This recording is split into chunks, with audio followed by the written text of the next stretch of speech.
Welcome to Booyah All Access.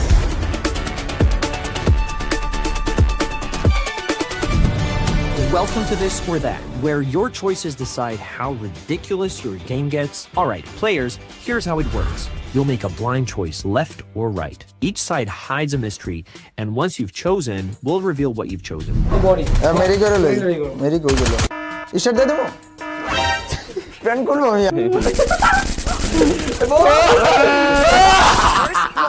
ये रहता है वाले जा क्या ओए Lan sấy ý rồi. Mà máu kìa. भाई अरे लाला ना देखी ना की करे देखी ना अरे देखी ना अरे गुरा मत करने भाईมันต้องเอียงดูดิตามันกินได้มันตามันเอียงเว้ยแล้วมือมันเอียงตามเว้ยแล้วกลัว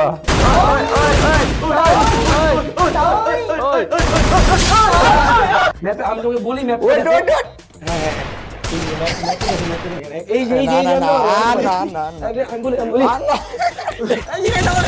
lắc mày quá yêu quá có đi Now it's my turn. Oh baby কি খবর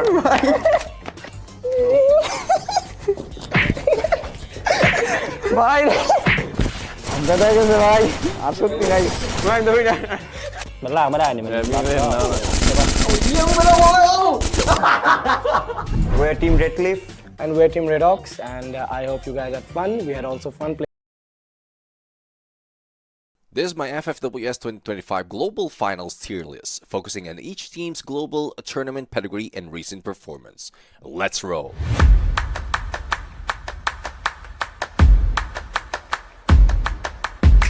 Starting with Fluxo, defending world champions with veteran endgame discipline. They don't panic, they punish. Definitely S tier. Evo's Divines next. World Stage Pedigree, EWC 2025 Champions, and Russia in full MVP mode. No question, one more S tier. Hotshots Esports from Pakistan land in D tier for now. They earned the slot, but in the global stage, EWC included, they need a portable late game identity fast against the top seeds. Booyah United Esports, two-time world champion, no stranger to the big stage, aggressive on the map and clinical under pressure. A fresh champion finish would cement the aura again, but still, they stand as S tier. WAG go for A tier. Rough Southeast Asia finish this year and nearly missed it, but they got that 2023 global top 5 DNA. Veteran core, dangerous one synced. GOW are B tier, Southeast Asia's 7th. Flashes of timing but not enough map-to-map consistency yet. P Esports also B tier, Southeast Asia's 8th qualifier. Scrappy, yet they steal space when other hesitates. RQKazu is an easy S tier. Last year's global runner-up, EWC Silver, and late zone calls are ice cold, and consistency is carry. E1 Sports slots A tier. Brazil top 3, and 4th at the Worlds in 24. If that version shows up, the podium opens right up. Team Falcons, another S tier. Southeast Asia Fall 2025 champs and EWC 2024 winners.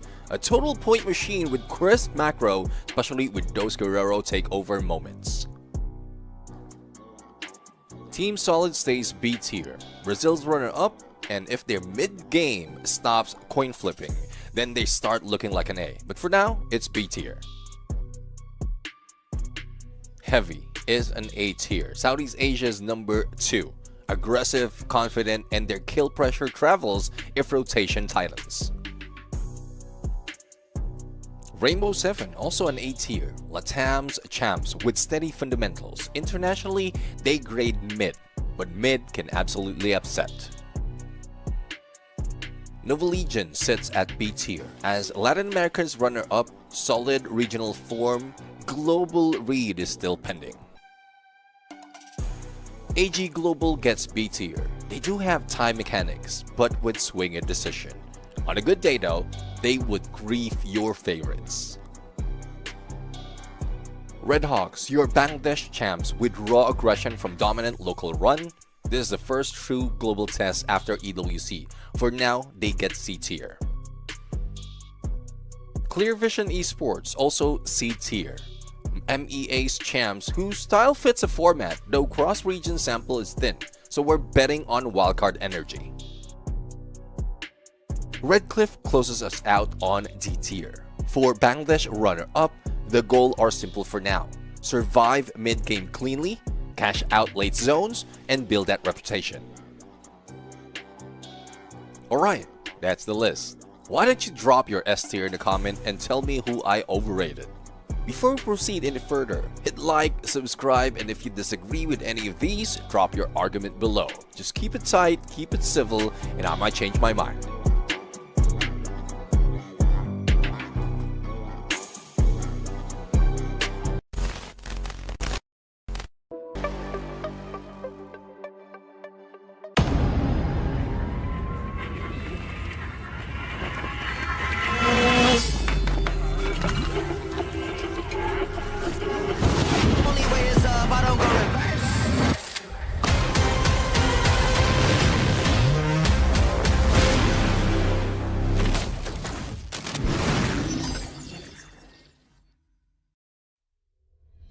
Every region has written its story.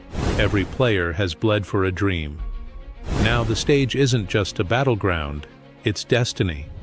The world's elite have gathered once again, and a new champion is about to rise. 5 names echo louder than the Buriram United answers with control and composure. They read the map like a book and close every door before danger arrives. Falcons, quiet until it matters. They plan, they wait, then strike with the accuracy of a heartbeat. RQ, meanwhile, thrives in chaos. Fearless, ruthless, beautiful to watch when they go all in. And there's Fluxo, Brazil's beating heart. A team built on passion, raised by a region that lives for free fire. Every fight they win feels personal. Every drop they take shakes the arena. History follows them, and they're ready to add one more chapter. Beyond the spotlight, dark horses sharpen their blades. From the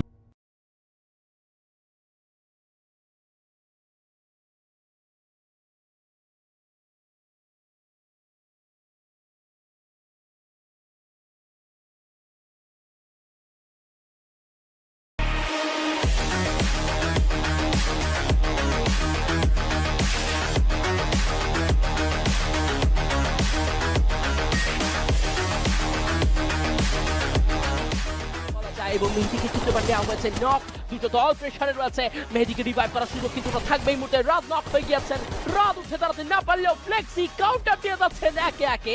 তিনটে প্লেয়ারকে knock করা হয়েছে। Pranto the last man, Pranto the true hope. Oh what a shot, double knock, headshot back to back in a style. 30 seconds, Magnet, the last man, Magnet versus Pranto, 1 versus 1, last fighter engaged হবে, close combat fighter, Jondo, headshot once again with his fight.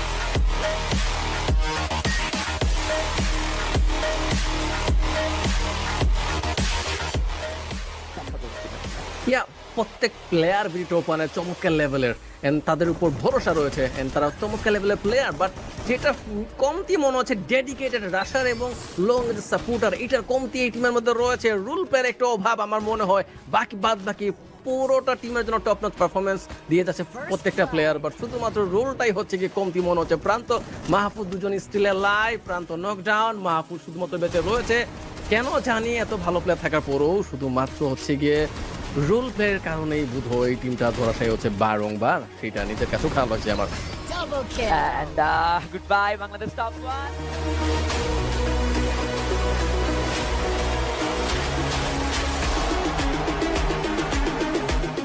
রাউন্ডে এসে কিন্তু আমরা মিলের fight দেখতে পারবো।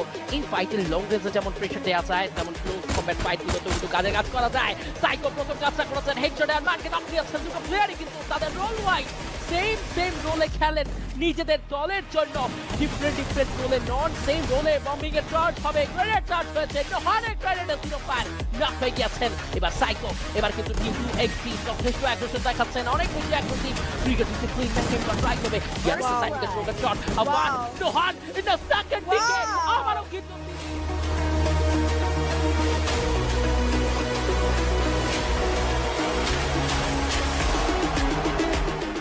পাঁচটি round কোনো টিমের কাছে থাকলে কনফিডেন্ট অটোমেটিক বুস্ট আপ হয়ে যাবে তবে আপনার টিমের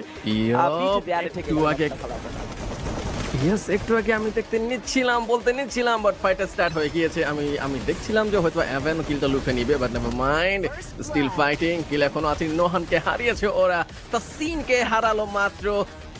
এইমবোর্ড এন্ড রেক্সান কোন দিকে রয়েছে এইমবোর্ডকে দেখতে পাচ্ছি বাট এইমবোর্ড নিজেও ডাউন। টাকলার এইখানে দরকার প্রচুর টিমের বাট টাকলার শুধুমাত্র একাই রয়েছে রিভাইভ দিতে সক্ষম হয়েছে এইমবোর্ডকে। এইমবোর্ড এবং টাকলা পাশে সাইকো একাই।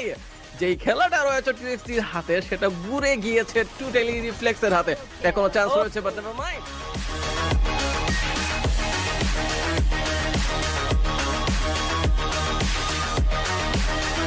স্পেশালি রাস্টি থেকে শুরু করে কিছু প্লেয়ার যারা লং থেকে পুশ করছেন তারা লং থেকে বেশ কিছু গ্লোবাল চার্জ করে একই সাথে রাশ করে দিচ্ছেন। তো দ্যাট মিন্স বাংলাদেশ টপ ওয়ানকে এই স্ট্র্যাটেজিতে কাজ করতে হবে। ফাহিম গট এগিয়ে আসছেন অলরেডি হয়তো প্রান্ত সেটা লক্ষ্য করেছেন ইগ্রিসটা আবারও প্রান্তর গায়ে কানেক্ট হবেন শটে প্লেয়ার দুটো প্লেয়ার একা প্রান্ত ম্যানেজ করবে দুটো প্লেয়ারকে পারেননি ট্র্যাকিং সেই একই স্ট্র্যাটেজিক্যালি মুভমেন্ট আবারও রাশ করা নোভানাইটের ছিন্ন বিচ্ছিন্ন করা টিম ওয়ার্ক এবং বাংলাদেশ টপ ওয়ানকে আবারও দুটো প্লেয়ারে পৌঁছে দেওয়া যদিও এইবার মাহফুজ টিমের হাল হাতে তুলে নেবেন।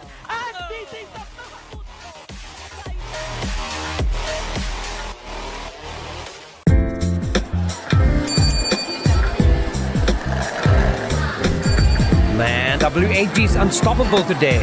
Make me look like a champion. You guys sound like you already won. They always do until the real match starts. World champs. You already know the history. You hear that? That's what number one sounds like. Everyone talks, but we show up. Every finals, every stage, that's what real giants do. Giants? But Saudi Arabia doesn't need giants. It already has a king. Kings, giants, champions. You all sound like titles we took in Talks loud everywhere, but domination, that's silent.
এইসব কিছু না বাড়তি কিছু না। আরে আরেকজন দিয়ে ডিপ্রেশনে যায় গেল। ভাইকে জড়াই ধরেন ভাইকে।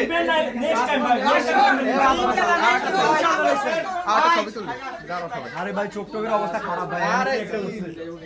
তুমি যদি অনেক কন্টিনিউরে মারতা আর বাদ দে আমরা সব কত দইছি আমরা সব কিছু দিয়া লাভ আছে আমরা সব ইনশাআল্লাহ ভাই ওখানে গিয়ে ভালো আছে একটা দিব টপ 3 হইতাম ভাই আমরা টপ 2 হইতাম 100% আর বাদ দিস না এটা হইছে এটা হইছে ভালো খেলছে ভাই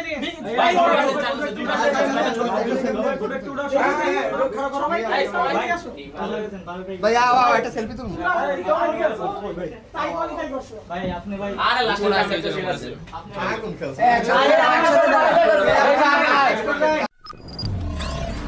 System check complete. Welcome to Booyah All Access.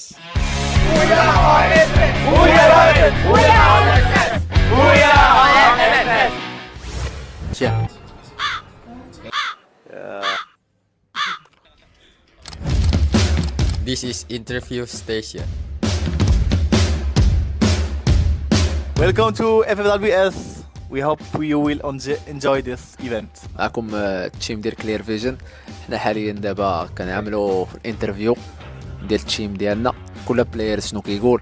داز عندنا اللاعب الدوري الكبير، لاعب بروباي اللي تبارك الله راه ما كيعرف حتى شي واحد من غير نفسه. اندر ريتد يونس دابا غادي يدوز. خليكم تعيشوا معنا هاد اللحظات هادو ومرحبا بكم معنا. semangat terus buat musuh-musuh gua. Semangat juga buat musuhnya. Buat musuh gua kasih yang keras-keras lah. I hope they qualify to grand final. Buat tim Indo ya dulu. Semoga dua tim Indo lolos lah ke grand final biar di grand finalnya dua tim Indo bisa kasih hasil terbaik lah. Pesan-pesan buat tim lain, terutama buat tim Vietnam, jangan macem-macem lah datangin di terusan kita. Soalnya kan di Asia kemarin lo udah macam-macam nih beberapa kali di terusun kita. Mungkin kita balas di turnamen ini lah.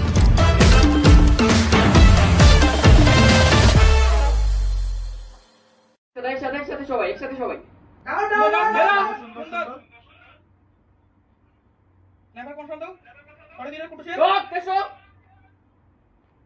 সুন্দর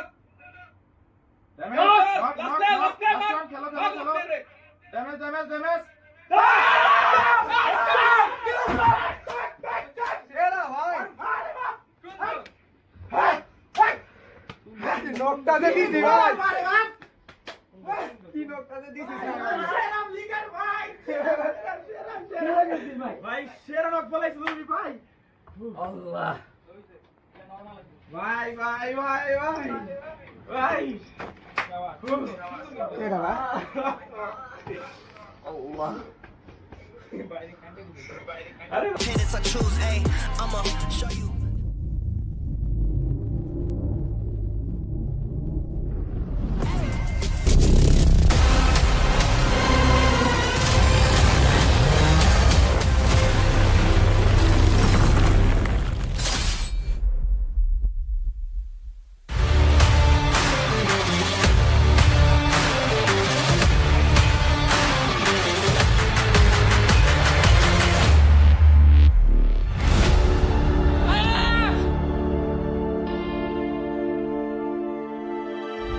So, where do we start?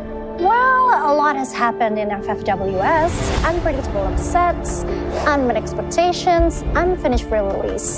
We have no time to lose. So, the defending champion Fluxo came to Jakarta with a statement performance, claiming 178 points in the first week and a whopping 34 eliminations from MT7. Ooh, many teams will try to threaten Fluxo title defense. The question stands, who has the audacity to do that? I think Movistar R7 Games King is the prime suspect here. Our intel found a very shocking comment from the LATAM Wonder King himself. Fluxo, ya que en Lidoma serie no fuera un rival para nosotros, entonces en la FIFA World Series Finals Global tampoco será la excepción. Sobre o Games King e todo o time dele aí da R7, eu acho que eles falam muito e dentro de jogo eles não entregam nada do que eles falam, eles não foram campeões na região deles, eles não têm bala e não têm histórico pra falar de nós, eles são famosos star players que só falam e não fazem nada. Last year, not a single LATAM team made it to the grand finals. Now, they challenge the champions. Well, the West has certainly met their expectations, but the East, I don't think I could say the same for Buriram nor EFOS. Despite recruiting Russia, the Wonder Kid might not be able to help EVOS escape their fate of missing out on grand finals again. Indonesia already has one unlucky team. We do not need another. What is the possibilities of 4 Vietnam teams qualifying for the grand finals? Ooh, P Esports is looking strong, while Gao and Heavy still looks pretty consistent. P Esports is leading the damage charts, and we have 2 MVP Booyahs for Heavy's new recruit, Alan. Speaking of Alan, I think his ex-team needs to reevaluate their tactics because WAG is struggling right now. It's unfortunate for the champions contenders, Thailand, Team Falcons, and Buriram. But our Gamers Global have been crushing all doubts. I know, right? AG earned a well-deserved Team of the Day on day 1. But despite all the upsets and surprises that is happening in FFWS, that does not change the fate for some teams like Red Hawks, Red Cliffs, Hotshot, and Clear Vision who are still falling behind in point. Well, 1 week for them. One last sprint to the grand final.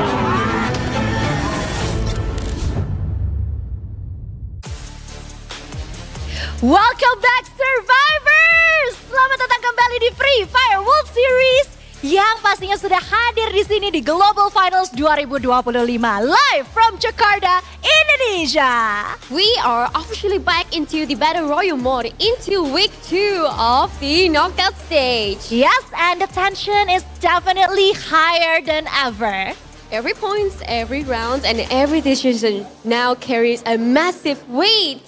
Yes, and today's theme is Hope or Havoc. For some, it's the hope to rise higher, and for others, it's the fight to survive the storm. Momentum is fragile. One great day can ignite a miracle run, but one bad day can destroy everything.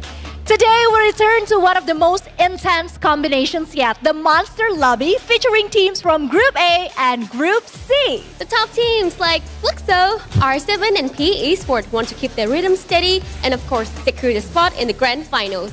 Meanwhile, the mid-pack teams like E1, AG, Heavy, Go, and Team Solid, they need to stay consistent in this lobby to stay in the fight, Yunsul.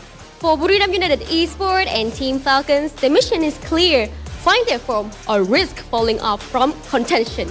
And for WAG and Red Hawks, it is now or never. They'll need something extraordinary to keep their dream alive. The comedy has been loud, from positive cheers to harsh criticism. Every comment adds to the weight of wishes. Hope or havoc, dream or disaster, choose your own fate. The stage is ready. The teams are waiting. Who will keep their hopes alive? And who will spiral into havoc? This is week 2, day 1 of the knockout stage. Free Fire World Series Global Finals 2025. Casters, the stage is yours. Take it away and good luck!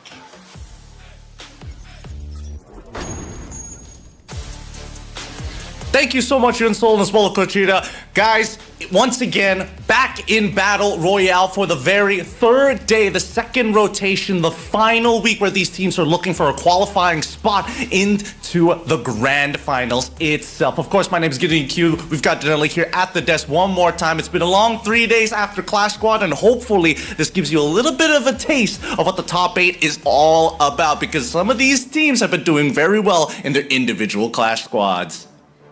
Look, I think it's been a pretty interesting experience focusing on Clash Squad so much for these past 2 days, because now it's given me a new perspective of how these teams could be approaching Battle Royale for these final 2 days. Because yes, we say final 2 days because these are your last 2 play days to secure that top 12 placement. 6 teams are going to be eliminated at the end of this weekend, and to secure top 12, you need to make sure you hit that precious threshold of top 12. And we have done some math behind the scene, but the magic number hasn't really shown itself as of yet. So as we play these next 2 play days, we'll see what is going to be happening for our teams and what they're really going to be aiming for.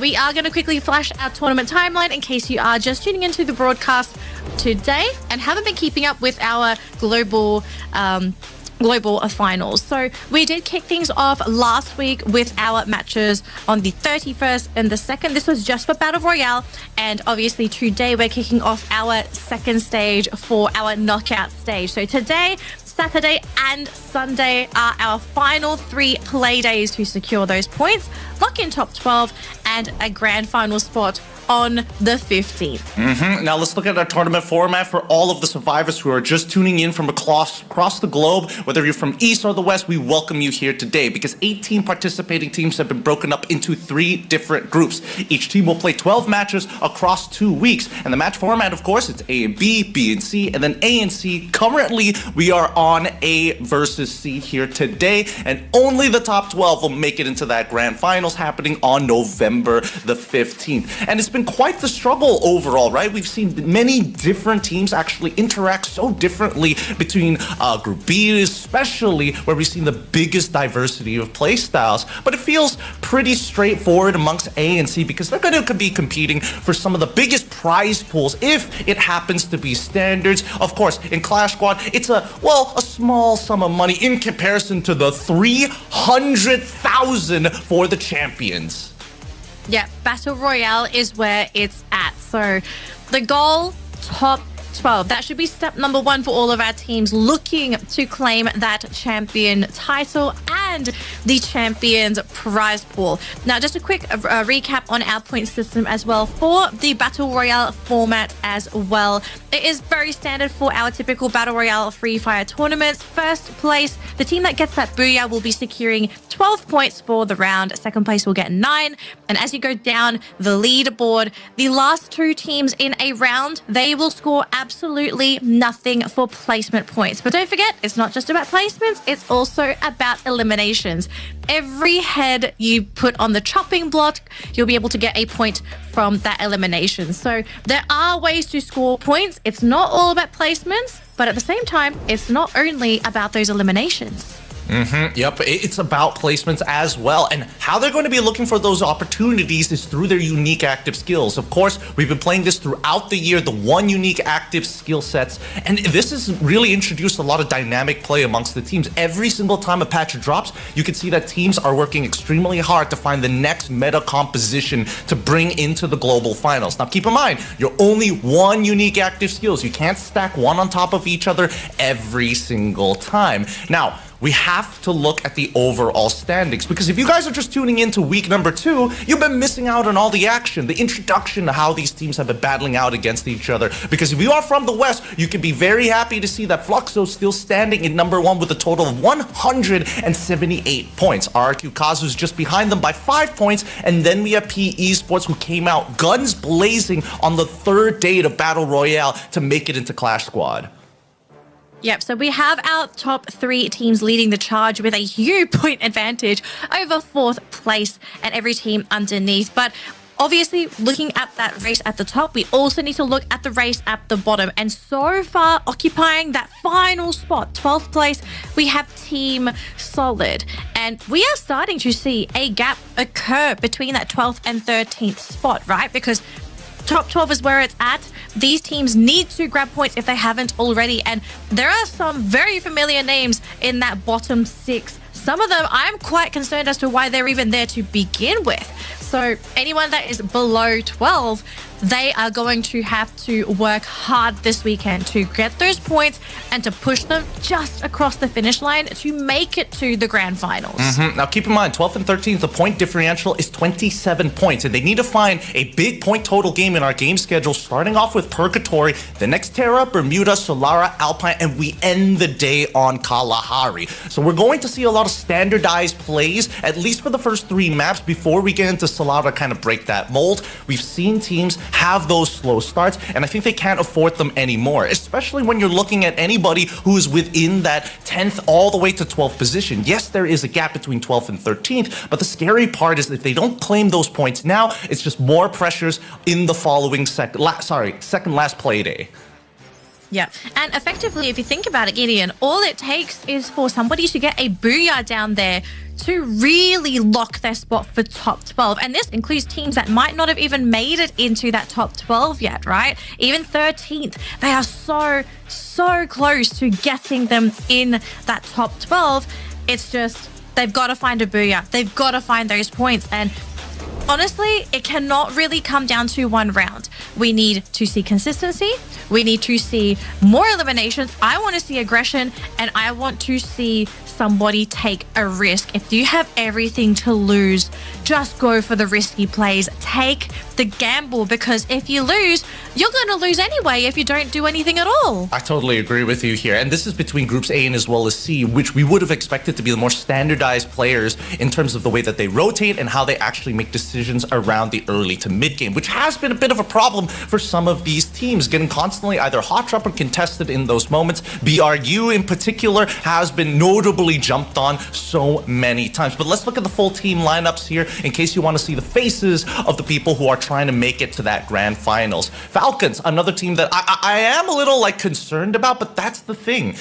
During these two play days, teams like GOW, Team Solid, RHK, and as well as Falcons, they're looking to secure top 12, not necessarily be number one, because that doesn't give you any advantages coming into the global finals. Yeah, it doesn't really give you an advantage, but I guess from a confidence standpoint, you'd be feeling really good if you do well during the group stage. So I'm not mad. I don't think the teams are mad if they do accidentally perform well or they just place very high. But I think for anyone that is worried about Falcons and Booyah, okay, because Booyah is also not looking too hot. They're in, I think, 10th place. Both these teams are at 10th and 11th place, so quite far down from where we're used to seeing these teams. But I think from a tactical standpoint, I believe this might be intentional. I think these guys are trying to keep their cards close and to take these targets off their back so that when we do go to grand final weekend, that's when they bring out the real big guns. So we'll see how everyone sort of reacts to some of these big guns not performing so well in that group stage, because I want to see if they continue to respect them or maybe their attention slips and they focus on a few other teams. I mean, Thailand in general, as of right now, the only one who's doing significantly well in their current standings, I would say. At this point, it's really all Gamers Global, right? Because these guys, they've been having a level of consistency, nothing too super outstanding, but good enough to make sure that they're in at least 7th place within the top 8 to qualify for Clash Squad. And now that they've kind of done what they need to do, I think they can start taking their time and really just maintain their points, because teams like Heavy, for an example, who's also been doing well. Vietnam, as a region, has been doing absolutely disgusting here at the global finals, with the only exception of WAG, who's had a little bit of a slower start. But that's not the only storyline that I want to talk about here. We saw at the very beginning, Fluxo, again, they have a particularly impressive resume, but they're competitors in R7 who's built confidence over the year, coming off of EWC, coming off of the Survivor Series as well, making sure that they can win against teams like Fluxo, coming into the global finals. I feel that there is a legitimate argument here for R7 to maybe try and take them over, but when push comes to shove, they first have to prove themselves during the grand finals to make that happen. I wonder if this is the best weekend to experiment and actually play hyper aggressive against Fluxo for movie stars, right? Like maybe intentionally go for hot drops and just get a feel of how you do if you do manage to pull off these hot drops against such a team such as Fluxo. Like, I don't think Fluxo, I think a realistic point of view is Fluxo is expecting nobody to hot drop them. They are probably feeling at the top of the world. They're probably thinking that a lot of the competition is staring down at them. But I don't think, in their point of view, they would be expecting a potential hot drop from a team. But if Movie Stars pulls this off, I think they might be able to pull off some really cheeky plays, build up their own confidence, and maybe even shake Fluxo themselves. And we do have our own ranking prediction, ladies and gentlemen. Now, do not take us as complete experts because we do get things wrong. But Gideon, we kind of share the same opinion with our top 2 picks. Yeah, I think so. I think a lot of it just comes through the ways that they played during Clash Squad, right? Because if you are going to hot drop someone, you're basically playing Clash Squad for the time being, unless somebody starts to throw out their scouts out of the way. And then our 3rd place, I think we both had the same ideas. It's like, all right, everybody's going to be looking at those top spots. Some have a little bit of inconsistency, but the ones who need to perform today and we're expecting, who have the firepower and proven before, it was between BRU and Team Falcons. I don't see anybody else in that position unless Group B gets involved.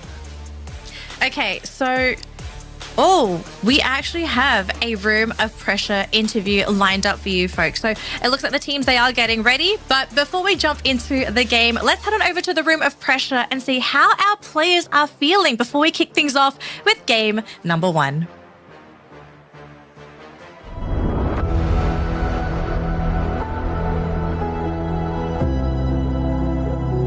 Every wish has weight. Some lift you, some crush you. Me perdí mi graduación para estar aquí. Ahora mis amigos me firmaron esta camiseta y lo llevo en cada partido. Voltamos pro stage, agora não estou sozinho, estou com todo mundo que confia na gente. Họ nói rằng khu vực Việt Nam chỉ là lót đường, rằng SEA đã hết thời, nhưng chúng tôi vẫn ở đây và bước tiếp. The louder the world believes, the heavier the silence feels before the fight. Every wish they carry, it pushes, it lifts. Pressure isn't what they fear, it's what keeps them fighting. They carry the weight of wishes, not as burden, but as fire.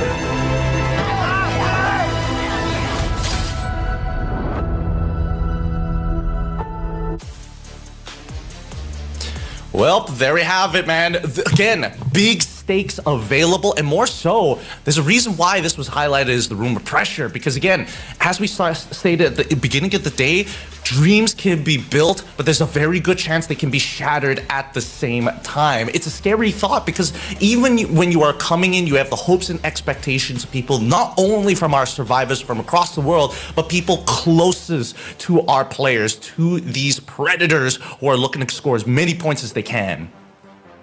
I'm so glad that we're still seeing teams have high spirits. You know, they're still happy, they're excited, they're raring to go, rather than teams just sort of sitting there all stiff, nervous, maybe racking their brains thinking what they're supposed to do during those first couple minutes of the game.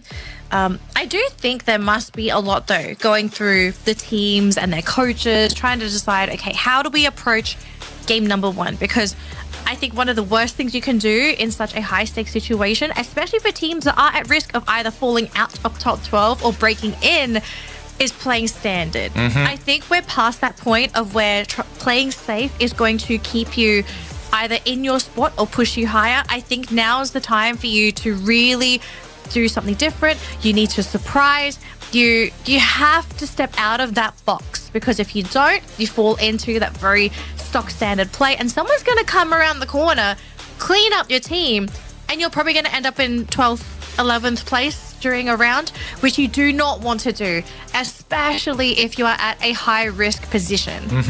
I think Vietnam as a region really, I feel like they're going to be the ones who are going to be a little bit more consistent here. And that's a funny statement to say, because at the very beginning of the year, we were thinking that, like, you know, Thailand is still going to be on top, that they are going to be dominating throughout the year with a couple of pretty big changes when it comes down to the patch. I wouldn't have expected them to drop off this hard after EWC, because those were the two regions we were looking for. We were looking at Indonesia and as well as Thailand, right, to be the top spot. But I think it's time. It's a time to live, a time to die, the place right in between. We're going to be going and checking out our drop zones here, the flight path for Purgatory as a very first map of the day to kick things off for day 3 here at Battle Royale, the Free Fire World Series Global Finals. Good luck to all of our teams. Hats off and salutes. Now, it's about the pressure, and more importantly, it's about winning. It's about winning and keeping your composure. Do not panic. It is game number 1. We are just getting started. You know, Gideon, I do have to sort of mention, you brought up a point earlier on saying that, you know, the first 3 maps are not so bad, right? The final 3 are definitely where things start to get a little bit weird, a little bit quirky. But I think Purgatory can be one of those dirty maps as well, depending on where the circle decides to end the match, right? And this one looks like it's going to be a filthy one, because we have a huge line of river going down, almost down the center of that circle. If it continues to pivot down towards the bottom of that map, and we might even go through that cross section, teams are going to be in a lot of trouble if they are in the wrong position. And I mean, that flight path was not helpful whatsoever. E1 already finding first blood. Vivid 9 already taking it off of R7. Hax goes down. It's a little unfortunate for R7, because again, they know what the drop spots are supposed to be, but the flight path has severely hurt them in who lands first. But they are not the only teams who are getting into these early engagements. On the north side of the ring, we're already seeing WAG and his Red Hawks fight against each other. Neja, he already has the HP advantage and takes out Tikui, no problem. Oh, the car! Just to roll him over. Guess who's coming into the middle of the mix is more reinforcements of WAG getting involved into the fight. Keep in mind that E1 is creeping up behind him on the southern side. The longer this fight goes, the third is so very possible. And Redhawks, they recognize this and they back away as E1 takes the engagement against WAG. As the backline tries to run away, Redhawks are on the chase. Kind of insane to think that we have 3 teams within firing range of each other. Red Hawk still trying to apply pressure onto WAG, but E1, I'm actually surprised. I thought E1 would try and fight into that, but I guess after yesterday's games in Clash Squad, they are going to continue on with this trend of theirs where they do like to play a little bit slower and focus more on their macro game. But Red Hawks, yeah, I don't think they're going to be given the option of playing slowly because WAG, they want blood, and in particular, they want Blade. They want as many as they possibly can, especially in the earlier stages of the game. If they can weather the stone. Oh, no, I don't. Wait, are they going to be coming over? We don't know for sure because Kutush is the next to fall here for WAG as they're looking to try and wipe this squad, and it's a high number of eliminations for WAG right at the beginning. 5 in the bag, E1, and they've already been able to set up kind of their post-game fight, right? They're making sure that E1 can't move out of position just yet, as PLS1 needs to make sure that the movements are away from them rather than looking for the wraparound on the flank. Because keep in mind, they still have the circles on the southern side. Yep. So just a quick update on what did potentially happen on the other side of the map. I saw some Booyah names actually flashing on the screen, and it was GOW that was challenging them. We'll have to see if the team is going to be looking okay. But for Falcons, Kororo's not going to be looking too happy himself because he has an entire team of Heavy chasing him down. He does have a teammate nearby, but I don't think they're in a position to be able to bail this man out. So Kororo, he will fall on fire playing on top of the mountain. I mean, He's sticking around. I have to say, on fire, the fact that you decided to stay here, very, very ballsy play. But if you want to try and go for the bait, you know, sometimes you just got to pull out the crazy play. So on fire, can he fire them down? Goes for the dash, goes onto the other side. Can't quite catch anyone very fast. They're able to get the jukes off, and nobody drops aside from on fire. So Heavy lock in 2 points. Nicely done by Heavy. And this is the playstyle that we're seeing them try to perfect over the local scene during FFWSC. And they've really nailed it down on their first engagements. Falcons, they have to play for survival, right? On Fire needs to buy as much time so that everybody else can actually look for looting spots outside from Fire Brigade. I'm not entirely sure whether they split off into Central and as well as Lumber Mill, because we did see a majority of the fights actually happening towards Central and as well as arguably just the edge of Brasilia. But now we look towards the northern side, towards the crossroads. E1 as well as R7, they haven't let it go just yet. R7 in particular, as they already find one in Vitten XP. They need to take out both the Vitten brothers before they have a chance here. Vitten, he can be picked up, but it's going to be a very difficult fight if they're going to play from that low ground. Games King holding well. Joker with a good headshot to kind of secure the position, allowing Games King to jump on in. Oh no! 1 HP, still alive. Leon still makes it through. Now, while this is happening, BRU are currently in engagement with WAG. As the ring continues to circle down, they've already used the Riptide Rhythm, trying to close the doors here.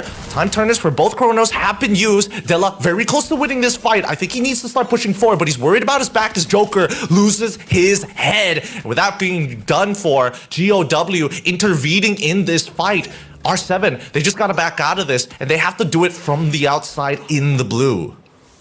I don't think they're going to be able to go away though, because for GOW, they look like they want to be hunting down there. AG though, this team is going to be hunted on the other side of the map. And Paul Barrosh, a 2v1 versus Hacker Nix, not a chance to leave this fight. And AG, they need Dew to get on out of there. Is he the final player for the team? Because we did see multiple players being eliminated.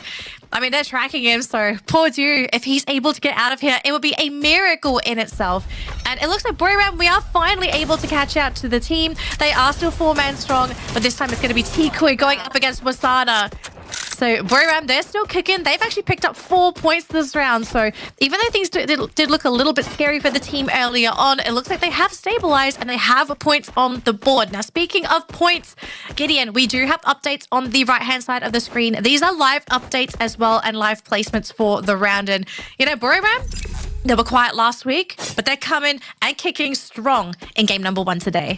They avoided the early engagements. They wanted to see. They saw everything that was happening on the north side of the crossroads, and WAG seemed to be the clear victors of it with 7 eliminations. Unfortunately, getting intercepted midway, especially when we're thinking about the Arsenals as well, which is what WAG probably was going to be looking for here. Same goes for Movistar R7, but look above them. GOW seems to be flying above and landing right behind them as well. They are on the hunt, on fire as well. Oh no, hold on. GOW Hans getting into the mix, making sure that they can at least intercept some of the members here from Movistar R7. Everybody on the north side is taking significant damage as they walk out of the blue with their full squad or having to revive multiple members already. Yeah, but aside from that one pickoff, look at the respect given by all of our teams so far. Everyone has kept their rosters alive or they've brought their teammates back. 4 players alive for every team remaining in the competition. I mean, it just goes to show how desperate everybody needs these points. And also the fact that we are having so many players being picked up, these are more points for the round. This is going to be a very bloated round when it comes to elimination points, and Demon almost catching Moshi out there. Would have been nice if he got the drop, because at least he would have been able to create an opening for the rest of his teammates to follow through. But now they're just waiting to see, does Booyah do anything? Because if they don't move, it's going to have to be GOW to push on in if they want to get inside the safe zone. Now, on the other end, we do have Heavy fighting up against Falcons. And so far, Falcons coming from the outside. And Heavy, they're still holding down the fort. But so far, we're going to be seeing somebody go in for that backstab. Kororo going to be going in that building. Don't cry. Trying to fight the team inside the compound, but all on his own. Everyone's abandoned. Mufasa comes in after he gets down. It's 1 versus 3. Mufasa, the numbers are not in your favor. Round 2 goes over to Falcons after getting an early drop against Heavy. They got the revenge here. Heavy still losing 1 member, not the biggest of deal. They're like, okay, fair enough. You know, karma sucks, but what are we going to do about it? Here by Golf Course, we see that Fluxo moving towards that northern side, expecting a lot of the members, at least a lot of the population who are fighting up there, would eventually start making their way around. Here in the second ring, it's encapsulating Marblework, Golf Course, and as well as Brasilia, with the river cutting them in half. So, clearing the backs are clear, which Fluxo has already checked those 2 boxes. Now, if they take out R7, they've got the perfect recipe and a 50-50 that could give them a Booyah win. But now we look over to BRU versus the Red Hawks. Yeah, we do have Wasana scouting the way for the team, trying to clear out all these buildings just to make sure that they've managed to pin them. Oh, the 1 shot onto Blade! Wasn't even given a chance to be able to be picked up. And now Wasana pushing through for the team. They as well. We still have Blade and Neja.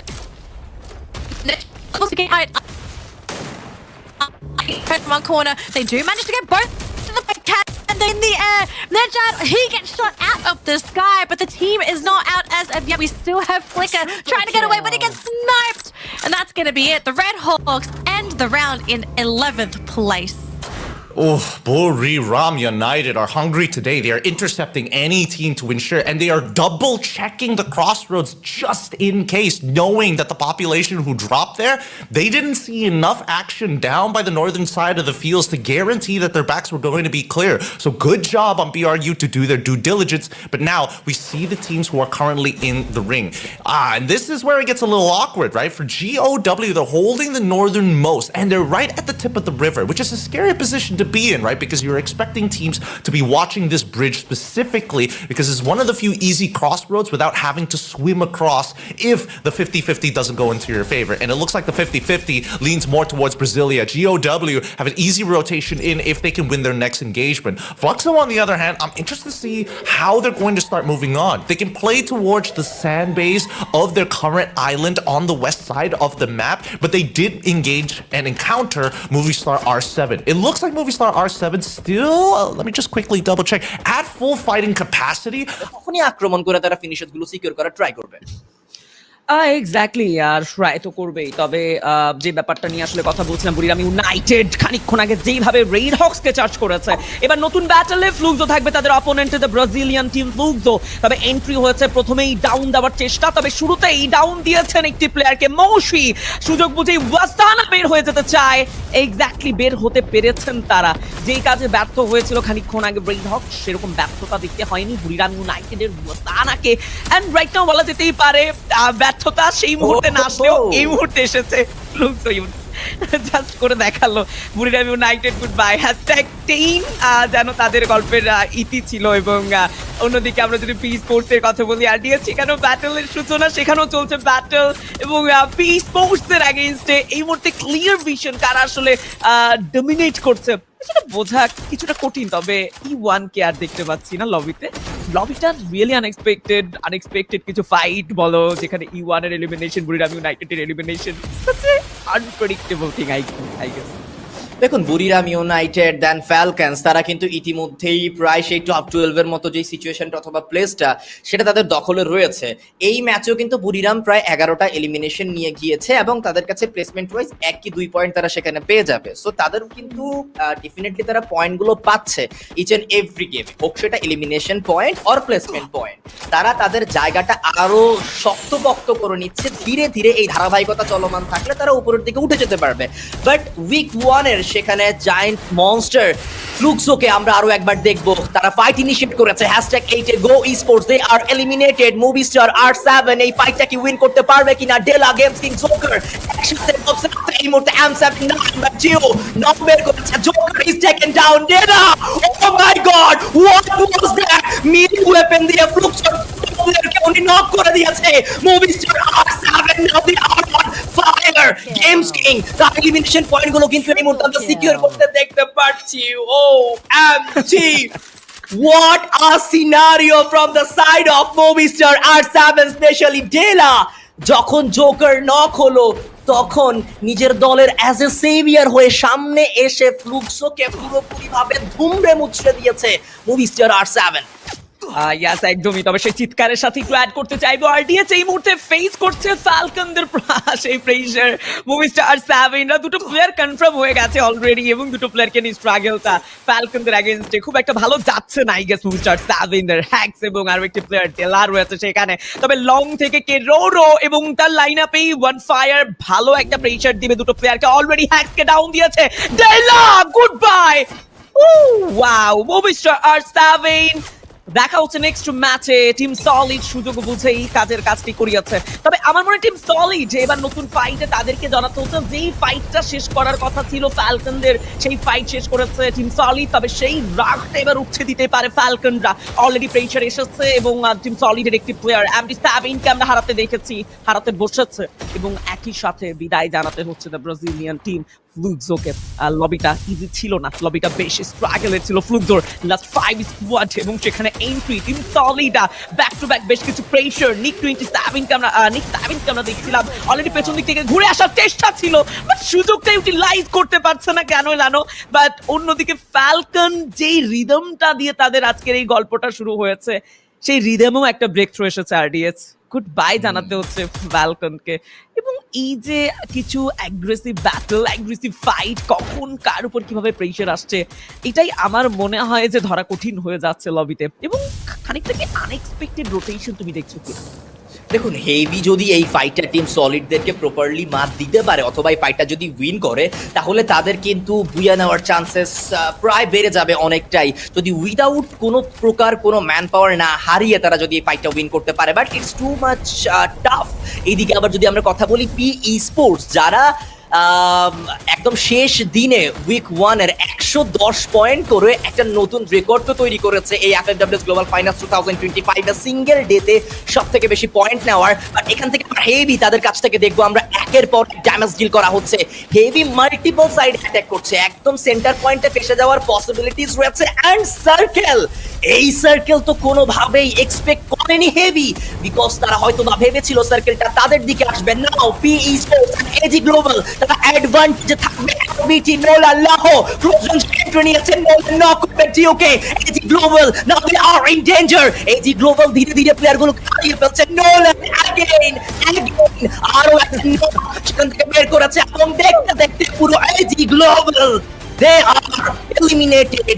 Now the last 3 team Solid, P Esports and Heavy. Last three team Solid, P Sports and Heavy রেশিওটা যদিও team সলিডের কাছে অনেকটাই বেশি, তবে সিনারিওটা একদমই আপার ground and lower ground আছে।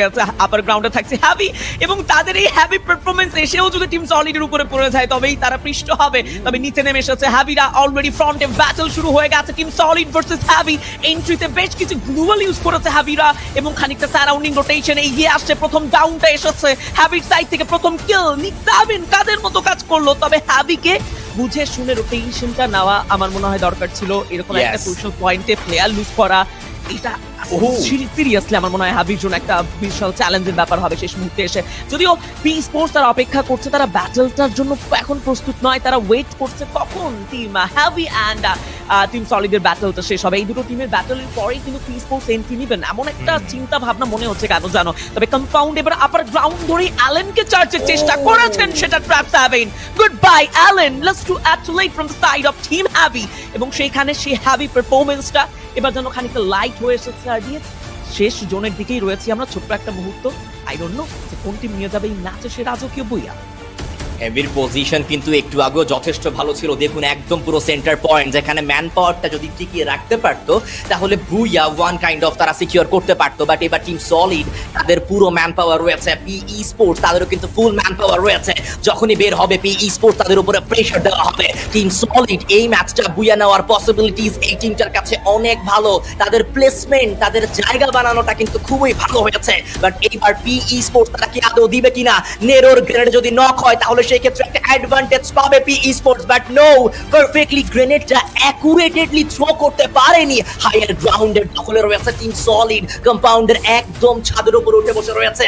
যখনই P sports এর প্লেয়াররা এই কম্পাউন্ডে রোটেট করার চেষ্টা করবে ঠিক তখনই কিন্তু সেখানে জুয়াজা 7 এন্ড ট্র্যাপ তারা কিন্তু আক্রমণ করবে। এন্ড হায়ার গ্রাউন্ড যেহেতু রয়েছে হেডশট কানেক্ট হওয়ার পসিবিলিটিস অনেকটা বেশি। বাট মুফাজা ডোন্ট ট্রাইকে দেখুন গোল্টু ভাই, তারা জাস্ট চুপচাপ বসে টাইমিং এর জন্য, সঠিক সময়ের জন্য অপেক্ষা করে যাচ্ছে, আর কিছুই নয়। একদমই। এবং খানিকক্ষণ আগে যে সিনারিও আমরা পি স্পোর্টসদের কাছ থেকে পাচ্ছিলাম, হ্যাভি এখন সেই মেন্টালিটি মেইনটেইন করছে। আই থিঙ্ক এটা খুবই ন্যাচারাল। কারণ প্রায়র মুফাসা তারা এটা ভালো করেই জানে যে ম্যান পাওয়ারের সেই ব্যাটলে তারা পিছিয়ে পড়বে। তবে আবার গ্রাউন্ডে থাকা ট্র্যাপ এবং আমার মনে হয় যে তার টিমমেটকে নিয়ে বেশ প্রেশার রয়েছে। পি স্পোর্টস অলরেডি নিরোকে চার্জ করা হয়েছে, ডাউন নিয়েছিল প্লেয়ারটি, রিকল পাবেন। তবে এন্ট্রিতে একের পর এক প্রেশার, একটা গ্রেনেড এবার চাইলেই কিন্তু সবকিছু উলটপালট করে দিতে পারে। নিচে নেমে আসবেন কিনা, নেরোকে বিদায় দিয়েছেন ট্র্যাপ সেভেন। আপার গ্রাউন্ডের ফুল পটেনশিয়ালিটি নিচ্ছিল টিম সলিড। তবে এন্ট্রিতে এবার মুখোমুখি ব্যাটলটা শুরু হবে। ডোন্ট ক্রাই, এলভিটির প্রেশারটা যেন তার জন্য একদমই সারপ্রাইজিং ছিল। Goodbye Heavy. লাহো এট লাস্ট শেষের কাজটি করলো, বিদায় দিয়েছে হ্যাভিকে last two team. Team solid versus P Sports, it's a 4v3 battle. যদিও ম্যান পাওয়ারের এইচপি খানিকটা কম পি স্পোর্টস এর কাছে, তবে টিম সলিড সুযোগ দিতে চাইবেন না। প্রথম প্লেয়ারকে কনফার্মেশনের পর ঝাঁপিয়ে পড়েছে। Goodbye P sports and it's a booyah from the side of team solid. Wow, seriously একটা রাজকীয় বুইয়া নিয়ে শেষ করেছে প্রথম match. And yes, team solid একটা সলিড পারফরমেন্স পেলাম। RDH উইক 2 ডে 1 প্রথম ম্যাচ। Team solid the Brazilian team আরো একবার প্রমাণ করলো যে ব্রাজিলদের কাছে বুইয়ার সংখ্যাটা আমার মনে হয় খানিকটা বেশিই যাচ্ছে। ট্রু, একেবারেই পুরোপুরি সত্য একটি কথা। ব্রাজিলিয়ান টিমগুলো বুইয়ার দিক থেকে অন্যান্য দেশের টিমগুলো থেকে একটুখানি এগিয়েই থাকবে, কারণ নিচে নেই এভরিডে আমরা তাদেরকে বুইয়া নিতে দেখেছি। এবং সলিড এই মুহূর্তে তারা যেই স্থানে রয়েছে ওভারঅল স্ট্যান্ডিং এ, সেই স্থান থেকে তারা এক ধাপ দুই ধাপ হলেও কিন্তু উপরের দিকে যাবে। কারণ ওভারঅল স্ট্যান্ডিং এ আমরা টপে থাকা যে টিমগুলো ছিল তাদের মধ্যে পয়েন্টের গ্যাপ অতটা বেশি ছিল না। তো সেই ক্ষেত্রে তাদের উপরে যিনি রয়েছে পয়েন্টের গ্যাপ অতটা থাকার কথা নয়, একটুখানি উপরে হয়তো বা তারা যাবে। মুভিস্টার R7 তারা যেই চেষ্টাটা করেছিল, দেখুন মার্বেল ওয়ার্কস এবং ব্রাজিলিয়ার একদম পুরো মিডল পয়েন্টের সেই নদীর পাড়ের হাউসগুলোতে, কম্পাউন্ডগুলোতে যে ফাইটগুলো হয়েছে খুব চমৎকারভাবে মুভিস্টার R7 বের করেছে। বাট শেষমেশ মুহূর্ত যেই সার্কেলটা, যেই ক্যারিশমা দেখিয়েছে, যেই শিফটিংটা দেখিয়েছে, সেটার কারণে মুভিস্টার R7 আর নিজেদের অস্তিত্ব টিকিয়ে রাখতে পারেনি। such a bad luck Movistar 7 Dela and চেষ্টাটা দেখেছি হ্যাক্সের যে তারা যেভাবে বের হতে চেয়েছিল, তবে হয়ে ওঠেনি। টিম সলিড এসে মাঝখানে কাটি করলো। তবে আফটার অল এটাও মেনশন করতে হয় আরডিএক্স, বুরিরাম ইউনাইটেড, ওয়াসানার সেই কপালের চিন্তার ভাঁজ, প্রেশারটা তারাও ফেস করেছে। লাস্ট মুহূর্তের সেই লাস্ট শটগুলো আমরা ফিল করছি, আমরা সেই মুহূর্তটাকে ফিল করতে সলিডের এই চিয়ার আপটা, এই চিৎকারটাতেই বলে দেয় যে তারা কতটা প্রস্তুতি নিয়েছে উইক 2 এর জন্য। প্রথম ম্যাচ শুধুমাত্র বুয়া নিয়ে তারা শেষ করেনি, তারা চোখে আঙুল দিয়ে দেখিয়ে দিয়েছে যে কতটা প্রস্তুতি টিম সলিডের কাছে রয়েছে। এবং এই একই সাথে আরডিএক্স আরো একটু অ্যাড করতে চাইবো আমি, রেড হক্স প্রথম ম্যাচটা কেমন গেল, বেশ কিছু ভুল ডিসিশন আমরা পেয়েছি আমার মনে হয়। অডিয়েন্সও সেটা নিয়ে বেশ আক্ষেপ জানাচ্ছিল কমেন্ট বক্সে, স্পেশালি পেছনে ওয়েট করা ফ্লিকারের ডিসিশন, সেখানে বসে থাকা লাস্ট মুহূর্তে তাকে যে আসলে এলিমিনেট করা হলো, এটা একদমই আনএক্সপেক্টেড ছিল। এবং হঠাৎ করে ফাইট অ্যাভয়েড করে এরকম একটা ক্রুশাল পয়েন্টে ব্লেড অ্যান্ড নেজা যেভাবে বের হতে চেয়েছে, সবকিছু মিলিয়ে রেড হক্সের পারফরমেন্স নিয়ে আমার মনে হয় প্রথম ম্যাচে খুব একটা হ্যাপি হতে পারেনি তাদের ফ্যান বেস। তবে সেকেন্ড ম্যাচ হতে পারে কামব্যাকের, আমার মনে হয় এখনো নিরাশ হওয়ার সময় নেই, বা এখনো পর্যাপ্ত সময় আছে রেড হক্সের কাছে। এক্স্যাক্টলি, সময় আছে, বাট সেই সময়টাকে আপনার কাজে লাগাতে হবে, এক্সিকিউট করতে হবে। যতগুলো ম্যাচ যাবে ততগুলো আপনার সুযোগ আপনার হাত থেকে হাতছাড়া হবে। Position point is too much important. আপনি যখন পজিশনটা ধরে হোল্ড করে খেলবেন তখন শেষে গিয়ে আপনি কিন্তু এলিমিনেশন পয়েন্টও কিছুটা সিকিউর করে ফেলতে পারবেন, এবং সেইটা আমরা গতকালকেও, গতকাল নয় গত উইকে সেখানে হচ্ছে আমরা ভালোভাবেই দেখতে পেয়েছি। যখনই বুরিরাম ইউনাইটেড ওয়াসানা ধীরে ধীরে তার ফুটস্টেপটা নিয়ে একটু একটু করে এগিয়ে যাচ্ছিল, জাস্ট হোল্ড করছিল, কিন্তু রেড হক্স কাউন্টার করার তেমন কোনো চেষ্টা আমরা দেখতে পাইনি। হুট করে ওয়াসানা একটা অ্যাঙ্গেল পেয়ে ইনস্ট্যান্টলি হেডশটের মাধ্যমে একটা নক বের করে দিয়েছে। 4v4 head to head combat ব্যাটেলে যখনই আপনি দেখবেন যে আপনার অপোনেন্টের একটা প্লেয়ারকে আপনি নক করে দিয়েছেন, পুশ করতে মিলি সেকেন্ডও কিন্তু ভাববে না অপোনেন্টের টিম, তারা ইনস্ট্যান্টলি পুশ করবে এবং তখনই আপনাকে তারা প্রেসারে ফেলানোর চেষ্টা করবে। ফ্লিকার যথেষ্ট ট্রাই করেছিল পেছন থেকে কভার করার জন্য, বাট সেখানে ফাইটটা বেরিয়ে আসেনি। লেটস সি, আই থিঙ্ক তারা নেক্সট গেমগুলোতে এই যে তাদের যে ঘাটতিগুলো রয়েছে এগুলোকে প্রপারলি শুধরিয়ে দেন ভালোভাবে। যে গেমগুলো তারা প্রিভিয়াস উইকের লাস্ট ডেতে খেলেছিল ওই জায়গাতে এক্সিকিউশন তারা প্ল্যানগুলো কিভাবে করেছে সেইটা আজকের দিনেও করতে হবে, এবং আই থিঙ্ক তারা সেটা পারবে আপকামিং ম্যাচেসগুলোতে। ইয়েস, আই গেস সেটা তারা পারবে, কারণ আফটার অল ফার্স্ট ম্যাচে রিদমটা ক্যাচ করতেও কিছুটা সময় প্রয়োজন হয় রেড হক্সের, হয়তো সেই সময়টা লাগছে। ফার্স্ট ম্যাচ শেষ হয়েছে everyone, free Fire world series বা গ্র্যান্ড ফাইনাল 2025 এর অ্যাট লাস্ট উইক 2 শুরু হয়েই গেল। আফটার লং রান আমার মনে হয় ওয়েট করছিল অডিয়েন্সরা। সিএস মুডটাতে আমরা বারংবার একটা কমন আসলে প্রশ্ন পাচ্ছিলাম যে কবে আসলে শুরু হবে আবারও সেই নকআউট স্টেজগুলো, বিয়ার মুডগুলো, এবং বাংলাদেশের দামাল ছেলেরা আবার কখনো পার্টিসিপেট করবে, কখন থেকে দেখবো আমরা সেই মুহূর্তগুলো। তো আমার মনে হয় অডিয়েন্স এই মুহূর্তটা অপেক্ষায় ছিল, এবং তারা এক্স্যাক্টলি সেটা এনজয় করছে, সেটা ফিল করছে যে কতটা এক্সাইটেড এই মুহূর্তে বাংলার প্রত্যেকটা অডিয়েন্স এবং প্রত্যেকটা মানুষ আমরা, এবং স্পেশালি আমি নিজে ফিল করছি যে কাস্টার ডেস্কে বসে আমিও কতটা এক্সাইটেড যে বাংলাদেশের লবিগুলোতে আসলে যে টিমগুলো পার্টিসিপেট করেছে চমৎকার ভাবে, স্পেশালি ফ্রি ফায়ার বাংলাদেশের সেই চমৎকার বিগ টুর্নামেন্ট FFWS বাংলাদেশ, যেখানে খুব চমৎকার ভাবে রেড হক্সের পারফরমেন্স আমরা পেয়েছি। তবে আমার মনে হয় সেখানে এখন পর্যন্ত সেই চমৎকার পারফরমেন্সটা মিস করছি আমরা, সেই মিসটাকে আবারও পেতে চাই, আবারও সেই অ্যাগ্রেশন পেতে চাই, লবিটা ইন্টারন্যাশনাল হোক, তবে আমাদের এক্সপেকটেশন কমবে না। আমরা চাইবো সবগুলো লবিতেই আমাদের এই বাংলাদেশি স্কোয়াডগুলো পারফরমেন্স একদমই অগ্নিবয়দের মতো থাকুক। রেড হক্স এখনো সেই অগ্নিবয় পারফরমেন্স দেখাতে পারেনি টু বি অনেস্ট, তবে অপেক্ষা করতে আমার মনে হয় দোষ কিসের, অপেক্ষা করছি আমরা। সেকেন্ড ম্যাচ আই গেস খুবই ভালো যাবে রেড হক্সের। ধৈর্য ধরতে হয়, আমার যতটুকু মনে হয় যে ধৈর্য ধরলে ভালো কোনো ফলাফল আমরা পেতেই পারি, অ্যান্ড সেটা আমরা জানি যে ধৈর্যের ফল মিষ্টি হয়, এবং দেখা যাক সেই ধৈর্যের ফল আমরা কিভাবে পাই আজকের দিন শেষে। অ্যান্ড কালকের দিনও হচ্ছে সেখানে রয়েছে রেড হক্সের ম্যাচেসগুলো, আজকের দিনও তারা প্রায় 6টি ম্যাচ খেলার কিন্তু সুযোগ পাবে। আদার যে টিমস তারা কিন্তু নিজেদের সেই কনসিস্টেন্সিটা মেনটেন রাখছে। অ্যান্ড আমরা এবার দেখে নিতে চাইবো সরাসরি আমাদের স্ট্যান্ডিংসটা, যেইখানে আজকের দিনের প্রথম ম্যাচেই ব্রাজিলিয়ান টিম সলিড তারা বুয়া নিয়েছে 30টি পয়েন্ট ফার্স্ট ম্যাচ থেকে। Wow, fantastic. এন্ড #2 তে পি ইস্পোর্টস 16টি পয়েন্ট তারাও সিকিউর করেছে। #3 তে বুরিরাম ইউনাইটেড তাদের কাছে 12টি পয়েন্ট রয়েছে। দেখুন গোল্টু ভাই, বলছিলাম যে বুরিরাম কিন্তু এলিমিনেশনের দিক থেকে ভালোই মারকুটে ভঙ্গিতে অনেকগুলো পয়েন্ট সিকিউর করে দিয়ে চলে গিয়েছে।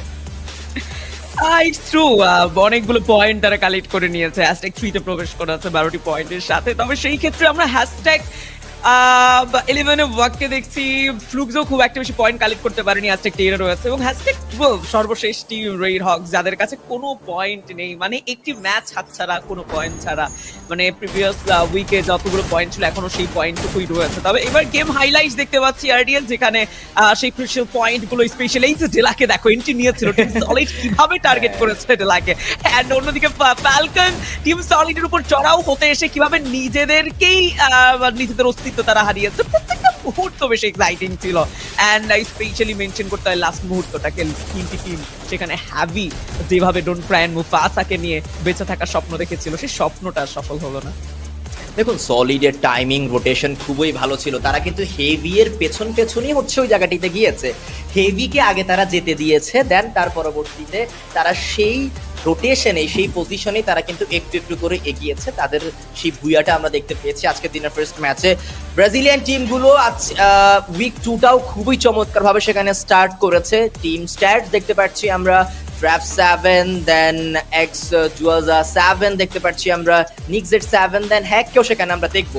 ক্যারেক্টার স্কিল নিয়ে যদি আলাপ আলোচনা করি, সুজি বর্তমানে আমরা ব্যবহার হতে দেখতে পাচ্ছি, অ্যান্ড ওয়াও, টিম সলিডের 2জন প্লেয়ার প্রায় সেখানে কিন্তু সুজি ব্যবহারটা করেছে। ইয়েস এক্স্যাক্টলি, অবশ্যই, তবে কেন নয়, সেটা কেন নয়, অবশ্যই সেখানে চেষ্টা থাকবে ভালো একটা কম্বিনেশন বিল্ড করা।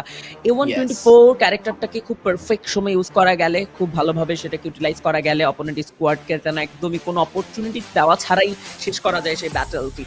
তবে টিম বুস্টার খুব বেশি ইউজ হচ্ছে রিসেন্টলি, টেকটিক্যাল মার্কেট ইউজ হচ্ছে, তবে এই মুহূর্তে মোস্ট ভ্যালুয়েবল অ্যাথলেট আমরা নিক্স 7-এর ওভারঅল এলিমিনেশন লক্ষ্য করছিলাম, 6টি এলিমিনেশন বের করেছেন, নিজের খাতায় যুক্ত করেছে, 5টি অ্যাসিস্ট, 5টি নকডাউন বের করেছিল, এবং ড্যামেজ লক্ষ্য করো আরডিএস প্রায় অ্যাভারেজ বলা যায় যে 2K ড্যামেজ প্রত্যেকটা অ্যাথলেটের কাছে।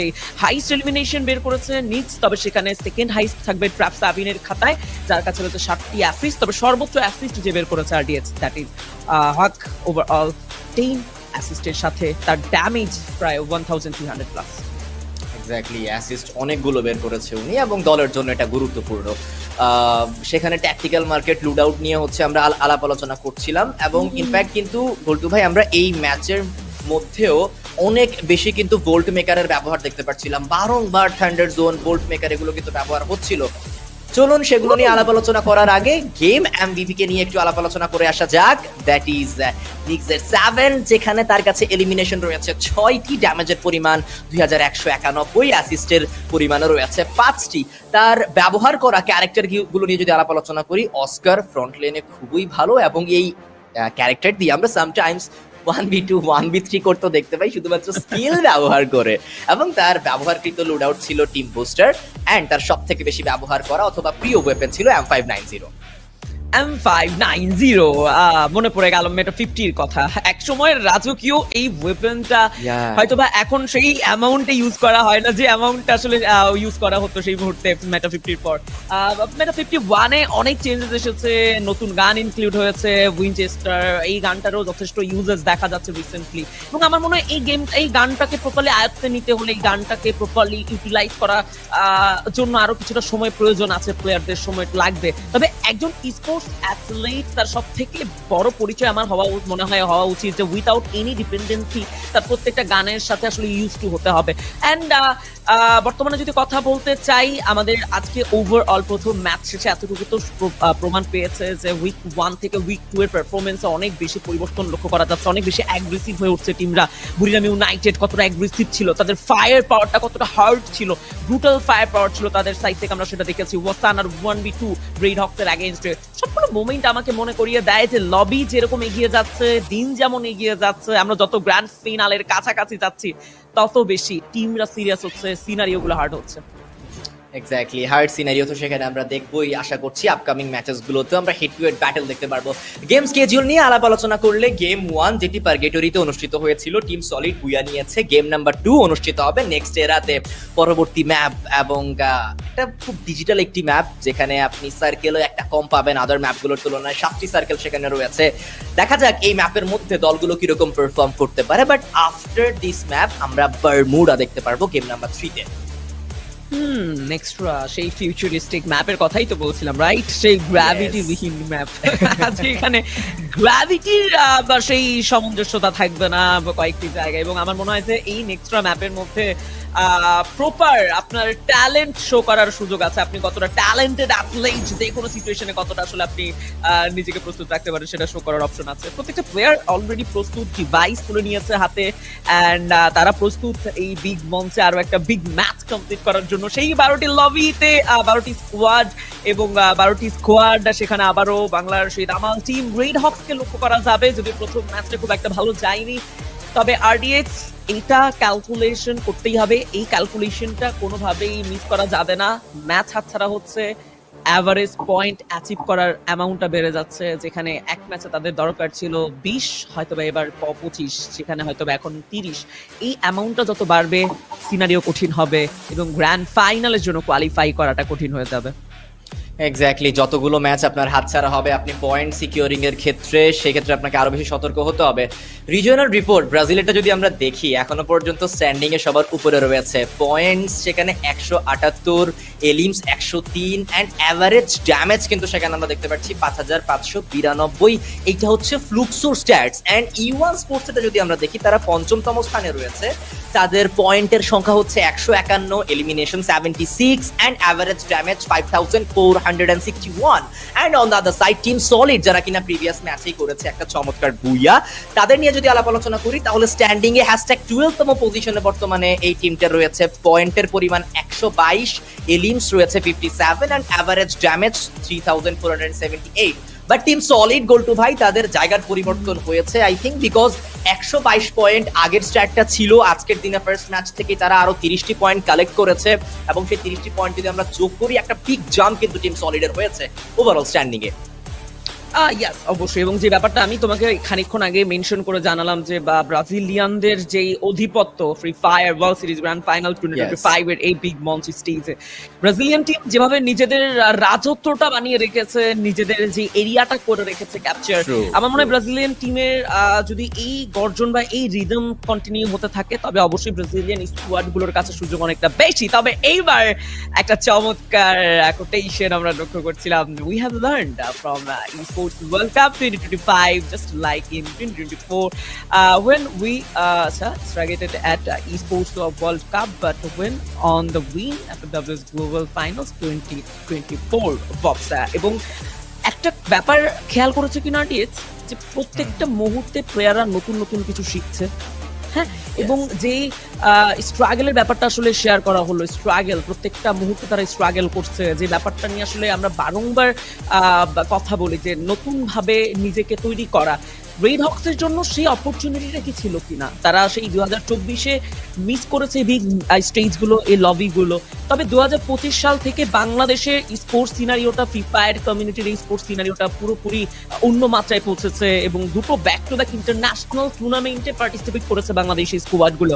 স্পোর্টস ওয়ার্ল্ড কাপে আমরা দেখেছি রেড হকসের অ্যাগ্রেশন, সেখানে স্পোর্টস ওয়ার্ল্ড কাপের পরেই আবারও 2025-এর Free Fire world series grand final 2025। So আরো অনেক কিছু শিখার এখনো বাকি আছে রেড হকসের, এতটুকু তো বিশ্বাস করা যেতেই পারে। তবে এই শিখাটা যেমন প্রয়োজন, সেরকম একটা ভালো পারফরমেন্স তৈরি করা, সেভাবে কিভাবে অপোনেন্ট স্কোয়াডের সামনে বেটার করা যায়, সেটাও আমার মনে খুব ফ্রিকোয়েন্টলি শিখা দরকার রেড হকসের এখন। এক্স্যাক্টলি, আপনি প্রত্যেকটা মুহূর্তে প্রত্যেকটা টুর্নামেন্ট থেকে কি কি শিখছেন সেগুলো আপনাকে অ্যাপ্লাই করতে হবে, এবং এক্সিকিউশন আপনাকে দেখাতে হবে যে আমরা এটা এক্সিকিউট করে এরকম পারফরমেন্স হচ্ছে বর্তমানে করছি। And team solid they are ready, and বাকি দলরা যারা যারা রয়েছে সবাই কিন্তু এই মুহূর্তে প্রস্তুত। নেক্সট দিকে আমরা এই মুহূর্তে কিন্তু চলে যাব। অ্যান্ড আমাদের ওয়েগার প্যাট, উনিও কিন্তু তার সেই মাথাটা ঘুরিয়ে এবার আমাদেরকে সিগন্যাল দিল যে নেক্সটেরা এই মুহূর্তে পুরো ময়দানটা রেডি, লেটস গো। দেখা যাক এই ম্যাচের মধ্যে বাংলাদেশি দল কিরকম পারফর্ম করে, তার পাশাপাশি আদার কান্ট্রি টিম তারা কিরকম পারফর্ম করে। একদমই, এবং আবারও সেই সব প্লেয়ারদের মুখমণ্ডল আমাদের সামনে কেমন দেখছি, সানা থেকে শুরু করে আমাদের কুটুট, ফ্লিকার, নেজাত, প্রত্যেকেই প্রচন্ড সিরিয়াস। আবারও ডিভাইস এই মুহূর্তে হাতের মুঠোয়, তবে প্লেইন পথ কতটা প্রেসার দিবে প্রথমে সেই ব্যাপারটা নিয়ে কথা বলতে হয়। মিউজিয়াম এখনো একদমই নিশ্চুপ, তবে রেড হকস কোথায় ল্যান্ডিং করলো, ওকে একটা ভালো ডিসিশন হয়তোবা নিয়েছে আর হয়তোবা না, কারণ দুটো টিমের খানিকটা মধ্যখানে, এবং আমার দুটো টিম মনে হচ্ছে না তিনটি টিম প্রেসার দিতে পারে চাইলে। টিম সলিড বলো, জিওডব্লিউ বলো, পি স্পোর্টস বলো, এবং অন্যদিকে বুরিরাম ইউনাইটেড কে দেখো একদম মিউজিয়ামে একটা ঠান্ডা প্লেস পেয়েছে তারা। শুরুতেই বেশ কিছু প্রেসার আসতে পারে টিম সলিডের সাইড থেকে, এবং অলরেডি টিম সলিড তাদের জায়গা থেকে বেশ সেফ কিছু রোটেশন মেক করছে। ফ্যালকন কি কোনোভাবে এন্ট্রি নিতে পারে এই ব্যাটলে? আমি দেখেই ভাবছিলাম যখন ফ্লাইট পাথটা এবং ল্যান্ডিং পজিশনগুলো লক্ষ্য করছিলাম, তখন পি স্পোর্টস এর প্লেয়াররা তারা অত বেশি সময় অপচয় করবে না, তারা চলে আসবে এই সাইডে অ্যান্ড আক্রমণটা সর্বপ্রথম তারাই হয়তোবা করতে চলেছে রেড হক্সের উপরে। ঠিক সেটাই হলো এলবিটি, তারাই কিন্তু এই মুহূর্তে উনি একা এসে আক্রমণটা করলো, এবং সেখানে লঞ্চ প্যাডের ব্যবহারও কিন্তু আমরা দেখতে পেয়েছিলাম রেড হক্সের প্লেয়ারদের কাছ থেকে। আগেই পজিশনটা কিন্তু ওয়ান কাইন্ড অফ রিভিল হয়ে গিয়েছে, বিকজ গো স্পোর্টস এর উপরে একটা হিট লিস্টের ব্যবহারও করা হয়েছিল, অ্যান্ড ব্লেড তাকে কিন্তু সেখানে জুয়াজা 7 সে ইনস্ট্যান্টলি পিক করে নিয়েছে।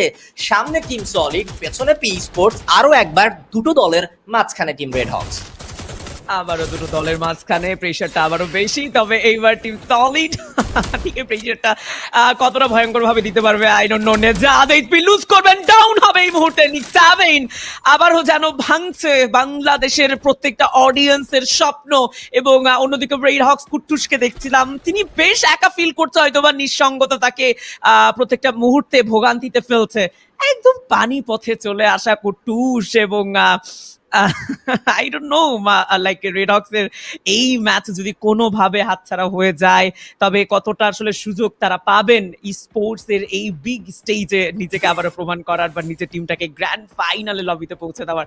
তবে কুট্টুস বের হতে পেরেছে, এই প্রত্যাশা আমাদের কাছে এখনো রয়েছে। আমি শুরুতেই মেনশন করছিলাম তোমাকে, হয়তো তুমি খেয়াল করেছো আরডিএ, যে এক পাশে টিম সলিড, পি স্পোর্টস, এবং ফ্রন্টে থাকছে জিওডব্লিউ। সো এই যে তিনটি টিমের মধ্যখানে প্রেসার ফেস করা, যেখানে যে কোনো মুহূর্তেই চাইবেন লবির যারা একটু নিচের দিকে রয়েছে তাদেরকে আর্লি স্টেজে ক্যাপচার করার জন্য, তাদেরকে আর্লি স্টেজে ডমিনেট করার জন্য, যেন লবিটা ছোট হয়, লবিটাতে সেই স্ট্রাগলটা কমে যায়, এবং পি স্পোর্টস সেই উদ্যোগে এগিয়েছে। তবে এইবার একটা অনাকাঙ্ক্ষিত ব্যাটল শুরু হতে পারে পি স্পোর্টস ভার্সেস টিম সলিডের মধ্যে, সেখানে লাহো এন্ট্রি নিয়েছেন। তবে অন্যদিকে জিওডব্লিউ ভার্সেস এইজি গ্লোবাল, অল গেমের গ্লোবাল প্রথমেই আমরা টিম এসআর কে ডাউন হতে দেখবো, অন্যদিকে ডিমন চার্জ খাবেন, ফেস করবেন লং থেকে ডিউ। ওকে এন্ড এই যে গ্লোবাল বুঝে শুনেই মাঠে নেমেছে, জিওডব্লিউ যেন সুযোগটা বারংবার হাতছাড়া করছে প্রত্যেকটা ব্যাটলে। এক্স্যাক্টলি, এই মুহূর্তে এজি গ্লোবালরা তারা যে টাইমিং এ আক্রমণটা করেছে, গো স্পোর্টস এর মাত্র একটা প্লেয়ার জীবিত, সে বের হতে পেরেছে, এইটা তাদের জন্য গুড নিউজ। এবং সেই খেলোয়াড়টি যদি নিজের খেলোয়াড়গুলোকে ফিরিয়ে নিয়ে আসতে পারে, তাহলে আরো একটা সুসংবাদ তারা পাবে। টিম সলিডের সাথে পি স্পোর্টস এর যে ব্যাটেলটা, সেটাও শুরু হয়ে গিয়েছে। রেড হক্স যখন ফাইট করছিল অথবা ফাইটে এন্ট্রি করেছে, এলবিটি দেখুন ওইখানে জাস্ট সিঙ্গেল প্লেয়ার ছিল।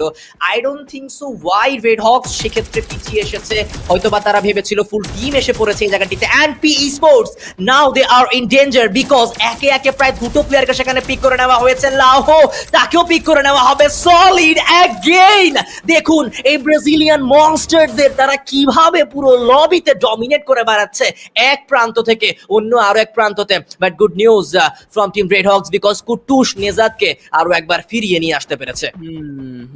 ইয়াস, it's a big opportunity I guess. Red Hawk প্রথম প্রেসারটার কারণে সেভাবে নিজেদের ফুল পটেনশিয়ালিটি তারা শো করতে পারেনি, তবে যেখানে back to back player comeback হবে তাদের সেই পটেনশিয়ালিটি, সেখানে আমার মনে হয় আরো একবার অপরচুনিটি পাবে। তবে এইবার টিম সলিড ফেস করছেন ব্যাটল ব্লেড। শুরুতেই এবার যেন ব্লেডের গর্জন, জিওডব্লিউর একজন চমৎকার অ্যাথলেটকে তুলে নিয়েছেন একা, এবং কনফার্মেশনটাও খুব দ্রুত দিয়েছে। প্রথম পয়েন্ট আমার মনে হয় আজকের দিনের রেড হক্স কালেক্ট করলো, এবং ব্লেড সেখানে নিজের অধিপত্য দেখিয়েছে। এবং অন্যদিকে টিম সলিড সেই টিমের এগেইনস্টে থাকা এইটি গ্লোবাল, ব্যাটলটা সহজ নয়, এবং অন্যদিকে ভারুসের M519 এর ব্যাক টু ব্যাক চার্জটা কতটা প্রেসার এইজি গ্লোবালদের ফেলবে। আমরা সাইডে রয়েছি, এবং প্রেসারটা যেহেতু দুপাশ থেকে আসবে, দুপাশ থেকেই বুঝে শুনে এন্ট্রি নিতে হবে। সাইফা অনেকটা এইচপি লুজ করে ফেলেছেন অলরেডি, ট্র্যাপ 7 সুযোগ বুঝেই সাইফাকে কনফার্ম করেছেন। কমপ্লিটলি ট্রু যে এইজি গ্লোবাল তারা আসলে একটা ফাইট শেষ করতে না করতে আরো একটা ফাইটে জড়িয়েছে। দ্যাট মিনস তাদেরকে সেখানে প্রেসার ফেস করতে হবে, এটা কমপ্লিটলি একটা চিরন্তন সত্য। তবে রেড হক্স কি ফাইটে জড়ানোর জন্য খানিকটা নিজ উদ্যমেই এগিয়ে আসছে? ফাইটে আমরা খানিকক্ষণ পরে দেখতে পাবো টিমটিকে। আমার কেন যেন মনে হচ্ছে খুব দ্রুত রেডহক্সের সাথে আরো একটা ফাইট এঙ্গেজ হবে কোনো না কোনো টিমের। এক্স্যাক্টলি, তাদের আশেপাশে আমরা অনেকগুলো দলকেই প্রায় লক্ষ্য করতে পারছি। এজি গ্লোবালরা অ্যাজ এ সিঙ্গেল টিম এখানে এসে এতগুলো দলকে তারা ম্যানেজ করেছে। ডিউ শর্ট রেঞ্জে স্নাইপার দিয়ে সেখানে প্লেয়ারকে ফিনিশ করা, দেন ট্র্যাপকে পিক করে নিয়েছে। এবার সলিডদের অবস্থা ভালো নয়, এন্ড দেখতে দেখতে #12 এ team solid they are eliminated. গত ম্যাচে বুইয়া সেখানে ছিল, বাট এই ম্যাচে #12 এ নিয়েছে তারা বিদায়। এলিমিনেশন পয়েন্ট তো কিছুটা রয়েছে, বাট প্লেসমেন্টের কোনো পয়েন্টই তারা পাবে না। এজি গ্লোবাল প্রিভিয়াস ম্যাচে শুরুতে স্ট্রাগল করেছিল, বাট এইবার নতুন উদ্যমে নতুন চেষ্টায় আরো একবার ঘুরে দাঁড়িয়েছে। কিন্তু এই দিকে আবার দেখা যাচ্ছে মুভিস্টার R7 ভার্সেস রেড হক জোকার পিছিয়ে যেতে চায়। মুভিস্টার R7 ফুল টিম তারা পিছিয়ে যেতে চায়, বাট ব্লেড তার বডিতে শর্ট কানেক্ট হয়েছিল। আই মিন সেখানে কিন্তু গ্রেনেডটা কানেক্ট হলেও বাট মুভিস্টার R7 তারা চলে গিয়েছে, তারা এই ফাইট ইনিশিয়েট করতে চায়নি। এন্ড রেড হক্স এই মুহূর্তে একটি এলিমিনেশন নিয়ে এখনো পর্যন্ত রোটেশনই ব্যস্ত। এক্স্যাক্টলি, এবং তুমি জাস্ট একবার চিন্তা করো রেড হক্স তাদের ফাইটটা যেখানে আসলে এঙ্গেজ হওয়ার দরকার ছিল মুভিস্টার 7 সাথে, সে ফাইটটা অ্যাভয়েড করেছে মুভিস্টার 7রা। কি হতে পারে এর প্রধান কারণ আই ডোন্ট নো, তবে পুরোপুরি ম্যান পাওয়ার নিয়ে চাইলেই ফাইটটা জড়াতে পারতো মুভিস্টার 7রা। দ্যাট মিনস শুধুমাত্র ম্যান পাওয়ার থাকলেই নয়, অবশ্যই বুঝে শুনে জায়গা বুঝে সেখানে সিচুয়েশন অনুযায়ী ফাইটটা জড়াতে হয়, সেটা আবার প্রমাণ করেছে মুভিস্টার 7রা। বের হয়েছে ব্যাটল থেকে। তবে একটা পারফেক্ট ব্যাপার লক্ষ্য করেছো কিনা যে CR7 সেটাকে কখন ইউজ করলে পারফেক্টলি সেটা থেকে বেনিফিট নেওয়া যায়। যখন তারা বের হয়ে যাচ্ছিল সেই মুহূর্তে তারা CR7টা ইউজ করে এবং কোনো প্রকার ড্যামেজ তাদেরকে ফেস করতে হয়নি মিস্টার 7 এর প্লেয়ারদের। তবে জোনটা অনেকটা স্ট্রিং করে গেছে, অনেকটাই লেফট সাইডের দিকে ঘুরে গেছে। E1 স্পোর্টস সেখান থেকে বেনিফিট আদৌ বের করতে পারবেন কিনা, কারণ লবিতে কাছাকাছি এখন অনেকগুলো টিম, প্রায় 4টা টিমকে বলা যায়। RDH বলা যেতে পারে, E1 তাদের কাছাকাছি রয়েছে এই মুহূর্তে, বুরিরাম ইউনাইটেড, হ্যাভি রয়েছে। লবিটা বেশ কঠিন। তবে GOW এগেইনস্ট আরো একবার রেড হক্স মুখোমুখি আরো একটা ব্যাটল। খানিকক্ষণ আগে ব্লেড প্রথম কনফার্মেশনটা যুক্ত করেছিল নিজের খাতায় GOW এগেইনস্টে। তবে এইবার হ্যান্ডসকে ডমিনেট করতে পারলে আরো একটি পয়েন্ট যুক্ত হবে নিজের খাতায়, সেটাই চেষ্টা করছেন ব্লেড। এইচপি খানিকটা লুজ করেছেন, খানিকটা সারাউন্ডিং রোটেশন। প্রথম ডাউন ফ্লিকার ফেস করবেন, তবে এন্ট্রিতে এবার নেজাদ গর্জন করতে চায়। ফ্লিকারকে হারিয়ে ফেলা টিমের জন্য একটা বড় চ্যালেঞ্জিং এর ব্যাপার, এবং এই চ্যালেঞ্জটা কেন বারংবার ফেস করতে হচ্ছে red হক্সকে I don't know. Nejad যদিও রিকলটা দিয়েছে ফ্লিকারকে, লক্ষ্য করেছো কিনা প্রিভিয়াস ম্যাচে ফ্লিকারের সাইড থেকে আমরা তেমন অ্যাগ্রেশন পাইনি। এই ম্যাচেও প্রথমেই ফ্লিকারকে টার্গেট করা, সেখানে হারিয়ে ফেলা, আমার মনে হয় ফ্লিকারের জায়গা থেকে সেই পটেনশিয়ালিটি আমরা এখন পর্যন্ত পাচ্ছি না।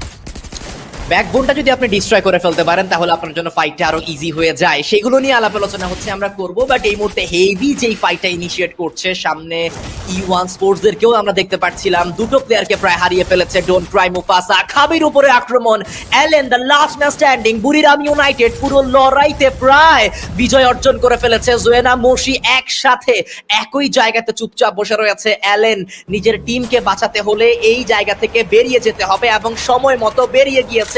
রিপকে দেখলাম সেখানে, কিন্তু নেজাদ অলসো টেকেন ডাউন।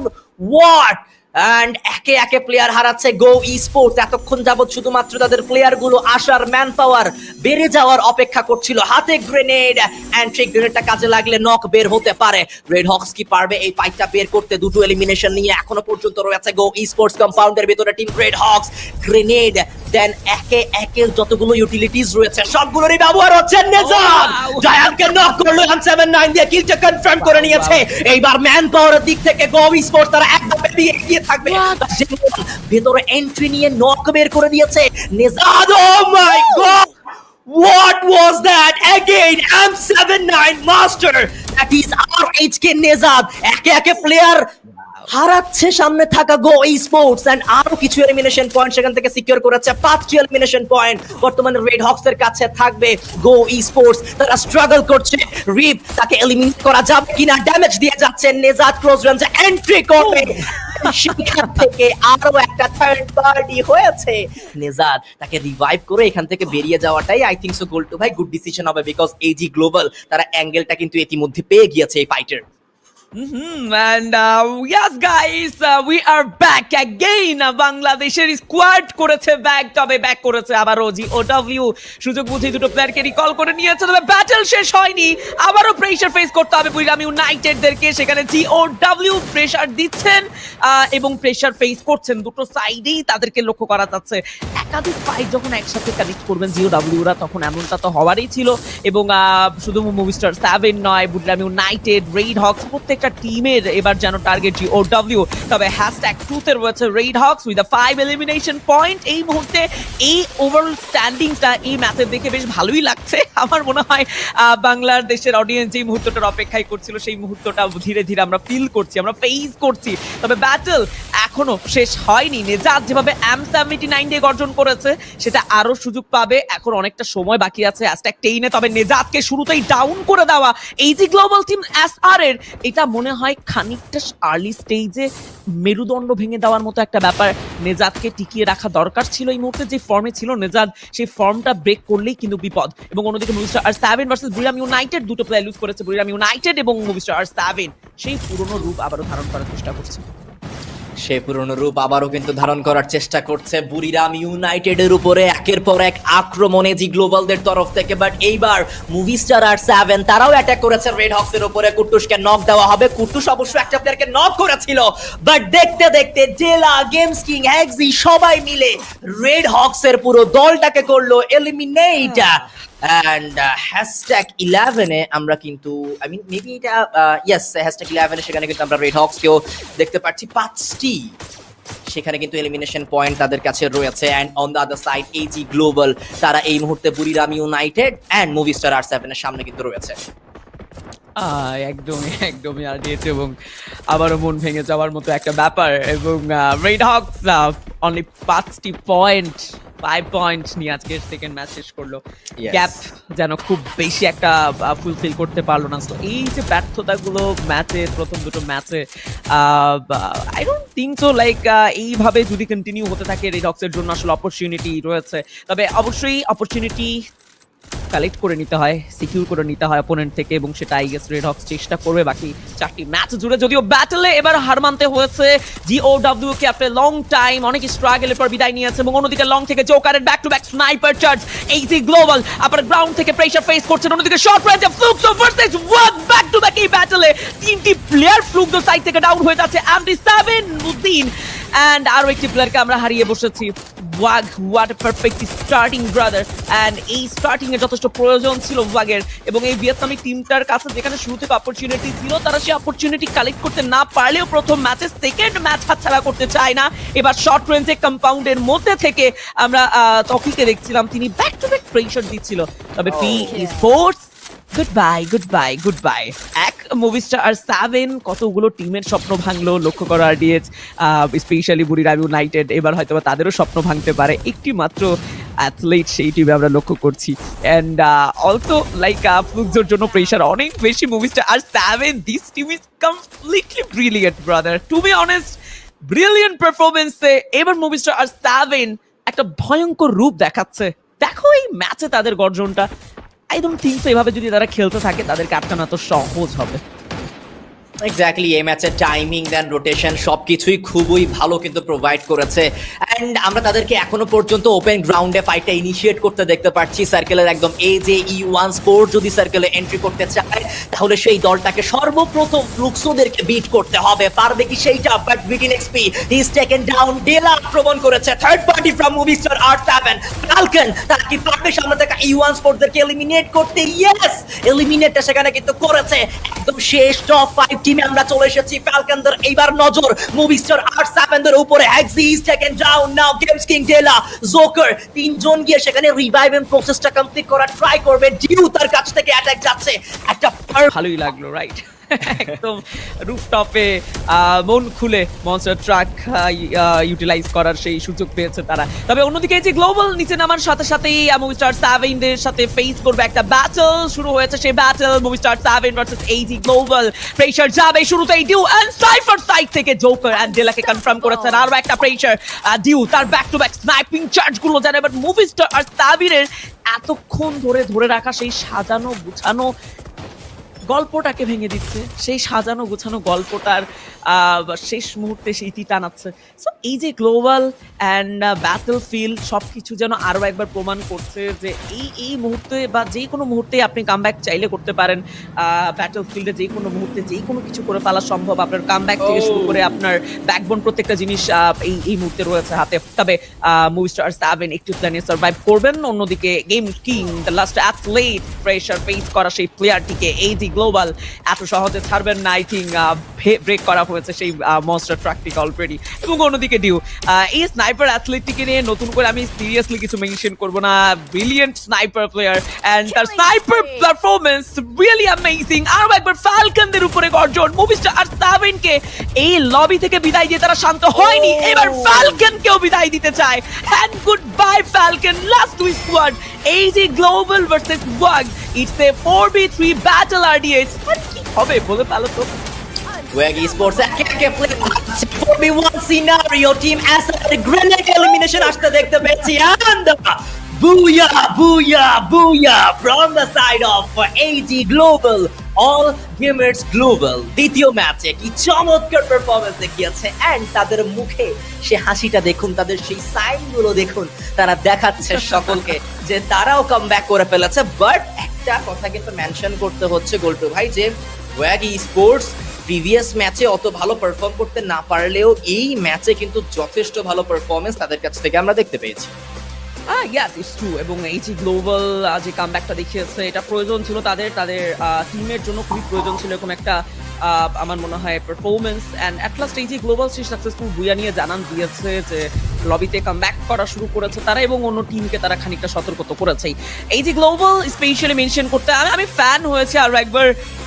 ডিউ তার স্নাইপিং যথেষ্ট চমৎকার ছিল এই ম্যাচে। সাইফা টিমস আর ওভারঅল এত চমৎকার কম্বিনেশন তারা মেইনটেইন করেছে, ইটস রিয়েলি ব্রিলিয়ান্ট। তবে আরডিএস এই সেকেন্ড ম্যাচ শেষে আবারও ফিরে আসতে চাই আমরা লাস্ট শটটাতে, যেখানে প্লেয়াররা কতটা চেয়ার করছিল এই Booyah পর, সেই চেয়ারটাকে আমরা উপলব্ধি করছিলাম। এই চেয়ার কি আমরা বাংলাদেশের কাছ থেকে এখন পর্যন্ত একবারও পেয়েছি কিনা আমার মনে হয় না। আমাদের এই যে অডিয়েন্স যারা এই মুহূর্তে লাইভ আছে তারাও কি তোমার মনে হয় না যে এই চেয়ারের জন্য ওয়েট করছে, তারাও কি ওয়েট করছে এরকম একটা চিৎকার উল্লাসের জন্য? তবে আমার মনে হয় সেকেন্ড ম্যাচে এসে রেডহক্স যেইভাবে কামব্যাকের চেষ্টা করছিল খানিকটা তারা ধরতে পেরেছে, 5টি এলিমিনেশন পয়েন্ট তারা বের করতে পেরেছে GOW এর এগেইনস্টে। তবে হয়ে ওঠেনি হঠাৎ করেই মুভিস্টার 7 এন্ট্রিটা যেন পুরোপুরি রেডহক্সকে বিচ্ছিন্ন করেছে।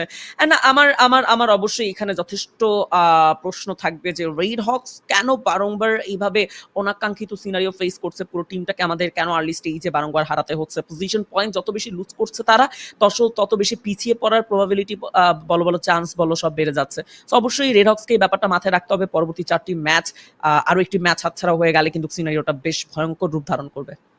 অবশ্যই প্রথম ম্যাচের তুলনায় দ্বিতীয় ম্যাচটা মোটামুটি ভালোই গিয়েছে। 6 পয়েন্ট তো তারা সেখান থেকে দেখা গেলে মোটামুটি সিকিউর তারা সেখানে করতে পেরেছে। বাট এই 6 পয়েন্ট তাদের পয়েন্টের যেই মার্জিনটা সেটা কিন্তু আরো বৃদ্ধি করতে হবে। বিকজ আপনাকে পার্টিকুলার ডেতে একটা পয়েন্টের মার্জিন হাতে ধরে নিয়ে যে আমি এতগুলো পয়েন্ট সিকিউর করব, দেন আপনাকে ওই পয়েন্ট ওয়াইজই পারফর্মটা করতে হবে। যদি রেডহক্স ওই রকম পারফরমেন্সটা দেখায় আপকামিং গেমসগুলোতে, ওই রকম যদি আমরা পয়েন্টস দেখতে পাই, তাহলে অবশ্যই আমাদের স্বপ্ন সেখানে এখনো পর্যন্ত বিদ্যমান থাকবে।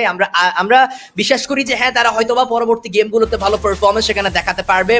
বাট তার আগে একবার গেম স্ট্যান্ডিংস নিয়ে সেখানে আমরা আলাপ আলোচনা করে নেই।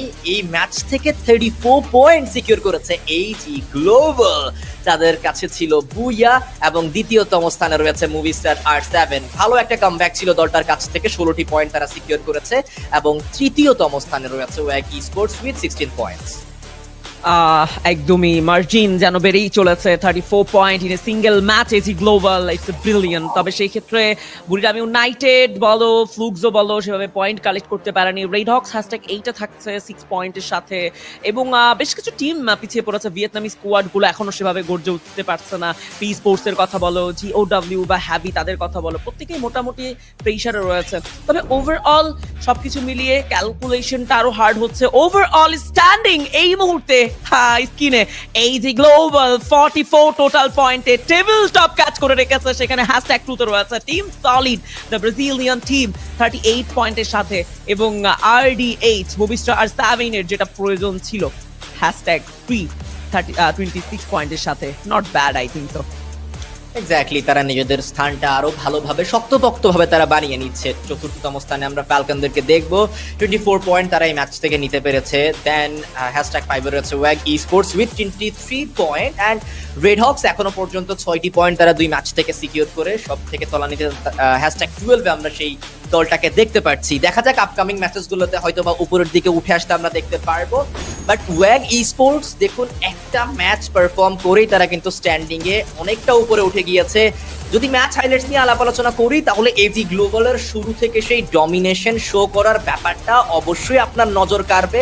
একদম শুরু থেকে শেষ মুহূর্ত পর্যন্ত প্রত্যেকটা ইনিশিয়াল ফাইটে তারা বিজয় অর্জন করেছে। জিউ specially mention this player, sniping attack চমৎকার দেখিয়েছে উনি এবং তার দলকে খুব চমৎকারভাবে কভার করেছে।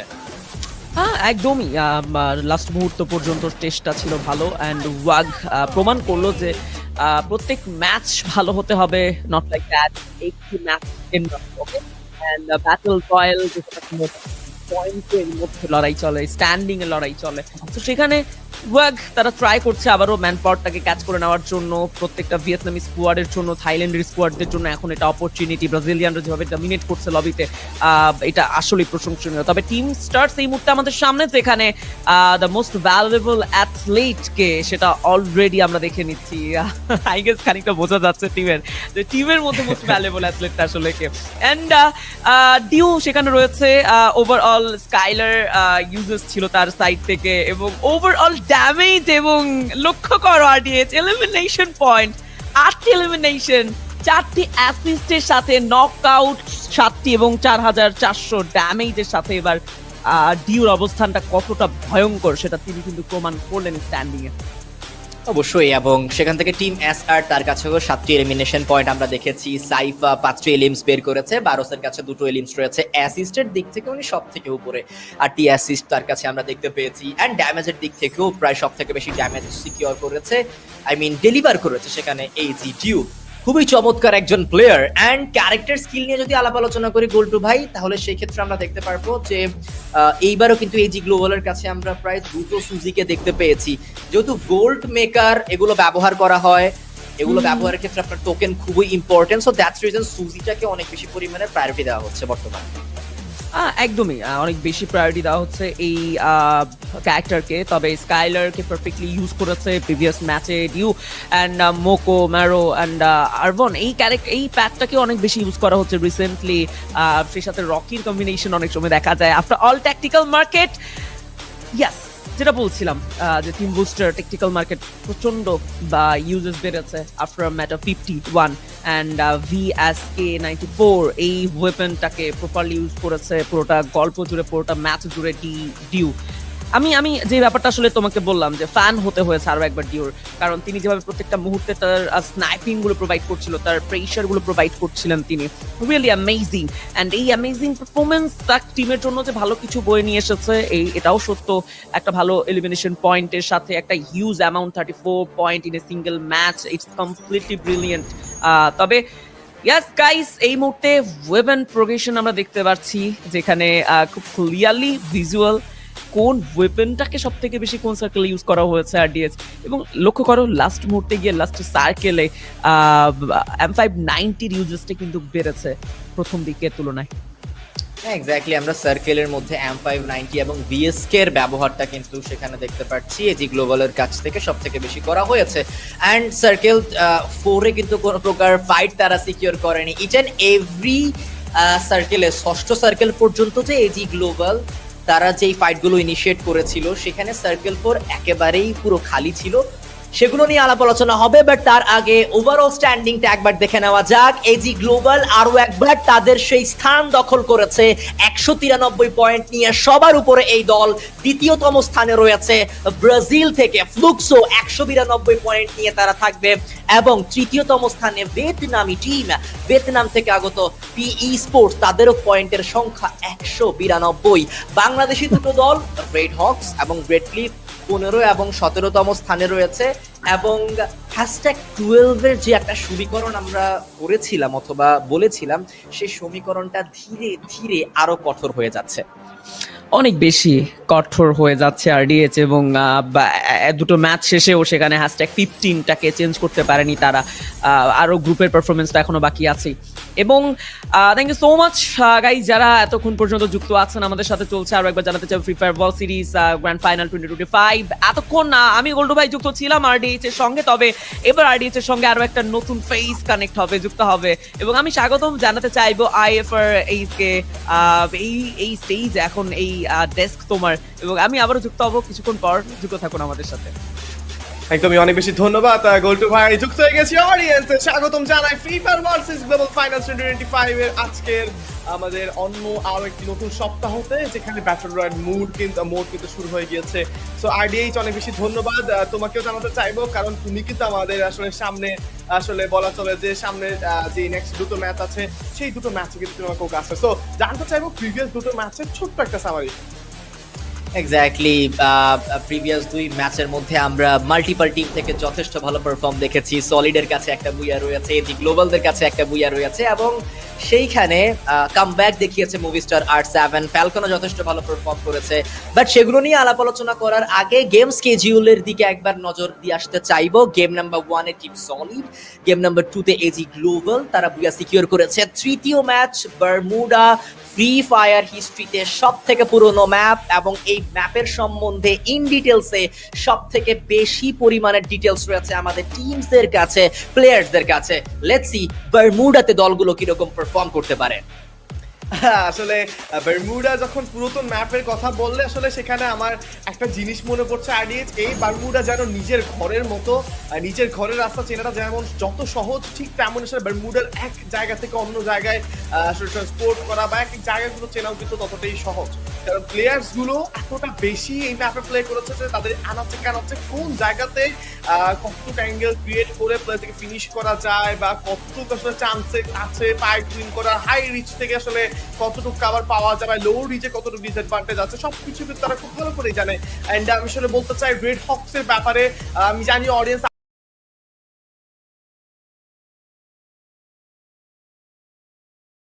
আপনারা অনেকটা অসন্তুষ্ট হয়ে যাবেন। রেড হক্স এর উপর এই মুহূর্তে কিন্তু আসলে অনেক বেশি 34 পয়েন্টস। এন্ড আসলে একটা জিনিস কিন্তু মেনশন করতে হয় RDH, সেটা হচ্ছে কিন্তু 12 নম্বরে থাকা টিম নোভা লিজিয়নের কাছে রয়েছে 140 পয়েন্ট। দ্যাট মিনস আমাদের এই সাইড থেকে কিন্তু রেড হক্স থেকে 62 পয়েন্ট, 149 পয়েন্ট ছিল সেই দলটার কাছে।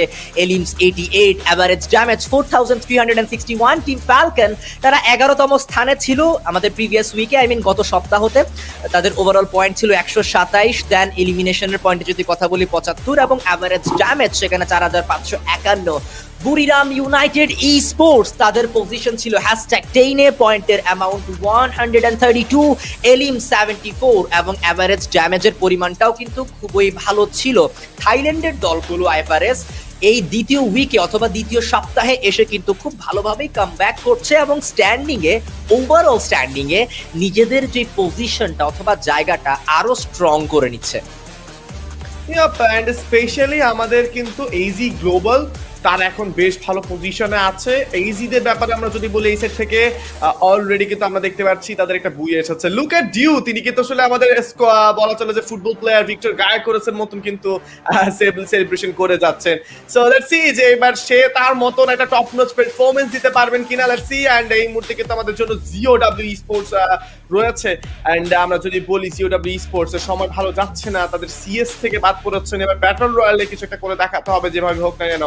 অল গেমার্স গ্লোবালরা যেই পারফরমেন্স তারা দিয়ে যাচ্ছেন, যে অ্যাভারেজে তারা প্লে করে যাচ্ছেন, সেখানে কিন্তু তাদের প্রেশার অনেক বেশি কম। এন্ড আমরা এই মুহূর্তে কিন্তু লেফট সাইডে একটা স্ট্যাটস দেখতে পাচ্ছি, টপ 3 মোস্ট এলিংস এর মধ্যে কিন্তু সবার উপরে আছেন আমাদের এইজি সাইফা, যার এলিংস টোটাল রয়েছে 40 এলিংস। এর পরেই রয়েছে কিন্তু স্নাইপার অ্যাথলিট ফ্রম ফ্লুক্সো 35 এলিংস নিয়ে কিন্তু তিনি থাকবেন MT7। এন্ড তারপরে রয়েছে গেমস কিং, আমাদের মুভিস্টার R7 এর অন্যতম নক্ষত্র যাকে বলা হয়ে থাকে। He is none other than games king, যার এলিমস রয়েছে 34 এলিমস। ফেভারিট উইপন কিন্তু সেখানে M590। এলিমিনেশনের সর্বোচ্চ তালিকায় আমরা দখলদারিত্ব অথবা রাজত্ব দেখতে পাচ্ছি থাইল্যান্ড, ব্রাজিল এবং মেক্সিকোর।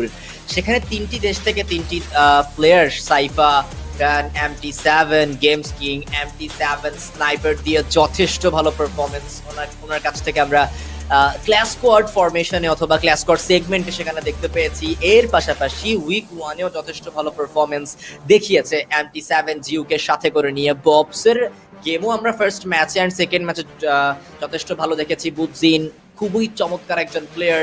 E1 স্পোর্টস প্রিভিয়াস ম্যাচে বুইয়া নেওয়ার সুযোগ থাকলেও বাট সেখানে নিজেদেরকে টিকিয়ে রাখা সম্ভব হয়নি because of open ground scenario. Open গ্রাউন্ডের একটা পজিশনে ফেসে গিয়েছিল, মাল্টিপল সাইড থেকে এই দলটার উপরে অ্যাটাক করা হয়েছিল। বাট ওয়াগ স্পোর্টস ফ্রম ভিয়েতনাম এই দলটা খুব ভালো একটা কিন্তু কামব্যাক করেছে প্রিভিয়াস ম্যাচে। বাট স্টিল তাদের অবস্থা কিন্তু ভালো নয়। আর if I want to mention তারা কিন্তু এই মুহূর্তে 90+ পয়েন্টস নিয়ে আছে। বাট যেটা কিনা আসলে থাইল্যান্ডে থাকা টিম বা ওয়াইল্ডদের থেকে আমরা এটা আসলে আশা করতে পারি না। অ্যান্ড সেখানে কিন্তু মেনশন করতে হয় আমাদের রেড হকসদের ব্যাপারে, তাদের অবস্থা কিন্তু ভালো নয়। দেখা যাচ্ছে বাংলাদেশের সেই 4 নক্ষত্রকে কুট্টুস, ফ্লিকার, দ্য মাস্ক ম্যান, সঙ্গে ব্লেড এন্ড নিজাদ রয়েছে। প্রিভিয়াস ম্যাচে দারুণ খেলেছে শুরুর দিকটাতে, তবে যেন আসলে ব্যাক টু ব্যাক কমব্যাট ফাইটের কারণে টিকে ওঠাটা মুশকিল হয়ে গিয়েছে। রেড হকস মিলের সাইডে কিন্তু ওয়াগ নেমেছে, সেখানে ক্ল্যাশ করবে না। ড্রপ ক্ল্যাশে একটা বড় পরিবর্তন বা ড্রপ লোকেশনে পরিবর্তন এনেছে। আমরা EWC তে যেটা দেখেছি RDH যে তাদের লোকেশন কিন্তু রিমনাম ভিলেজে ছিল বারমুডা বা স্টার্টিং ম্যাচে, বাট এইবার পরিবর্তন ওয়াগদেরকে কিন্তু নিয়ে নেওয়াটা খুবই ইজি ছিল। স্টিল রেড হকসটা কিন্তু চেঞ্জেস করছে নিজের পজিশনে। E1 হতে পারে তাদের নেক্সট টার্গেট এই সাইড থেকে। লেটস সি, দেখা যাক কি হয়। এই মুহূর্তে আমরা এজি গ্লোবালদেরকে দেখতে পাচ্ছি, তারা কিন্তু সার্কেলটা পেয়েছে। অন দ্য আদার সাইড বুরিরাম ইউনাইটেডের সাথে তাদের দূরত্ব মোটামুটি ভালোই, বাট এজি গ্লোবালের প্লেয়াররা উপরে উঠবে না পিকের, তারা নিচের দিকেই চলে যাবে। একদম সাইডে যেই টুকটাক উড হাউসগুলো ছিল অথবা কম্পাউন্ডগুলো ছিল সেখান থেকে লুট করেই তারা স্যান্তোসার দিকে এই মুহূর্তে রোটেট করছে। বাট বি কেয়ারফুল, স্যান্তোসাতেও সেখানে টিমস যে কোনো মুহূর্তে চলে আসতে পারে। এবং দেখা যাক এজি গ্লোবালের এই ম্যাচের মধ্যে পারফরমেন্সটা কিরকম ভাবে তারা ডেলিভার করতে পারে। 12 team still alive and Bangladeshi দল রেড হকস তাদের উপরেও নজর থাকবে। শুরুতে কিন্তু থাইল্যান্ড ভার্সেস ভিয়েতনাম দেখতে পাচ্ছি। অ্যালেনকে একা পেয়ে গিয়েছে এবং এইখানে অ্যালেনকে কভার করার মতো তেমন কোনো প্লেয়ারও নেই।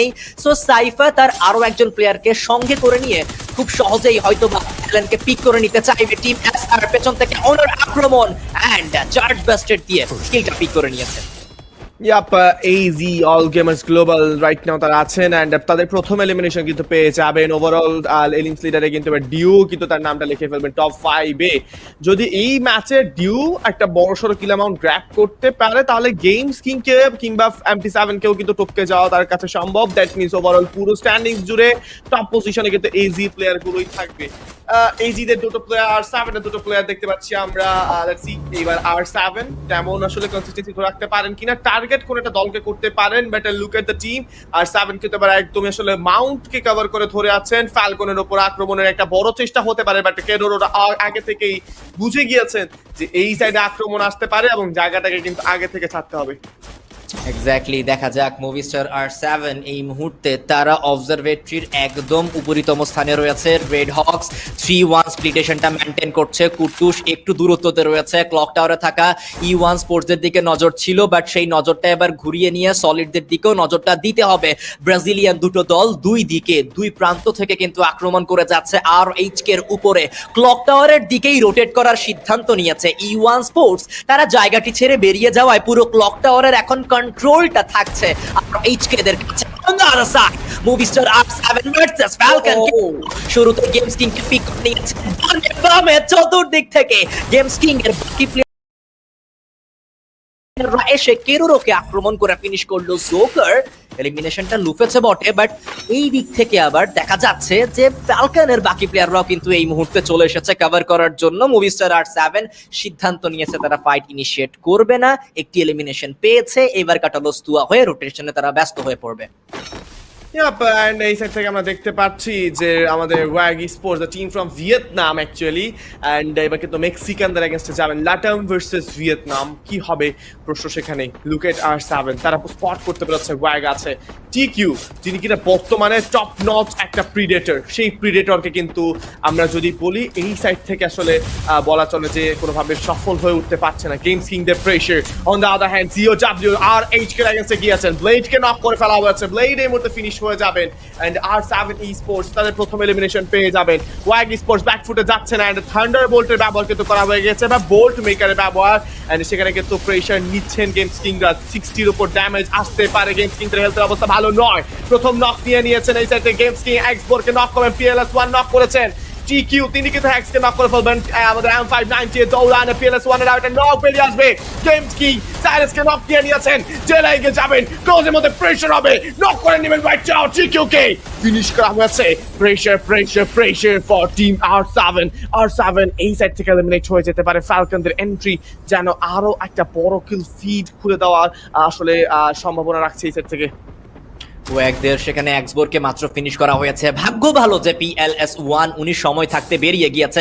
আরো একবার লঞ্চ প্যাডের ব্যবহার করতে দেখা যাবে ডেলা জোকারকে, বাট চাইলে ফ্যালকনের প্লেয়াররা সেই লঞ্চ প্যাডটাকেই অনুসরণ করে ধীরে ধীরে সেই সেম পাতে এগিয়ে গিয়ে চেস করতে পারে। বাট ওয়াগ তারা কি আরো একবার এইখানে আসবে নাকি উপর দিক থেকে অন্য কোনো জায়গায় চলে যেতে চাইবে? উপর থেকে প্লেয়ার নাম ছিল, দেখে যেহেতু ফেলেছে, ড্যামেজ দিবে কেরোরো, হাওয়ায় থাকা সেই প্লেয়ার এক্সবোরকে নক ফিনিশ কমপ্লিট করলো। আরো একটা খেলোয়াড় টিকয় সেখানে নামছে সামনের দিকেই এবং সেই প্লেয়ারকে ওয়ান মোর পিক করে নিতে চায় এন্ড ফ্যালকনের সম্পূর্ণ প্লেয়াররা সেই খেলোয়াড়টাকেও কিলে কনফার্ম করতে চায়। 12 টিম স্টিল অ্যালাইভ। রেড হক্সকে আমরা একটু আগে ফাইট ইনিশিয়েট করতে দেখতে পেয়েছি, বাট সেই ফাইটার এন্ডিং এখনো পর্যন্ত জানা হয়নি। ব্লেড চুপচাপ বসে রয়েছে ক্লক টাওয়ারে। Multiple team solid, P Esports and E1 sports তারা রয়েছে ফ্যাক্টরিতে এবং এই ফ্যাক্টরি থেকেই তারা নজরটা রাখছে ক্লক টাওয়ারের সাইডে প্লাস আকাশের দিকেও, যে আদেও কোনো প্লেয়ার কি রিকল হয়ে নিচের দিকে নামছে কিনা। হিট লিস্ট এসেছে আমাদের পাওয়ার উপরে, আমরা দেখতে পাচ্ছি সেখানে ম্যাচের 6 মিনিটে আমরা এসেছি, শুধুমাত্র দুটো প্লেয়ারকে লুজ করতে দেখতে পাচ্ছি আমরা এন্ড সেখানে কিন্তু আমরা বলা চলে ফ্লুক্সোদেরকে দেখতে পারবো। প্রেসার ক্রিয়েট হবে, ব্যারোস নক করেছেন, VSS এর প্রেসার ছিল বাট জিন এলিমিনেট হয়ে যাবেন টিম আসারের তরফ থেকে। ববসকে এলিমিনেট করা হবে ফ্রম ব্যারোস এন্ড এই সাইডে কিন্তু সামনে পুশ করা হবে ফ্লুক্সোদেরকে উদ্দেশ্য করে, but on the other hand LBT eliminate করবেন রেড হক্স এর ব্লেডকে এন্ড এই সাইডে আমরা দেখতে পাচ্ছি গিউ তিনি কিন্তু অলরেডি রয়েছেন এন্ড সামনে উড়াল দিয়ে মার্স ইলেকট্রিককে আসলে যদি বলি হোল্ড করে তিনি থাকবেন। নেজাদকে স্পট করা হয়েছে, নেজাদের পজিশন যেই জায়গায় আছে, গ্রেনেড একটা কিন্তু ম্যাচ চেঞ্জ করে দিতে পারে। ব্যারোস স্পট করেছেন নেজাদকে ছাড় দেওয়া হবে না, ব্লকার ছুটে দেওয়া হবে, সামনে পেছন থেকে আক্রমণ। টিম এসআর সেখানে কিন্তু চার্ট বাসের ব্যবহার এন্ড নেজাদ would be taken down by team SR. Exactly, তাকেও পিক করে নেওয়া হয়েছে। ফ্যালকন আবার সেখানে GOW Esports এর উপরে একটা হিট লিস্ট তো ব্যবহার করেছে। এজি গ্লোবালরা মার্স ইলেকট্রিকে এখন শান্তি মাথায় থাকতে পারবে, বিকজ মিনি ম্যাপে আশেপাশে তাদের তেমন কোনো টিমসকেই আমরা লক্ষ্য করতে পারছি না। এতগুলো সময় শেষ হয়ে যাওয়ার পরেও still 12 team alive on the other side. Volt maker দিয়ে পুরো ক্লক টাওয়ারকে একটা রণক্ষেত্র বানিয়ে দিয়েছে এই মুহূর্তে প্লেয়ার্স গুলো। P Esports এবং টিম সলিড একে অপরের মুখোমুখি, তারা খুবই কাছাকাছি রয়েছে। On the other side red Hawks থেকে ব্লেডকে আরো একবার খাবি ধারা নক করা হয়েছে। ACAT এর সেই শটটা কোনোভাবে বাঁচতে দেয়নি, বাট ফ্লিকার উনি কি সেভ হতে পারবে কিনা? উপরে উঠে বসে রয়েছে MT7, তার কাছ থেকেও এলিমিনেশন এসেছে। রেড হক্সের প্লেয়ারদেরকে এলিমিনেট করছে, বাট এই মুহূর্তে টিম সলিড তাদের কাছ থেকে অ্যাটাক যাবে এন্ড এই তৃতীয় ম্যাচে #12 এ আরো একবার টিম রেড হক্সদেরকে বিদায় জানানো লাগছে আমাদেরকে। অন্যদিকে P Esports versus team solid এই লড়াইটা কিন্তু এখনো পর্যন্ত চলমান। Nolan taken down. Yes, Nolan knock হয়ে গেছে, নেরো প্রেসার করছে, নো চান্সেস গোয়িং ডাউন। তিনি কিন্তু MP5 প্রেসার করবেন, নক নিয়ে নেওয়ার চেষ্টা। LBT উইথ MP5 লেভেল 3 যেন CS মোডে ফিরে এসেছেন। আরো একটা বার নলেনের সেখানে কিন্তু আমরা চার্জ বাস্টারের ব্যবহার দেখতে পারবো। P Esports তাদের প্লেয়ার্স গুলোকে এই মুহূর্তে রিকল করতে চাইবেন। ওয়াইফদেরকে দেখা যাচ্ছিল। টিম সলিড এবার কিন্তু চলে গিয়েছেন, যদি সেইখানে নোলেন যদি গ্র্যাব করতে পারে তাহলে কিন্তু চান্সেস অনেক বেশি থাকবে। গুয়াক্সা তিনি সেই সুযোগ আবার রিভাইভও করে ফেলেছেন। P Esports the hunting Predator যাকে বলা হয়ে থাকে, একটি ম্যাচে একটা রেকর্ড সম পরিমাণ পয়েন্ট এনেছেন। আরো একটি বারের মতো বিদায় আমরা দেখতে পারবো আরো একটি প্লেয়ারের। যতটুকু দেখে মনে হচ্ছে যে দলটা প্রবাবলি নর্মাল যে মেটা ফেভারিং গান আছে সেগুলো নিয়ে এতটা বেশি কমফোর্টেবল নয়, তারা অনেকটা বেশি কমফোর্টেবল তাদের যেই গান পাওয়ার্স MP5 লেভেল 3 বিজন এগুলো নিয়ে অনেক বেশি comfortable. On the other hand fight কিন্তু শুরু হয়ে গিয়েছে AZ দের সঙ্গে ওয়াগ Esports এর। বাট এই মুহূর্তে কিন্তু আমরা দেখতে পাচ্ছি প্রেসার যাবে ব্যারোস and team SR. What a finish! E1 Esports এর এন্ট্রিও সেখানে হয়েছে। What a complete fight and ওয়াগদের সেখানে বিদায় হয়ে যাবে #11 এ। এজি গ্লোবাল দেখুন ফুল প্যাকেজ এই দলটা, সেখানে আপনি যদি বম্বারকে বলেন, বম্বার তার কাজটা সম্পূর্ণরূপে কিন্তু উনি করতে পারে। অ্যান্ড বাকি আদার রোলের প্লেয়ারদেরও খেলা আপনি একবার জাস্ট লক্ষ্য করুন, সকল জায়গায় সকল দিক থেকে পারফেক্ট একটা দল, এবং তারা প্রত্যেকটা ম্যাচে, প্রত্যেকটা ফাইটে, প্রত্যেকটা সিনারিওতে সেটা প্রমাণিত করেছে। এবং এই মুহূর্তে তাদেরকে আরো একবার আমরা দেখতে পারবো ক্লক টাওয়ারের দিকে মেবি নজরটা রেখেছে, বাট বি কেয়ারফুল বিকজ হাভেলিতে কিন্তু সেখানে কম্পাউন্ডে চুপচাপ বসে রয়েছে E1 স্পোর্টস, সেখানে হিট লিস্টের ব্যবহারটাও দেখতে পেয়েছি আমরা। ফ্যালকন তারাও খুবই ক্লোজ, হেভি তাদের কাছ থেকে আমরা হিট লিস্টের ব্যবহার দেখবো। দুটো এলিমিনেশন হেভি এর কাছে রয়েছে এখনো পর্যন্ত। সব থেকে বেশি ডমিনেটিং এবং অ্যাগ্রেসিভ প্লে নিয়ে যদি আলাপ আলোচনা করতে হয় তাহলে সেটা বলতে হবে এজি গ্লোবালদেরকে। প্লেসমেন্ট ওরিয়েন্টেড এবং সেখানে এলিমিনেশনের যে হাংগ্রিনেস এবং ডমিনেশনের একটা মিশ্রণ গেম প্লে আমরা এজি গ্লোবালদের কাছ থেকে দেখতে পাচ্ছি। অত বেশি ওভার অ্যাগ্রেস নয়, time to time fight initiate করা এবং টাইম টু টাইম ফাইটগুলোকে ফিনিশ করা। সার্কেলের দিকে যদি নজর দেই, ফ্লুক্সো তারা সার্কেলের প্রায় অনেকটা বাহিরে, হেভি একদমই। এই যে বাকি টিমগুলো সার্কেলের একটুখানি কন্ট্রোল পেলেও দেখা যাক এই ম্যাচটা বুইয়া কাদের দখলে যায়। ফ্লুক্সো এখানে কিন্তু 25 নকের যে কম্পাউন্ডমেন্টস গুলো আছে সেই কভার নেওয়ার জন্য অনেকটা রাস্তা ঘুরে যাচ্ছেন। এবার প্রেসার প্রথমে গিয়েছে ফ্রিজিং গ্রেনেড দিয়ে, কিন্তু অপোনেন্টের জোসেফকে ডিসেবল করা হয়েছে, তারপরে ব্লকার গিয়েছে, বাট গ্রেনেডটাকে নেরো পারফেক্টলি কিন্তু এন্ট্রি করাতে পারেনি দলের আইজিএল, দলের নেইডার, দলের নেতা। এন্ড এবার কি করবেন, চারটা প্লেয়ার একসঙ্গে নেড আসলে কিন্তু খেলা খতম হয়ে যাবে। গ্রেনেড গিয়েছে, নক তিনি নিয়ে নিয়েছেন এই মুহূর্তে। FFWS Esports narrow pressure present আসে, ব্যবহার ওয়াল ব্রেক করে ঢুকে পড়েছেন আলবিটি। এন্ড লেটস সি নেরো এই মুহূর্তে এন্ট্রি নেবেন, চার্জ বাস্টার এন্ট্রি হবে সেখান থেকে। একের পর এক প্রেসার যাইকে নক করা হয়েছে। পি স্পোর্টস সেখানে কিন্তু ধুলির সাথে মিশিয়ে দিবেন, আমাদের আর কেউ নয়। That's a FFWS Esports E1 wants to grab some kills from this position, but they can't because hard cover, solid cover কিন্তু বিদ্যমান আছে। যদি এই সাইডে যে পজিশনটা ধরে রেখেছে আমাদের টিম পি স্পোর্টস, তাহলে কিন্তু তাদের জন্য বলা চলে যে খুবই ভালো পজিশন। তারা এখান থেকে লঞ্চ প্যাড নিয়ে কিন্তু হাওয়েলির ছাদে উঠতে পারে কিংবা ফ্যাক্টরিতে মুভ করতে পারে, যেখানে মুভিটা R7 আছে। দুটো থেকে একটা অপশন তাদেরকে গ্র্যাব করতে হবে, নতবা আর্লি যদি বলি আর্লি যদি তাদেরকে চেঞ্জ করতে হয় পজিশন, তাহলে কিন্তু সেখান থেকে বলা চলে যে তাদের জন্য একটু বিপদ থাকতে পারে। আর সাভেনদের সঙ্গে বুরিরাম ইউনাইটেডের ফাইট আমরা দেখতে পারি, যেখানে হেভি স্পোর্টস পেছন চাইলে আছে। বলা চলে যে হেভিদের সঙ্গে বুরিরামে ফাইট হওয়ার বেশি সম্ভাবনা রয়েছে। বুরিরামদের প্লেয়ারদের ব্যাপারে যদি বলি, চারটা প্লেয়ারই কিন্তু এই মুহূর্তে একদমই ছাদের উপরে আছে, প্রেসার ক্রিয়েট করা হয়েছে। মশি এই মুহূর্তে বুটজিনে নকটা নিয়ে নিয়েছে। এক্স্যাক্টলি, একদম হায়ার গ্রাউন্ডের পুরো কাজটা সেখানে কিন্তু করতে দেখতে পেয়েছি আমরা। মশির কাছ থেকে নক নিয়েছে, বাট কিল কনফার্মেশনটা এখনো পর্যন্ত দেখতে পাইনি। জিউ সেখানে নিজের প্লেয়ারকে ট্রিটমেন্ট ওয়াই এর মাধ্যমে হয়তো বা রিভাইভটা কমপ্লিট করতে চাইবে। বুটজিন স্টিল তাকে নক করে রাখা হয়েছে। মশি এই মাত্র গিয়ে নিজের কিলটা কনফার্ম করতে পারলো। ফ্লুক্সো সেখানে নজরে পড়েছে মুভিস্টার R7 দের। ওয়াও, মশি অ্যাগেইনস্ট স্ট্রাইক করলো। গেমস কিংকে সেখানে টেকেন ডাউনটা করা হয়েছিল, বাট সেখানে নিজেদেরকে আরো একবার রিকল করে ধীরে সুস্থে ম্যাচটা প্লে করতে চাচ্ছে। যেহেতু গোল্ড মেকারের ব্যবহার হয়েছে ওপেন গ্রাউন্ডে, মুভিস্টার R7 সতর্ক থাকতে হবে। তাদের কাছে কোনো প্রকার কোনো পার্মানেন্ট কভার নেই। পেছন থেকে আবার পি স্পোর্টস তারা ক্লক টাওয়ার থেকে এন্ট্রি নিতে পারে, so be careful. Now heavy তাদের সামনে একটু একটু করে কিন্তু এগিয়ে যাচ্ছে। ফ্লুক্সো আক্রমণ হতে পারে, সারপ্রাইজ পেতে পারে এবং সারপ্রাইজ দিতেও পারে আবার ফ্লুক্সো। ববস একটা প্রপার হেডশট কানেকশন পেলেও সেখানে নকটা এখনো পর্যন্ত আসেনি। পাল্টা কাউন্টারে নেরোকে পাঠিয়ে দেওয়া হয়েছিল, সেই স্কিল ব্লকারটাকেও কিন্তু সেখানে একে একে ডিস্ট্রয় করা হয়েছে। সাইফা ক্লোজ রেঞ্জে ঢুকবে, এজ গ্লোবাল একটা ফিনিশ করতে পারে কিনা ফ্লুক্সো, তারাও সেখানে ফিনিশ করে যাচ্ছে। ফ্যালকন একে একে প্লেয়ার গুলো আসছে, এলিমিনেশন পয়েন্ট সিকিউর করে যাচ্ছে। বারোস তার কাছ থেকে পারফেক্ট কভার দেখতে পাচ্ছি আমরা। টিম এসআর খুবই দ্রুত তাকে রিকল করে ফেলতে হবে, তাকে রিভাইভ করে ফেলতে হবে, না হয় শেষ মুহূর্তে গিয়ে ম্যান পাওয়ারের যে একটা ঘাটতি সেইটাতে কিন্তু ভুগতে হতে পারে AG গ্লোবালদেরকে। AG right now on top, the predator of the game, the hunter modes has been turned on by this team AZ Global. Buriram United দলের আইজিএল কে বাঁচানো তীব্র প্রচেষ্টা। পি স্পোর্টস তারা কিন্তু শাটডাউন হয়ে যাবেন। নেরো শেষ পর্যন্ত পারেননি। হেভি স্পোর্টস যারা নিজেদেরকে এতক্ষণ পর্যন্ত চুপ রেখেছেন, এন্ট্রি নিচ্ছেন Heavy Sports right now. Let's see বুরিরামদের সঙ্গে কি পারবেন কিনা একটা ব্যবহার। স্নাইপারের শট এসেছে, সেখানে কিন্তু গ্রেনেডের আক্রমণ চলে। বুরিরাম দুটো সাইড থেকে প্রেসার, গেমস কিং এর আক্রমণ, বসিকে নক করা হয়েছে। কিলস গুলো অ্যালেনের কাছে যাচ্ছে, একের পর এক প্রেসারে চোখের পলকে বিদায় নিয়ে ফেলবেন আমাদের বুরিরাম ইউনাইটেড। #6 for them. 5টি পজিশন পয়েন্ট পাবে।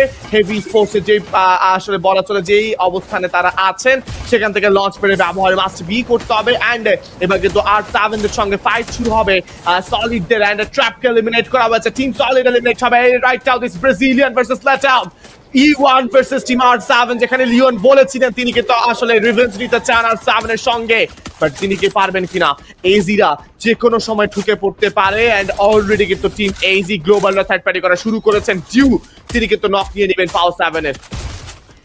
তাদের সেখানে দেখুন ট্যাকটিক্যাল মুভগুলো দেখুন, সম্পূর্ণ প্লেয়ারদের কাছ থেকে আমরা দেখতে পেয়েছি তারা মনস্টার ট্রাকটা নিয়ে এসে নামিয়ে সেখানে কিন্তু কভার তৈরি করেছে। বাট এইবার ডান বাম দুই দিক থেকে অ্যাটাক করা হবে।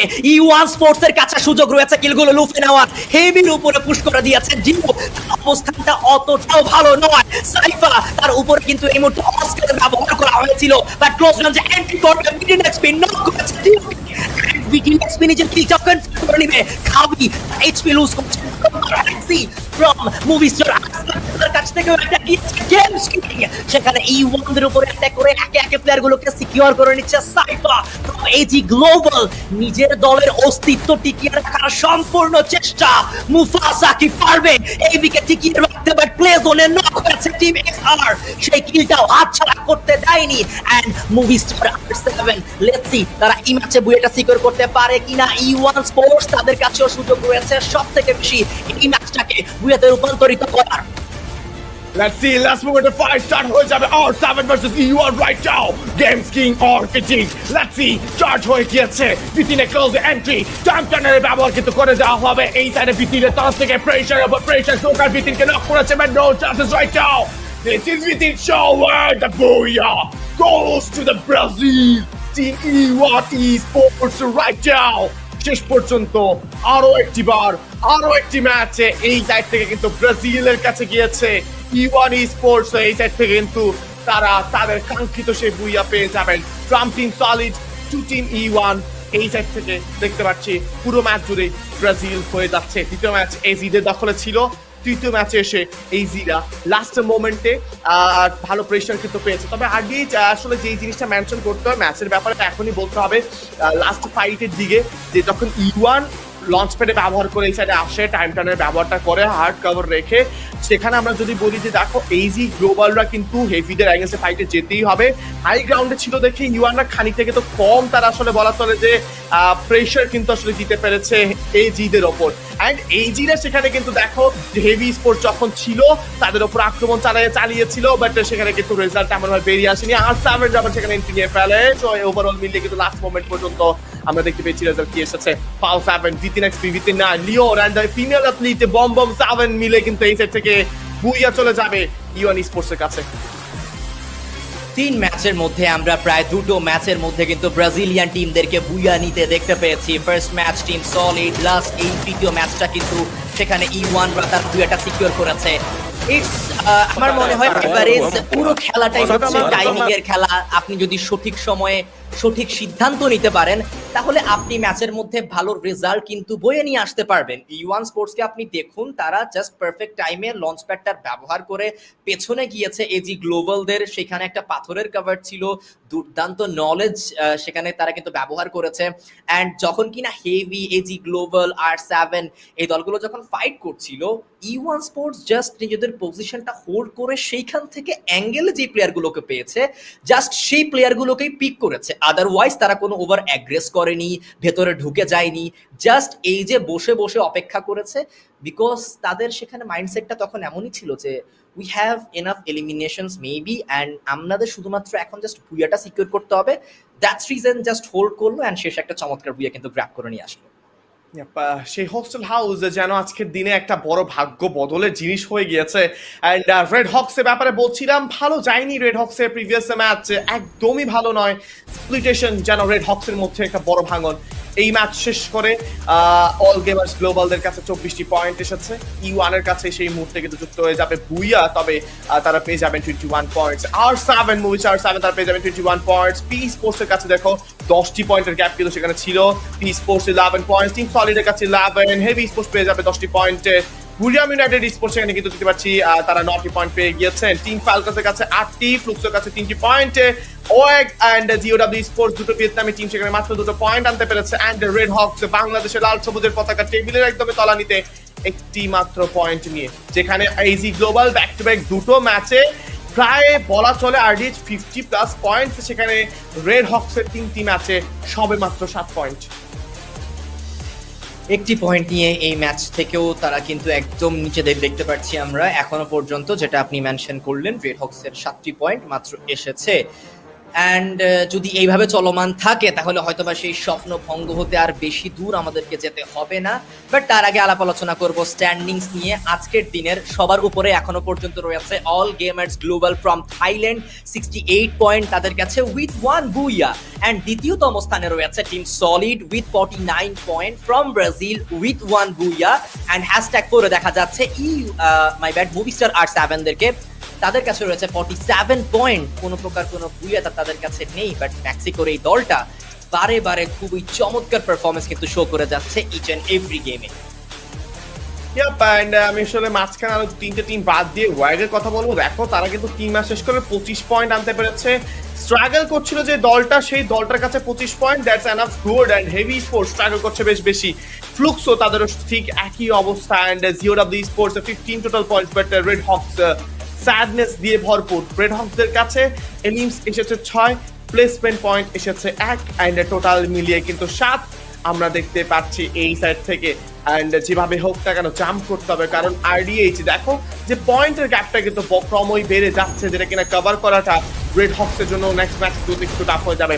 এই ফাইটের কথা বলছিলাম, বোল্ট মেকারের ব্যবহার ছিল, গেমস কিং সেখানে কিন্তু ম্যাচ ঘোরানোর জন্য প্রস্তুত ছিলেন, অনেকগুলো নক তিনি বের করেছিলেন। ডোন্ট স্ক্রাই দের প্রেশার হেভি স্পোর্টসের ব্যাপারে বলতে চাই আরডিএইচ, যখন ফাইট চলছিল মসজিদের সঙ্গে ফ্লুক্সো কিংবা R7, তখন কিন্তু হেভি স্পোর্টস কোনো আওয়াজও করেনি। তবে যখন সুযোগটা পেয়েছে কামড় বসিয়ে দিয়েছেন, যেন আসলে হিংস্র এক গর্জন। অ্যান্ড R7 দের সঙ্গে ব্যারোসকে প্রথমে নক নেওয়ার পর খুবই ইজি ফিনিশ, বাট সেখানে কিন্তু ফিনিশিং টাচটা আর আশা হয়নি। তোকার চেষ্টা করলেও স্নাইপার অ্যাথলিটে আসলে M590 এগেইনস্ট ক্লোজে টিকে থাকাটা খুবই টাফ। এক্স্যাক্টলি। এবং আমার কাছে জানি না কেন এফআরএস একটা জিনিস কিন্তু খুব ভালোভাবেই আমি নোটিস করছি এবং আমার মনে হচ্ছে, দেখুন এইজি গ্লোবাল নিয়ে কথা বলি, ব্রাজিলিয়ান টিমগুলোকে নিয়ে কথা বলি, দেন Movistar R7, Nova লিজিয়ান from Mexico, এই দলগুলোকে নিয়ে কথা বলি, তারা কিন্তু খুব কনফিডেন্ট ভাবে প্রত্যেকটা ফাইট ইনিশিয়েট করছে। বাট আমাদের দেশের টিমগুলোর মধ্যে আই থিঙ্ক সেই কনফিডেন্সটার একটু ল্যাকিং হয়তো আমরা দেখতে পাচ্ছি। সেটা যদি তারা শুধরিয়ে ফেলে আরো ভালো ফাইট তারা বের করতে পারবে। বাট এবার টিম স্ট্যাটস নিয়ে আমরা আলাপ আলোচনা করব। এমভিপি তালিকায় হয়তো বা পাও 7 থাকতে পারে, 3টি এলিমিনেশন তার কাছে রয়েছে। দেখুন এলিমিনেশনের খাতায় অতটা বেশি কিন্তু তারা এলিমিনেশন নেয়নি, 3, 3, 6, 8, 9টি এলিমিনেশন পয়েন্ট। অ্যান্ড এর পাশাপাশি একটা বুইয়া 12টি পয়েন্ট নিয়ে টোটাল 21টি পয়েন্টের একটা চমৎকার ম্যাচ কিন্তু E1 স্পোর্টস এই মুহূর্তে শেষ করলো। এইরকম ধারাবাহিকভাবে খেলতে থাকলে আই থিঙ্ক সো স্ট্যান্ডিং এ তারা আরো উপরের দিকে উঠে যেতে পারবে। অ্যান্ড এই সাইড থেকে আমরা যদি বলি যে পাও 7 অনেকগুলো নক কিন্তু তিনি বের করেছিলেন। And game MVP as usual সেখানে তো পাও 7 হয়ে যাবেন 3টে এলিমিনেশনের সঙ্গে 2721 ড্যামেজ অ্যান্ড 2টো অ্যাসিস্ট কিন্তু তিনি করেছেন। স্কাইলারের ব্যবহার তিনি করবেন, সুজির সঙ্গে মোকোর সঙ্গে কিন্তু মারোর ব্যবহার, আর বোনের ব্যবহার দেখতে পাচ্ছি VSK 94 কিন্তু সেখানে তার ফেভারিট উইপন রয়েছে। M8 পাওয়াটা খুবই কষ্টসাধ্য এখনকার দিনে, এখনকার মেটাতে। এন্ড সঙ্গে যদি বলি আরডিএইচ AWM পাওয়াটা যেন আসলে স্বপ্নের মতন।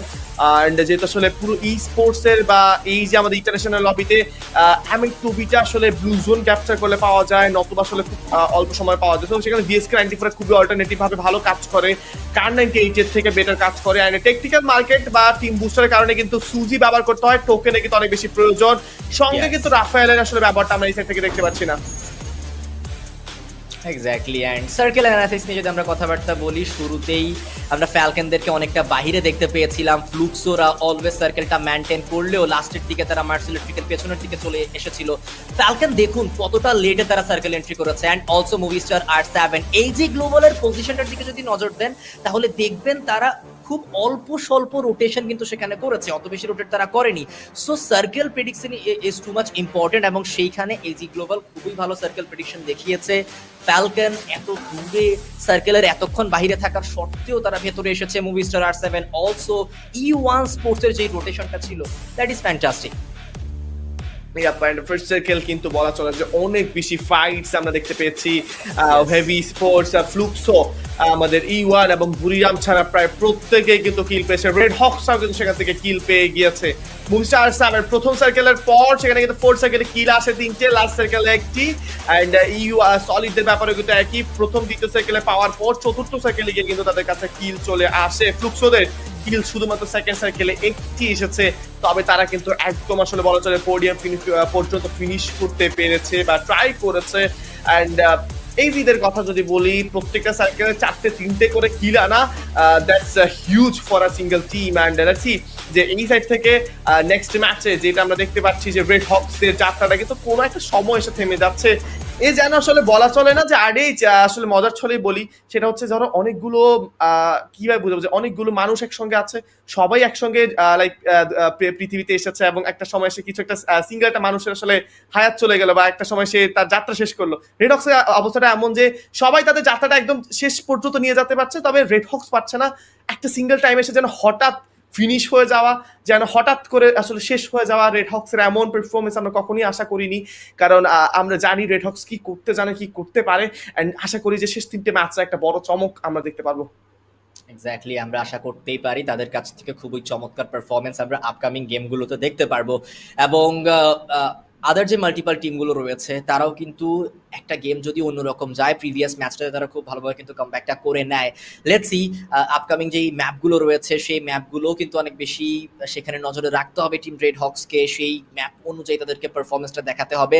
সার্কেল অ্যানালাইসিসে আমরা এজি গ্লোবালের কিছু ফিনিশেস বের করার সমীকরণ দেখছিলাম, তারা কিন্তু সার্কেল 3 এই সার্কেলে কোনো প্রকার কোনো ফাইটই এঙ্গেজ করেনি। সো মাল্টিপল টিম লাইক আমরা অনেকগুলো দলের কাছ থেকে দেখেছি, তারা এমন এমন সার্কেল গিয়েছে ব্যাক টু ব্যাক 2 সার্কেল, সেখানে তারা কোনো প্রকার কোনো ফাইট এঙ্গেজ করেনি, জাস্ট পজিশনের দিকে নজরে ছিল।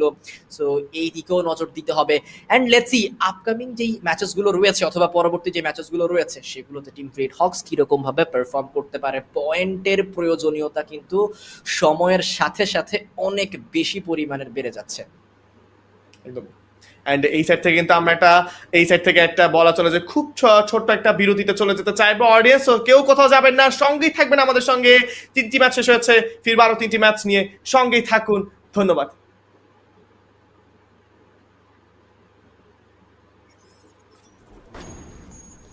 Expectations for the Free Fire World Series Global Finals 2025. They carrying the weight of expectations from fans, teammates, regions, and most of all, themselves. Some will rise and crush all doubts against them. Some others, they shake, crumbling under pressure. We'll witness how they face the burden of meeting those expectations through their own eyes. अलग path create हो रहा था तो मनु का एक अलग path create हो रहा था कॉमन शाउट दे बोला जाना एकदम लास्ट वर्ड টা অনেক জোরে we believe in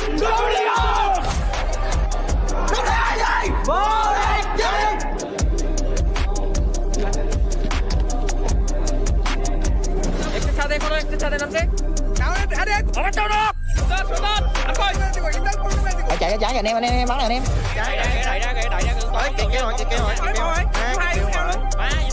Knock, nice.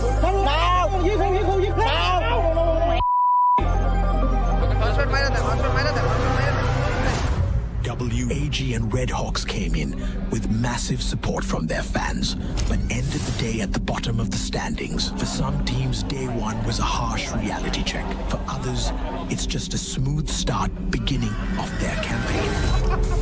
Tá aparecendo vocês? É hora de gravação. Pra deixar excitação. Vai, irmão. Amém. Bora. 0, 1, 2, 3, sai do fluxo. Rapaziada, começando um vlog aqui no canal. Bora. Tira. 70. Dentro da banda. 70 no outro. Claro comigo, tem 100. Vem na esquerda, vem um irmão. Tem no outro, tiro, cara. Tô marcando o outro. Joguei no outro. Roda pra direita. Vou voltar.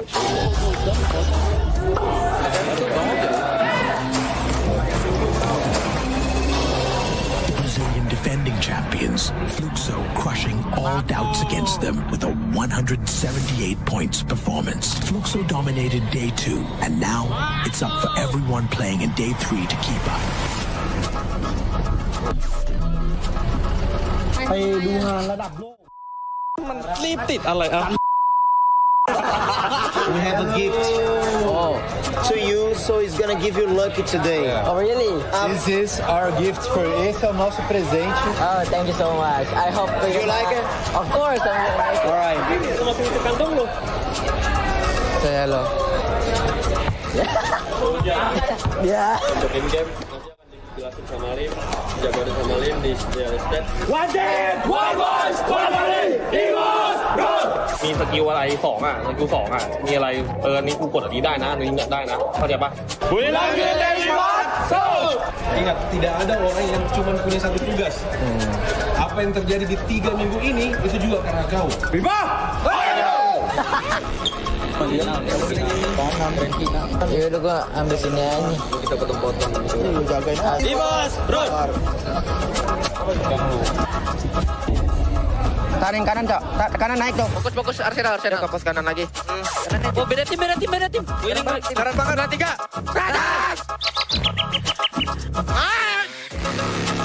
Santai, brother.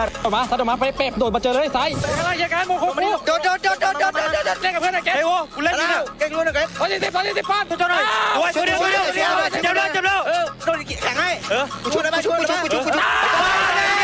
เยี่ยม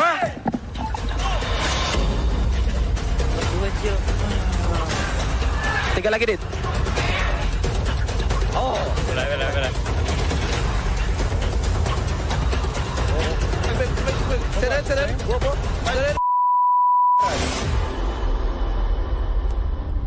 Through their own eyes, we'll see the journey continue. Who will crush doubts and burn bright to the grand finals?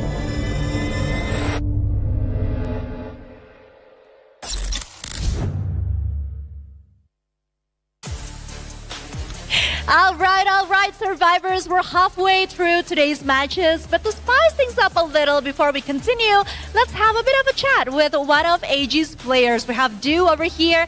Hi, Du. So I kind of want to ask you, in the second game, AG's 34 points in the is the current highest point per round in FFWS 2025. Can you tell me what exactly went right and how did it go for you guys? ในเกมที่2อ่ะทีมเราทำได้34แต้มซึ่งถือว่าเยอะที่สุดในการแข่งขันครั้งนี้ต่อเกมว่าเกิดอะไรกับเราเกิดอะไรขึ้นกับเราในเกมนั้นทำไมเราถึงทำได้ขนาดนั้นคะ ดวงดีด้วยครับ แล้วก็อีกอย่างหนึ่งครับ มือสไนโหดครับ ก็เลยได้34คะแนนครับ มือสไนSorry, I cannot hear. No, it's fine. เพราะว่ามีมือสไนโหดครับเลยได้คะแนนเยอะ แล้วก็ดวงดีด้วย Because we have a good teamwork, good sniper. Ah, yeah, we have the best sniper. That's why we got a lot of the points and also lucky. Oh, so are you confident that AG can secure more points than just 34 in upcoming matches? เราคิดว่าเราจะทำได้มากกว่านี้ไหมในเกมที่เหลือ ได้ครับได้วันนี้ได้แน่นอน Sure, I can of guess course. that. Yeah, sure, of course. we can do.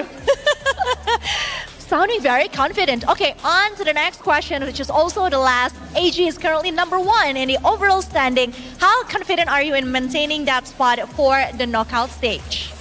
ตอนนี้คือทีม AG อยู่อันดับ1ของตารางเรามั่นใจแค่ไหนว่าเราจะรักษาอันดับจนจบการแข่งขันในรอบน็อกเอาท์ค่ะ ได้ครับเพราะว่ามันเป็นเบสิกพื้นฐานครับ Yes, of course we can do it because it's just a basic standard for us. Oh my god, the confidence is pretty high today, but I'm liking that answer. Thank you so much, Du. Thank you once again. And survivors, we're gonna go back to the casters. Take it away, casters.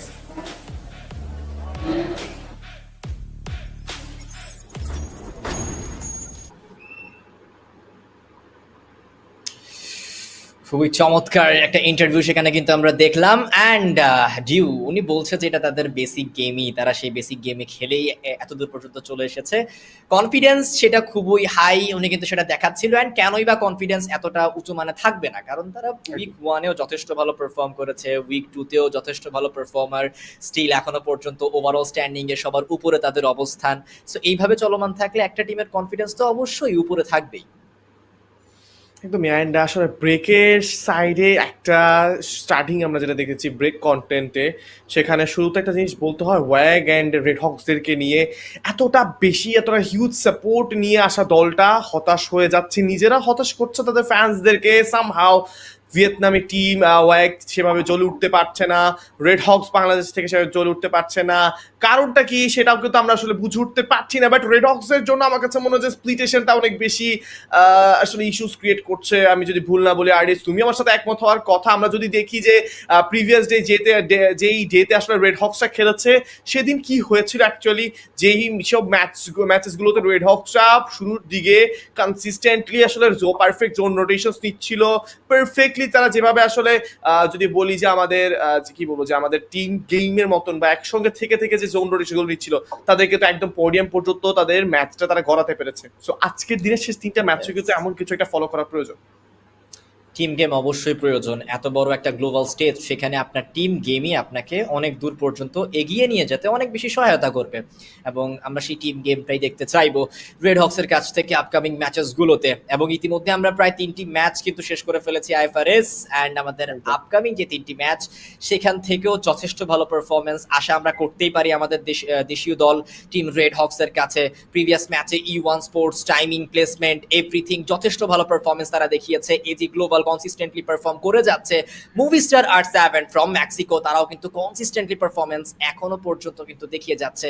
So চলুন সেই ব্যাপারগুলো নিয়ে তো আলাপ আলোচনা চলবেই, but তার আগে আমরা একবার গেম স্কেডিউলটা দেখে নিই।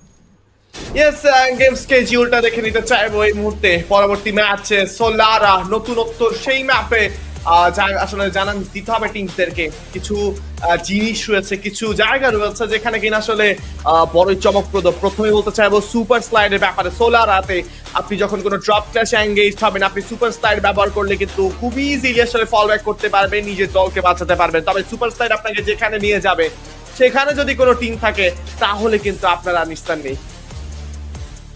এক্স্যাক্টলি, অ্যান্ড সে ফ্রস্টি ট্র্যাকগুলোর ব্যবহার তো আমরা দেখতে পাবোই। সোলারাতে বিভিন্ন জায়গাতে আমরা দেখতে পাই যে লাইক বেন্ডিং মেশিনের অ্যামাউন্ট একটু বেশি, তো সেগুলোর দিকেও নজর রাখতে হবে। এবং ফাইটস খুবই দ্রুত হয়, রোটেশনাল ক্লাচ খুবই দ্রুত আমরা দেখতে পাই, রোটেশনাল ফাইট আমরা খুবই দ্রুত দেখতে পাই। সো অলওয়েজ ফাইটের জন্য রেডি থাকতে হবে। ফার্স্ট সার্কেলেও আমরা ফাইটের পরিমাণটা বেশি দেখতে পারি, এবং মিডল স্টেজেও ফাইটের পরিমাণটা অনেকাংশেই বেশি দেখতে পারি।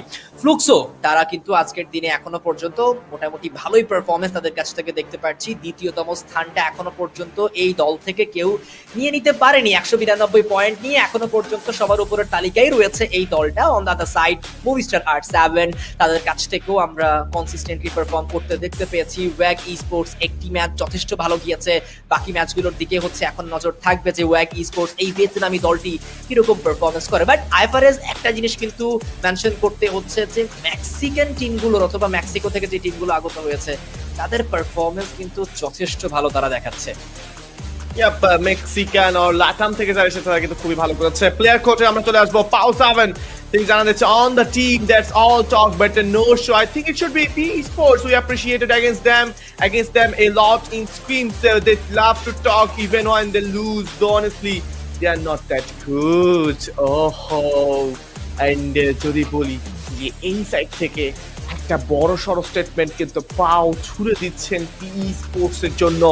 দ্যাট ইজ যে আসলে তাদেরকে খুবই যেন তুচ্ছতা ছিল করার মতনই, বাট সত্যটা যেন বেরিয়ে এসেছে E1 এর থেকে। অ্যান্ড আমি আসলে পার্সোনালি RDH দেখতে চাইবো P Esports এর জবাব ম্যাচে কিভাবে দেয়।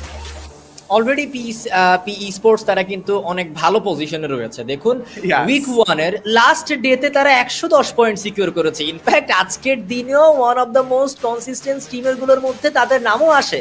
তারা প্রত্যেকটা গেমের মধ্যে যথেষ্ট ভালো পারফরমেন্স দেখিয়ে যাচ্ছে, তারা পয়েন্ট সিকিউর করছে, ওভারঅল স্ট্যান্ডিং এ তারা নিজেদের জায়গাটাকে আরো স্ট্রং করে নিচ্ছে। ফ্যালকনস তাদের দিকেও সেখানে নজরটা গিয়েছিল একটু আগে। দেন এই মুহূর্তে পি স্পোর্টস দেখেও আমরা দেখতে পাচ্ছিলাম রেড হকস, আমাদের বাংলাদেশের সেই দামাল ছেলেরা ফ্লিকারকে দেখা যাচ্ছে হয়তোবা একটুখানি চিন্তার ভাঁজ সেখানে আমরা প্লেয়ার্স গুলোর কপালে দেখতেই পাচ্ছি। 79 points. RHK needs roughly 18.5 points per game in the last 9 games to stay in the race and advance to the grand finals.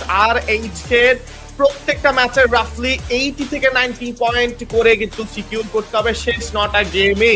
And এই সাইডে বলা চলে যে রেড হকসের কাছে 79 পয়েন্টস আছে। সো তারা যদি এই সাইড থেকে আইডিট পার ম্যাচে যদি তারা বলা চলে 18 কিংবা 19 করে পয়েন্টস আনে, তাদের কিন্তু ওভারঅল 170 পয়েন্টস দরকার 9টা ম্যাচে। That is quite out of hand right now for team Red Hawks. Point রেশিওটা সেখানে তো দেখলামই আমরা, 18 করে পয়েন্ট, 18 প্লাস পয়েন্ট তাদের প্রত্যেকটা গেমে প্রয়োজন যদি তারা #12 নিজেদেরকে আপগ্রেড করতে চায় অথবা তুলে নিতে চায়। দেখা যাক পারবে কিনা।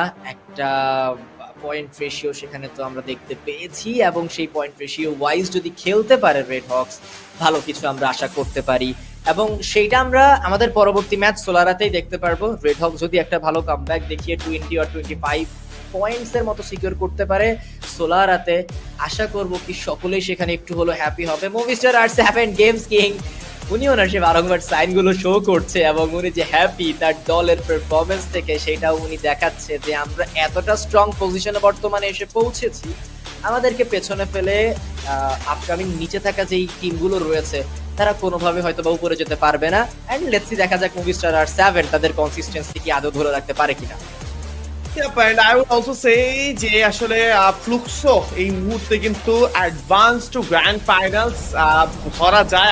I don't know if you're gonna agree with me, because যে পয়েন্ট তারা এনেছে ভাই, এই পয়েন্ট নিয়ে যদি তারা বাকি 9 ম্যাচ নাও খেলে তাহলে কিন্তু তাদের কোনো রিস্ক থাকছে না বলা যায়। বাট লেটস সি যে রিস্কে নিতে চাইবেন না কেউই, কারণ এই সাইডে সোলারা ম্যাপে স্বাগতম জানাই। ওয়াইল্ড মিল থেকে শুরু করে রাইডার্স ক্লাব, সঙ্গে কিন্তু যদি বলি আমাদের রয়েছে ডেল্টা আইএল। এন্ড আমি আর জানতে চাইবো সোলারাতে তোমার প্রিয় জায়গা কোনটা? অ্যাকুয়ারিয়াম আমার সব থেকে চমৎকার একটি জায়গা। সেখানে আমি যখন প্লে করি আমি যাই, হ্যাঁ অলওয়েজ গিয়ে সেই ডলফিনটাকে আমি দেখি, সেই মাছটাকে আমি দেখি, উপভোগ করি এই ম্যাপটাকে।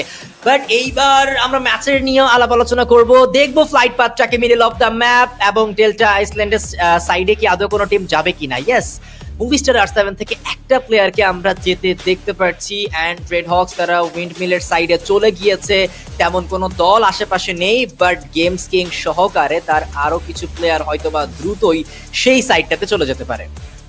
আর গেম সিং স্প্লিটেশন যেন একটা জিনিসই বলছে যে এখানে কিন্তু আসার সম্ভাবনা আছে ওয়াইড মিলের দিকে যাওয়ার। That means Red Hawks versus Movistar R7 এর সম্ভাবনা অনেক বেশি। পি স্পোর্টস যাদেরকে নিয়ে এই মুহূর্তে কথা উঠেছিল E1 এর তরফ থেকে, বাট ZOW স্পোর্টস নিচের দিকে কিন্তু আছে। প্রিভিয়াস ম্যাচের রিভেঞ্জ নিতে পারবেন কিনা প্রশ্ন সেখানে। নেরো ওপেনে দৌড়ে যাচ্ছেন, একটা কামড় যদি বসিয়ে দেন ডেমন, কাজ ডেমন কিন্তু অতর্কিত হামলা এর আগেও দেখিয়েছেন। এন্ড আমরা LBT-কে দেখতে পারবো, ওয়াল দিয়ে কিন্তু তিনি প্রস্তুত। কিছুটা ট্যাকটিক্যাল প্লে ছিল এখান থেকে, ডেমনকে আক্রমণ চালানোর চেষ্টা, but rip on the other end কিন্তু অ্যালেনকে নক নিয়ে প্রথম যদি বলি ফার্স্ট ব্লাড তিনি কিন্তু তুলে নিয়েছেন। ZOW স্পোর্টস এখানে কিন্তু আছেন, নেরো হিল করছেন সেখান থেকে, লাহো তিনি কিন্তু জয়েন করবেন পি স্পোর্টস।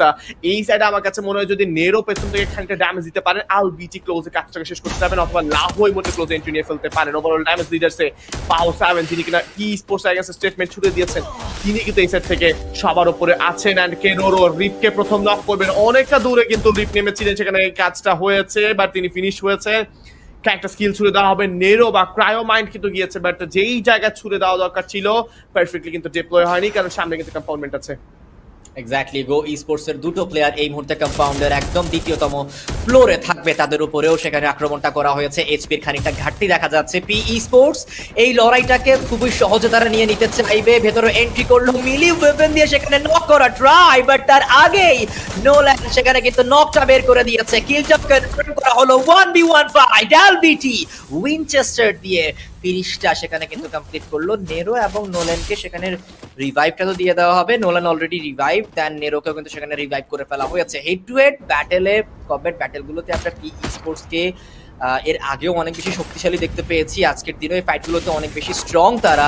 অ্যান্ড এই মুহূর্তে Buriram United versus Heavy 1v1 battle. Don't cry, জোয়েনাকে পিক করতে পারবে কিনা, অবস্টার ব্যবহার করে বেরিয়ে গিয়েছিল, বাট জোয়েনা নকটা বের করে নিয়েছে। Don't Cry is finished, and তাকে কাভার করার মতো আর কোনো প্লেয়ার আশেপাশে না থাকায় সে কাভারটাও পর্যাপ্ত পরিমাণে পায়নি। মুফাসা ভার্সেস মশি রাইট নাও একের পর এক 1-1 ব্যাটল চলছে। ডোন্ট ক্রাই রিভাইভ হয়ে গিয়েছেন, মশিকে উদ্দেশ্য করে কিন্তু সামনে চেঞ্জ করাবে। মশির পজিশনটার দিকে তাকা, মশি একটু পরপর ব্যাকফুটে যাচ্ছে, নিজের পজিশনটাকে চেঞ্জ করছে, তাতে করে গেট হাইরা কিন্তু আসলে সেখানে কভার দিতে পারে। টাইম ক্রিয়েট করছেন মশি এই সাইড থেকে, প্রেসার ক্রিয়েট করার চেষ্টা ছিল মশি, সেখানে কিন্তু নক দিয়ে নেবেন মুফাসার জন্য। অ্যান্ড বুইরাম ইউনাইটেড কমপ্লিটলি হেভি স্পোর্টসের দুটো প্লেয়ারকে ফিনিশ করার মাধ্যমে কিন্তু কিল পেয়ে যাবেন। Falcon versus the Booyah United, Thailand's monsters. থাইল্যান্ডের দুটো মনস্টার কিন্তু একে অপরের কাছে যাবেন। প্রিডেটর ভার্সেস মনস্টার, যেখানে প্রথমে কিন্তু প্রিডেটরদের এন্ট্রি হবে, দ্যাট মিন্স বুইরাম ইউনাইটেডে প্রথম কিল পেয়ে যাবেন। মশির আক্রমণ ছিল লং থেকে মারণ ব্যবহার করে, আসলে যেই পরিমাণ ফিনিশটা তিনি দিয়ে বা ড্যামেজ তিনি পাবেন সেটা কিন্তু খুবই বলা চলে যে ভালো ড্যামেজ আসবে। কেরোকে উদ্দেশ্য করে প্রেশার জোয়েনা, সেখানে কিন্তু তিনি প্রথম ড্যামেজটা দিয়েছেন। অ্যান্ড গ্রেনেডের প্রস্তুতি নিচ্ছেন নেইডের। জোয়েনা কি করবেন, পিনা ওয়াসানাকে নক করে ফেলেছেন এই সাইড থেকে, সামনে আক্রমণ চলবে। কেরোকে ড্যামেজ করা হয়েছে, পিনা তিনি কিন্তু ক্লোজ ইনিশিয়েট করার চেষ্টা, গেটহাইকে ওয়ান শট প্রোভাইড করতে হবে, বাট গেটহাই সেজ নো মোর টু পিনা। কিল থেকে তিনি কিন্তু এই মুহূর্তে কনফার্ম করে ফেলবেন। সামনের দিকে কেরোরো প্রেসার করাচ্ছেন, অ্যাবসেন্ট মাইন্ডে ছিলেন, এন্ড জোয়েনা সেটাকে কাজে লাগে রিভাইভ করবেন। অ্যান্ড ডাবল কিল ফর জোয়েনা, প্যান্টাল elimination completed by Booyah United Esports, the another predator, the monster of this game. They are none other than Booyah United. ফালকানদের সাথে সে ফাইটটা তারা খুব ভালোভাবে বের করে নিয়ে আসতে পেরেছিল, বাট যেটা এক্সপেক্ট করেছিলাম আমরা, অথবা যে এক্সপেক্টেড ফাইটটা ছিল রেড হকস এবং মুভিস্টার R7 দের মধ্যে, সেইটা হয়তো বা খুবই দ্রুত শুরু হয়ে যাবে, কারণ মুভিস্টার R7 অলরেডি উইন্ডমিলে পৌঁছে গিয়েছে এবং সেখানে রেড হকসদেরকে আমরা 3-1 স্প্লিটেশনে দেখতে পাচ্ছি। মুভিস্টার R7 তারাও সেম স্প্লিট মেইনটেইন করছে এবং একদম পেছনে থাকা প্লেয়ার তাকে যদি পিক করে নেওয়া যায়, আই মিন ফ্লিকারকে যদি পিক করে ফেলে মুভিস্টার R7 এর প্লেয়ার্সরা, সেই ক্ষেত্রে রেড হকস আরো একবার বিপদে পড়ে যাওয়ার পসিবিলিটিস রয়েছে। দেখুন একেবারে অফ অ্যাঙ্গেলে রয়েছে ফ্লিকার, কোনোভাবে হয়তোবা যখন তার টিম এই মুহূর্তে ক্লোজ রেঞ্জে গিয়ে শর্ট রেঞ্জ ফাইটে এঙ্গেজ করবে তখন কভার করা খুব টাফ, বিকজ মুভিস্টার R7 এর প্রত্যেকটা প্লেয়ার একদম কম্পাউন্ডের প্রায় ভেতরে চলে এসেছে, বাকি রেড হকসের প্লেয়াররাও ভেতরে চলে এসেছে, বাট ফ্লিকার সে অনেকটা দূরে তার দল থেকে, নেতাদের উপরে এই মুহূর্তে ড্যামেজ দেওয়া হয়েছে, আর মাত্র একটা শট কানেক্ট হলেই কিন্তু রেড হকসের নিজাত এই মুহূর্তে নক হতে পারত। উইনচেস্টার দিয়ে ওয়ালগুলোকে ডিস্ট্রয় করে ফেলা হচ্ছে। ডেলা চেষ্টা করছে ফার্স্ট ওপেনিংটা বের করার। ফার্স্ট ওপেনিং বের হলে কিন্তু আসলে গেমস কিংদেরকে থামানো বেশ মুশকিল হবে। গ্রেনেডের প্রস্তুতি চলছে, গ্রেনেড যেতে পারতো, বাট জেলা সেখানে যেটা গ্রেনেডের সাউন্ড দিয়ে তাদের পজিশন চেঞ্জ করার চিন্তা ভাবনা করছেন। What a perfect strategy from জেলা, গ্রেনেডের আওয়াজ দিয়ে কিন্তু প্লেয়ারদের পজিশন চেঞ্জ করার চেষ্টা। এই মুহূর্তে কিন্তু নক দিয়ে নিয়েছেন flicker. Look at him, the বাংলার বাঘ, যাকে বলা হয়ে থাকে the coach of free fire Bangladesh sports, that is none other than flicker. এই মুহূর্তে কিন্তু ডাবল নক তিনি নিয়েছেন, বাট স্টিল কিন্তু তিনি এগিয়ে যাওয়ার চেষ্টা করবেন। বাংলাদেশি এমভিপি ফ্লিকার তিনি কি করবেন, লেটস সি। বাংলাদেশে করব রেড হকস প্রেসার ক্রিয়েট করার চেষ্টা, গেমস কিং নক হতে পারেন, ব্লেডের এন্ট্রি হবে, ব্লেড কিন্তু নক করেছেন এই মুহূর্তে। গেমস কিং এর উপর আক্রমণ, ব্লেডের প্রেসার, একের পর এক red hawks advantage, but still red hawks তারা কিন্তু সামহাউ এক একটা ফিনিশ বের করতে পারছে না। একটা ফিনিশ যদি মেক করা যায়, গেমস কিংকে যদি সামহাউ পিক করে ফেলা যায়, তাহলে কিন্তু অনেকটা অ্যাডভান্টেজ পাবে। রিপকে নক করা হয়েছে, অন ফায়ার তিনি কিন্তু এই সাইড থেকে কিলটা পেয়ে যাবেন। ফ্যালকনরা প্রথম ম্যান পাওয়ার অ্যাডভান্টেজটা এই সাইড থেকে তুলে নিয়েছেন।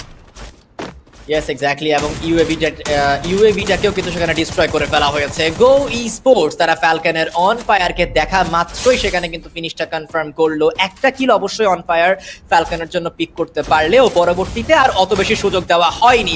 এবার মুভিস্টার R7 একদম ভেতরে ঢুকে পড়েছে, রেড হকসদের প্লেয়ারদেরকে পিক করে নিচ্ছে। গেমস কিং এর হেলথের অবস্থা একটুখানি বাজে ছিল, বাট আরো একবার নিজের হেলথটাকে বাঁচিয়ে নিয়েছে। সেখানে ব্লাইন্ডকে ফিনিশ করে ফেলা হয়েছে। জোকার তার কাছ থেকে কুট্টুসের নকটাও আমরা দেখতে পারবো। Again red hawks they are in danger. Frosty ট্র্যাকের একদম কাছাকাছি ফ্লিকার থাকায় উনি আর সময় অতিবাহিত করেনি, উনি ফ্রস্টি ট্র্যাক ধরে বেরিয়ে পেরেছে এবং তার কাছে আই থিঙ্ক টোকেন্স থাকবে এনাফ, যেটা দিয়ে উনি তার প্লেয়ারগুলোকে দ্রুতই রিকল করে আরো একবার এই কাল্পনিক ময়দানে ফিরিয়ে নিয়ে আসতে পারবেন। Yes, and Kuttus literally কাটানা দিয়ে ডেটাকে নক করেছে। That was surprising. বলা চলে যে স্কাইপ নয় কাটানা দিয়ে নক করাটা। And এই সাইডে কিন্তু আমরা ক্রায়ো মাইন্ডের ব্যবহার করতে দেখতে পারবো। P Esports versus Swag right now. E1 তারা কিন্তু এন্ট্রি নিচ্ছেন। And PE versus যদি E1 হয়ে যায় আমি দেখতে চাই P Esports কিভাবে সেটার জবাব দিবে। And still কোনো কিন্তু কিল আসেনি। Zone is shrinking and Red Hawks once again another time 0 points for the team. আরো একবার সেখানে বিদায় নিয়েছে টিম রেড হকস #12 এ পজিশন পয়েন্টও আই ডোন্ট থিংক সো তারা পাবেই না অ্যান্ড সেখানে এলিমিনেশন পয়েন্টও অতটা বেশি নেই তাদের কাছে সো আরো একবার খুবই কম পয়েন্টের সাথে সেখানে হচ্ছে ফিনিশ হতে হয়েছে অ্যান্ড হেভি তাদেরকে হচ্ছে আমরা দেখবো এই ম্যাচ থেকে রেড হকস কোনো প্রকার পয়েন্ট সেক্ষেত্রে লুফে নিতে পারেনি E1 তাদের উপরে হিট লিস্টের ব্যবহার এসেছে এবং ব্যবহার হয়েছে এজি গ্লোবাল তাদেরকেও দেখতে পাচ্ছি আমরা এবার হিট লিস্ট ব্যবহার করে করে অপোনেন্টকে চেজ করতে ফ্যালকন 93 পয়েন্ট নিয়ে এবার তারাও এই ময়দানে অবস্থান করবে বাট তারা এখন ফাইট ইনিশিয়েট করছে একটা প্লেয়ার নক তো হবে এক্সি সেখানে কিন্তু ফিনিশটাও বের করে নিয়েছে মুভিস্টার R7 এখন মাল্টিপল ফাইটে এঙ্গেজ করছে ফার্স্টেই লুটটাকে প্রপারলি কমপ্লিট করে নিয়েছে দেন পরবর্তীতে যখন তারা বুঝতে পেরেছে যে এইবার ফাইট করার পালা একে একে রোটেশন নিচ্ছে দলগুলোকে সেখানে এলিমিনেট করে তারা এলিমিনেশন পয়েন্টগুলো সিকিউর করছে যেন একদম স্ট্যান্ডিং এর টপে থেকে গ্র্যান্ড ফাইনালটা কনফার্ম করা যায়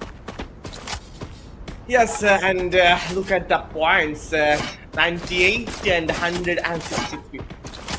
What a gap সেখানে 70 প্লাস বা 65 পয়েন্টস কিন্তু গ্যাপ রয়েছে এন্ড আমরা দেখতে পাচ্ছি এই মুহূর্তে FFWS Global 525 Global Finals 25 এ কিন্তু স্ট্যাটসে technical market was the most used loadout in week 1 that means 48% কিন্তু সেখানে ইউজ করা হচ্ছে সবথেকে বেশি বোল্ট মেকার বলুন ডাইনোকুলা লঞ্চ প্যাড লাস্ট জোনে আপনি কিন্তু লঞ্চ প্যাড পাওয়ার সুযোগ রাখেন যার কারণে কিন্তু আপনার টোকেনের অনেক বেশি প্রয়োজন হয় এবং প্লেয়ার্সগুলো কিন্তু এবার অনেকটা বেশি মুখিয়ে গিয়েছে টেকনিক্যাল মার্কেটে প্রিভিয়াস লোড আউট থেকে এবারে লোড আউটটা আমার কাছে বেশ পছন্দনীয় RDH টেকনিক্যাল মার্কেট কিন্তু তোমাকে অনেক বেশি হেল্প করবে এবং এই টেকনিক্যাল মার্কেটে ডাইনোকুলার থাকার কারণে কিন্তু টিমসগুলো তারা কিন্তু সেখানে একটা এক্সট্রা পেইড স্কিল কিন্তু তারা নিতে পারছে দ্যাট মিন্স কোনো একটা অ্যাথলিটের কিন্তু আমরা যদি বলি যে পেইড স্কিলে চেঞ্জ করতে আগে যেটা হতো যে বিস্টন একজন রেডারের কাছে থাকে বাকি তিনজন প্লেয়ারের কাছে আমাদের আরবন পেইড কিন্তু সেটা এখন চেঞ্জ হয়েছে সেটা এখন ড্রেকিতে রূপান্তর হয়েছে বা অন্য কোনো ক্যারেক্টার স্কিল কিন্তু ব্যবহার করা হয়ে থাকে ফ্যালকন ওয়ান মোর এই মুহূর্তে রিভাইভ করবেন দুটো প্লেয়ারকে ফিরিয়ে আনবেন ময়দানে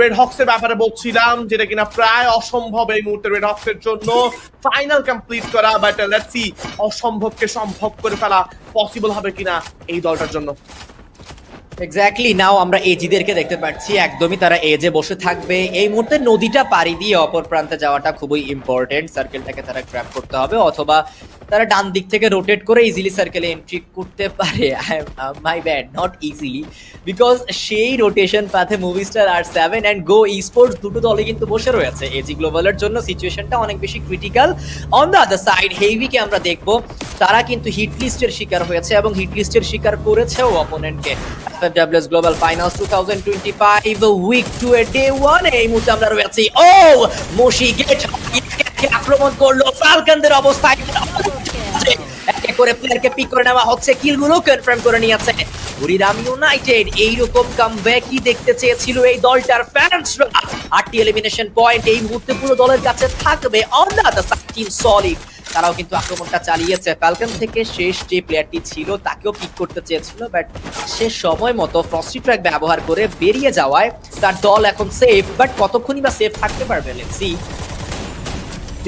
and there's a pressure from our 7-0 দেরকে আরো একবার ধুলির সাথে পরিণত করে ফেলা হয়েছে আমরা দেখতে পাচ্ছিলাম AG Global #10 for them back to back ফিনিশে সোলারাতে আমরা আরো একবার ফিরে এসেছি ফানফেয়ার সেই জায়গাটা যেখানে কিনা নাটকীয়তা আমরা দেখেছি প্রিভিয়াস উইকে RDH আমরা যদি ভুল না করি সেখানে কিন্তু লাস্ট জোনে আমরা 12 টিমস অ্যালাইভ হতে দেখতে পেয়েছি পাও 7 এর প্রেসার কিন্তু আসছে একের পর এক নক বেরিয়ে আসবে সামনের দিকে কিন্তু ফামাস 3 লেভেলের ব্যবহার তবে সেখানে কোনো ডিফেন্স ব্রেকার নেই মারও নেই সেখানে কি চিন্তা ভাবনা করতে পারে প্রশ্ন থাকছে অলরেডি এন্ড হেভি স্পোর্টস কোনো প্রকার কিল কিন্তু এখনো আসেনি দুটো সাইডকে তাদেরকে তো এই মুহূর্তে ম্যানেজ করতে হবে সিএস মোড আমরা ভুইকে দেখতে পারলে এবার কিন্তু খাবির এন্ট্রি হবে ব্যাটল রয়্যালে ফ্যালকনদের বিদায়টা হয়ে গেছে আছে গানের বোল্ট মেকারের ব্যবহারে কিন্তু প্রথম অ্যাডভান্টেজ টেনে নিয়েছেন R7রা ক্রমশই সামনে এগিয়ে যাচ্ছেন heavy sports on the other hand fight initiate করছে মেল্টিং গ্রেনেডের ব্যবহার একটা সাইডে নিয়ে আসার চেষ্টা করছেন এই মুহূর্তে, রাইট সাইড দিয়ে পুশ করানোর চেষ্টা করাচ্ছেন এই সাইড থেকে R7 রা, তবে কি করতে পারেন দেখার বিষয়।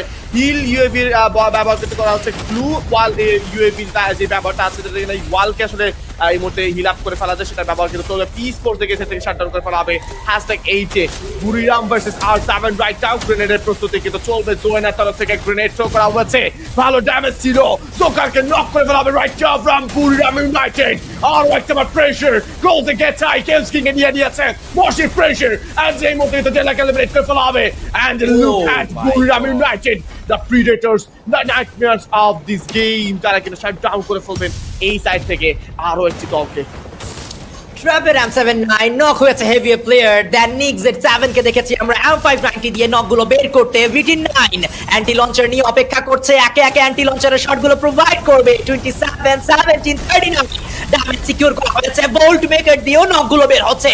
E1 স্পোর্টস এইবার ওয়েগদের উপরে একেবারে চেপে বসেছে, কোনোভাবেই তাদেরকে জীবন্ত ছাড়তে চায় না।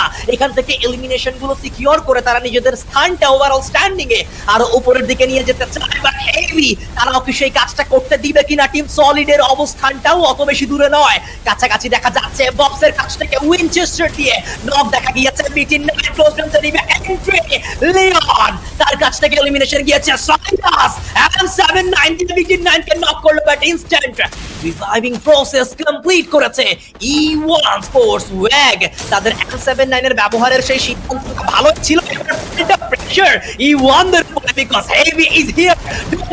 VT9 নক করলো ববস, হেভি খাবিকে সেখানে কিন্তু তুলে নিয়েছে। ডোন্ট ট্রাই, তাকে দেখতে পাবো আমরা সার্কেলের বাইরে নক হতে, বাট সার্কেলের তরফ থেকে আক্রমণ চলবে, যেখানে ওয়েগ ই স্পোর্টস তাদের প্রেসারে পড়ার কথা ছিল E1 দের সাথে ফাইটে, সেইখানে তারা পড়েছে অনেকটা লেটে বিপদে। বাট হেভি তারা পুরো জায়গাটার পজিশনের অ্যাডভান্টেজ নিয়ে E1 এন্ড ওয়েগদের এলিমিনেশন গুলো নিজেদের করে নিয়ে এখনো পর্যন্ত still alive. But Buriram United I think তারা যে ডমিনেশন শো করে যাচ্ছে, ফ্লুক্সোদের সাথে কম্পিট করতে পারলে এই ম্যাচে বুয়া নেওয়া সম্ভব। কুয়াক্সা থেকে ফিনিশ করবে। #5 for E1 Esports, লাস্ট মোমেন্টে pressure, bobs with his grenade throw করা হয়েছে বুরিরামকে উদ্দেশ্য করে। M7 হ্যাককে হেডশটের মাধ্যমে কিন্তু মাথা উড়িয়ে দেবেন মুফাসা, একটা কোণে আটকে গিয়েছেন। মুফাসাকে বেরিয়ে আসতে হবে, মুফাসাকে উদ্দেশ্য করে ব্লকার ছুড়ে দেওয়া হচ্ছে। ট্র্যাপ, এবার কিন্তু ট্র্যাপ ফেলতে চাইবেন, প্রথমে M79 ছুড়ে দিবেন। মুফাসা হিল যদি না করতে পারেন তাহলে কিন্তু ট্র্যাপের কাছে কিলটা যাওয়ার সম্ভাবনা রয়েছে অনেক বেশি। একের পর এক প্রেসার, মুফাসা হিল করেছেন, এবার টিএস এর উপর প্রেসার। মোশি কিন্তু নক করবেন এই সাইড থেকে গুয়াক্সা 7কে, এন্ড নিক সেখানে কিন্তু মুফাসাকে এলিমিনেট করবেন। #A4 for হেভি স্পোর্টস এর লাস্ট 3 টিমস, ফ্লুক্সো দুটো টিমকে প্রেসার করছেন, কাকে রেখে কাকে মারবেন। ববসের M79 গেম চেঞ্জ হতে পারে right now.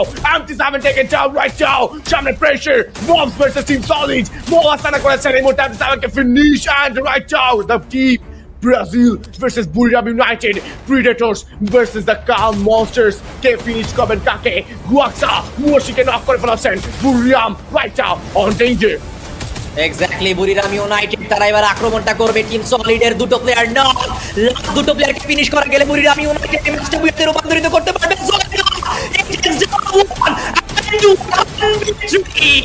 From the side of Zoena and the Booyah from the side of Buriram United Esports, তাদের একটা চমৎকার বুয়া এই মুহূর্তে সিকিউর করতে আমরা দেখতে পেরেছি। বুরিরাম ডমিনেট করেছে, ডমিনেশন শো করে বুয়া সিকিউর করেছে। From starting to ending, this team was unbeatable. Wasana, Joena, Ketai, and Moshi. তারা কিন্তু দেখিয়ে দিয়েছেন that they can crush their doubts and burn bright. Yes, guys, crush doubts to burn bright once again from team Buriram United, the team from Thailand. এইবার কিন্তু বুইয়া পেয়ে যাবে। এজিরাও কিন্তু Thailand থেকে, and Fluxo, and এর সঙ্গে কিন্তু আমাদের জন্য টিম সলিড তারা কিন্তু ব্রাজিলের। তো দুটো থাইল্যান্ড দুটো ব্রাজিলের বুয়া দেখতে পেয়েছি। and yes, সেখানে কিন্তু রয়েছে জয়না, কেচাই, মোশি and ওয়াসানা, বাট সাবস্টিটিউটেড রয়েছে সেখানে কিন্তু দা ক্রুজ। এক্স্যাক্টলি, ওয়াসানা, মোশি, গেঠাই, জোয়েনা এন্ড দা ক্রুজকে আমরা দেখতে পাচ্ছিলাম। বুরিরাম অ্যাট লাস্ট তারা সেখানে নিজেদের বুয়ার দেখাটা পেয়েছে। একটা জিনিস আজকে মেনশন করতে হচ্ছে অ্যাভারেজ, সেটা হচ্ছে যে টিম সলিডের পারফরমেন্স যথেষ্ট ভালো পারফর্ম করে যাচ্ছে। দেখুন প্লেসমেন্ট ওরিয়েন্টেড তাদেরকে আমরা খেলতে দেখেছি এবং সেই প্লেসমেন্ট ওরিয়েন্টেড খেলার যেই একটা অ্যাডভান্টেজ সেটাও কিন্তু তারা পেয়েছে। একদম ফার্স্ট ম্যাচে চমৎকার ম্যাচ তারা বের করেছে এবং একের পর এক আজকের দিনে কিন্তু ম্যাচেসগুলো টিম সলিড খুব ভালোভাবে বের করে নিয়ে যাচ্ছে নিজের দলের জন্য। অ্যান্ড টপ পজিশনটা বারংবার ম্যানেজ করার চেষ্টা করছেন, যেটা কিনা আসলে ব্রাজিল থেকে বা ব্রাজিলিয়ান টিম সলিড থেকে একটা পজিটিভ আমরা আসলে মেসেজ পাচ্ছি। And also from team E1 and Fluxo এবং সলিড বারংবার পজিশন গ্র্যাব করতে পারলে E1 সামহাউ কিন্তু তারা লস করছে। তবে E1 এর কাছে কিন্তু একটা বুইয়া কিন্তু আমরা দেখতে পেয়েছি RDH, অ্যান্ড লেটস সি যে এবার E1 নেক্সট ম্যাচে স্ট্র্যাটেজিক্যালি কিভাবে খেলতে চাইবে। ম্যাচ কিন্তু আমাদের আর বেশি বাকি নেই, মাত্র 2টো ম্যাচ বাকি রয়েছে। অ্যান্ড ইয়েস গাইজ, এই মুহূর্তে কিন্তু কাছে যুক্ত রয়েছে আমি ফাজমানে কাইফারির সঙ্গে রয়েছে RDH জুনিয়র। কেমন লাগছে পুরো ম্যাচেস গুলো জানাতে পারো কিন্তু তোমরা কমেন্ট বক্সে, কে কোথা থেকে দেখছো জানি ফেলো এখনই। এন্ড গেম স্ট্যান্ডিংস এ এই ম্যাচে কিন্তু সবার উপরে বুরিরাম ইউনাইটেড স্পোর্টস 29 টোটাল পয়েন্টসে ফ্লুক্সোরা শেষ করেছেন 21 পয়েন্টস নিয়ে। টিম সলিডের কাছে 14, মুভিসার 7 এর কাছে 13 পয়েন্টস অ্যান্ড হেভি তারা কিন্তু 10টি পয়েন্ট নিয়ে শেষ করেছেন। দ্যাট মিন্স টপ 5 পজিশনে থাকা প্লেয়ার্স গুলো কিন্তু ডাবল ডিজিট টোটাল পয়েন্টস পেয়েছে। এক্স্যাক্টলি, অ্যান্ড E1 স্পোর্টস তারা 9টি পয়েন্ট নিয়ে শেষ করবে। সপ্তমতম পজিশনে থাকা টিম ফ্যালকন 6টি পয়েন্ট, ওয়াগ স্পোর্টস 6টি point, #9 A P Esports with 5 points, #10 A Go Esports with 4 points, #11 A All Gamers Global with 4 points, #12 A Red Hawks with 0 points। এই ম্যাচে কোনো প্রকার পয়েন্ট রেড হক্স কালেক্ট করতে পারেনি। যেই পয়েন্ট রেশিওটা আমরা দেখেছিলাম এই ম্যাচটা শুরু হওয়ার আগে আইফারেজ, সেইটা এবার আরো বেড়ে গিয়েছে। 20 or 22 প্লাস হয়তো বা হয়ে যাবে সেই পয়েন্ট রেশিওটা, এবং সেইটা অ্যাচিভ করা it's too much difficult from this team. And আসলে এখন সেই পয়েন্টটা নেওয়া পসিবল না বলাই চলে। RDH 22 করে পয়েন্টস লাগবে এভরি সিঙ্গেল ম্যাচে। অ্যান্ড আসলে 8 ম্যাচ এখন হাতে আছে রেড হক্সের জন্য। 21 পয়েন্টস তাদের 21 ধরে নেওয়া যায়, বা ইয়েস 21.5 কিন্তু তাদের জন্য পয়েন্টস করে লাগবে। অ্যান্ড যেটি আসলে তারা সামহাউ আসলে বুরিয়ামের মতন এভরি সিঙ্গেল ম্যাচে এমন পয়েন্টস বের করতে পারে তাহলে পসিবল। কিলস বের করতে হবে, যেহেতু এখন আসলে সংখ্যা কমে গিয়েছে, সেখানে কিন্তু আসলে আমার কাছে মনে হয় মারমুখী হওয়া জরুরি রেড হক্সের জন্য। নিজে থেকে শুরু করতে চাইবো। রেড হক্স 4টি ম্যাচ শেষ করে কিন্তু 7টি পয়েন্ট নিয়েছে। গো স্পোর্টসে তারা 19 পয়েন্টস নিয়েছে। ওয়াগদের দারুণ একটা উত্থান আমরা দেখতে পারবো, 31 পয়েন্টস। তবে পতন হয়েছে হেভিদের 32, পতনের শিকার হয়েছেন P Esports 37 নিয়ে তারা রয়েছেন 38 for both of the predators, the mighty teams Falcons and Fluxo. Exactly, এবং সবার উপরে এখনো পর্যন্ত কিন্তু রয়েছে 72 পয়েন্ট নিয়ে অল গেমার্স গ্লোবাল। স্টিল তারা সবার উপরে কিন্তু রয়েছে। প্রিভিয়াস ম্যাচের হাইলাইটস এর দিকে যদি আমরা নজর দেই তাহলে বুরিরাম ইউনাইটেডের সেই ফাইটস গুলো, সেই ডমিনেশন গুলো আমরা দেখতে পাচ্ছিলাম। এই বিরাও অনেক বেশি ট্যাকটিক্যালি প্লে করেছে, স্ট্র্যাটেজির অনেক ব্যবহার দেখতে পেয়েছি আমরা। ফ্যালকনও মাল্টিপল ফাইটস তারা বের করতে দেখতে পেয়েছি।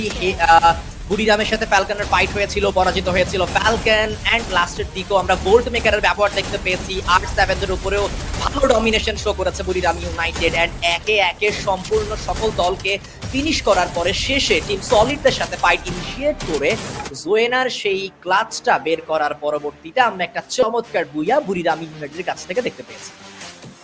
অ্যান্ড রেড হক্সের কিন্তু আমরা সেখান থেকে দেখতে পাচ্ছি ফ্লিকারকে অনেক বেশি টেন্সড অবস্থায়। অ্যান্ড বুরিরামদের ব্যাপারে যদি বলি, ওয়াসানা, গেটাই, জোয়েনা and মশি, look at them, they are totally happy for the Booyah। and the team stats এর ব্যাপারে যদি বলি, ওয়াসানা থাকলে কিন্তু এবার দলের নেতা বা দলের IGL জোয়েনা কিন্তু সেখান থেকে আপাতত পেয়ে যাবেন MVP। শুরু থেকে শেষ পর্যন্ত জোয়েনা was outstanding with his performance. And দুজন টিম বুস্টার, দুজন টেকনিক্যাল মার্কেট। অ্যান্ড পেটের ব্যাপারে যদি বলি 3টা আরবন অ্যান্ড একটা ডিস্টেন্স কিন্তু সেখানে ব্যবহার করেছেন। লুক অ্যাট জোয়েনা, 7 elimination, 7 assist, 9 knockout, highest damage 3312 damage। and Moshir ব্যাপারে যদি বলি 7 eliminationের সঙ্গে 7টি assist and 5টি knockout 2959 ড্যামেজ কিন্তু সেখানে তিনি দিয়েছেন। এক্স্যাক্টলি, অ্যাসিস্ট খুব ভালো করেছে ওয়াসানা, প্রায় 8টি অ্যাসিস্ট তার কাছ থেকে আমরা দেখতে পেয়েছি। 7টি অ্যাসিস্ট জোয়েনা নিজেও বের করেছে, ইকুয়াল রেখেছে এলিমিনেশন এবং অ্যাসিস্টের দিকটা।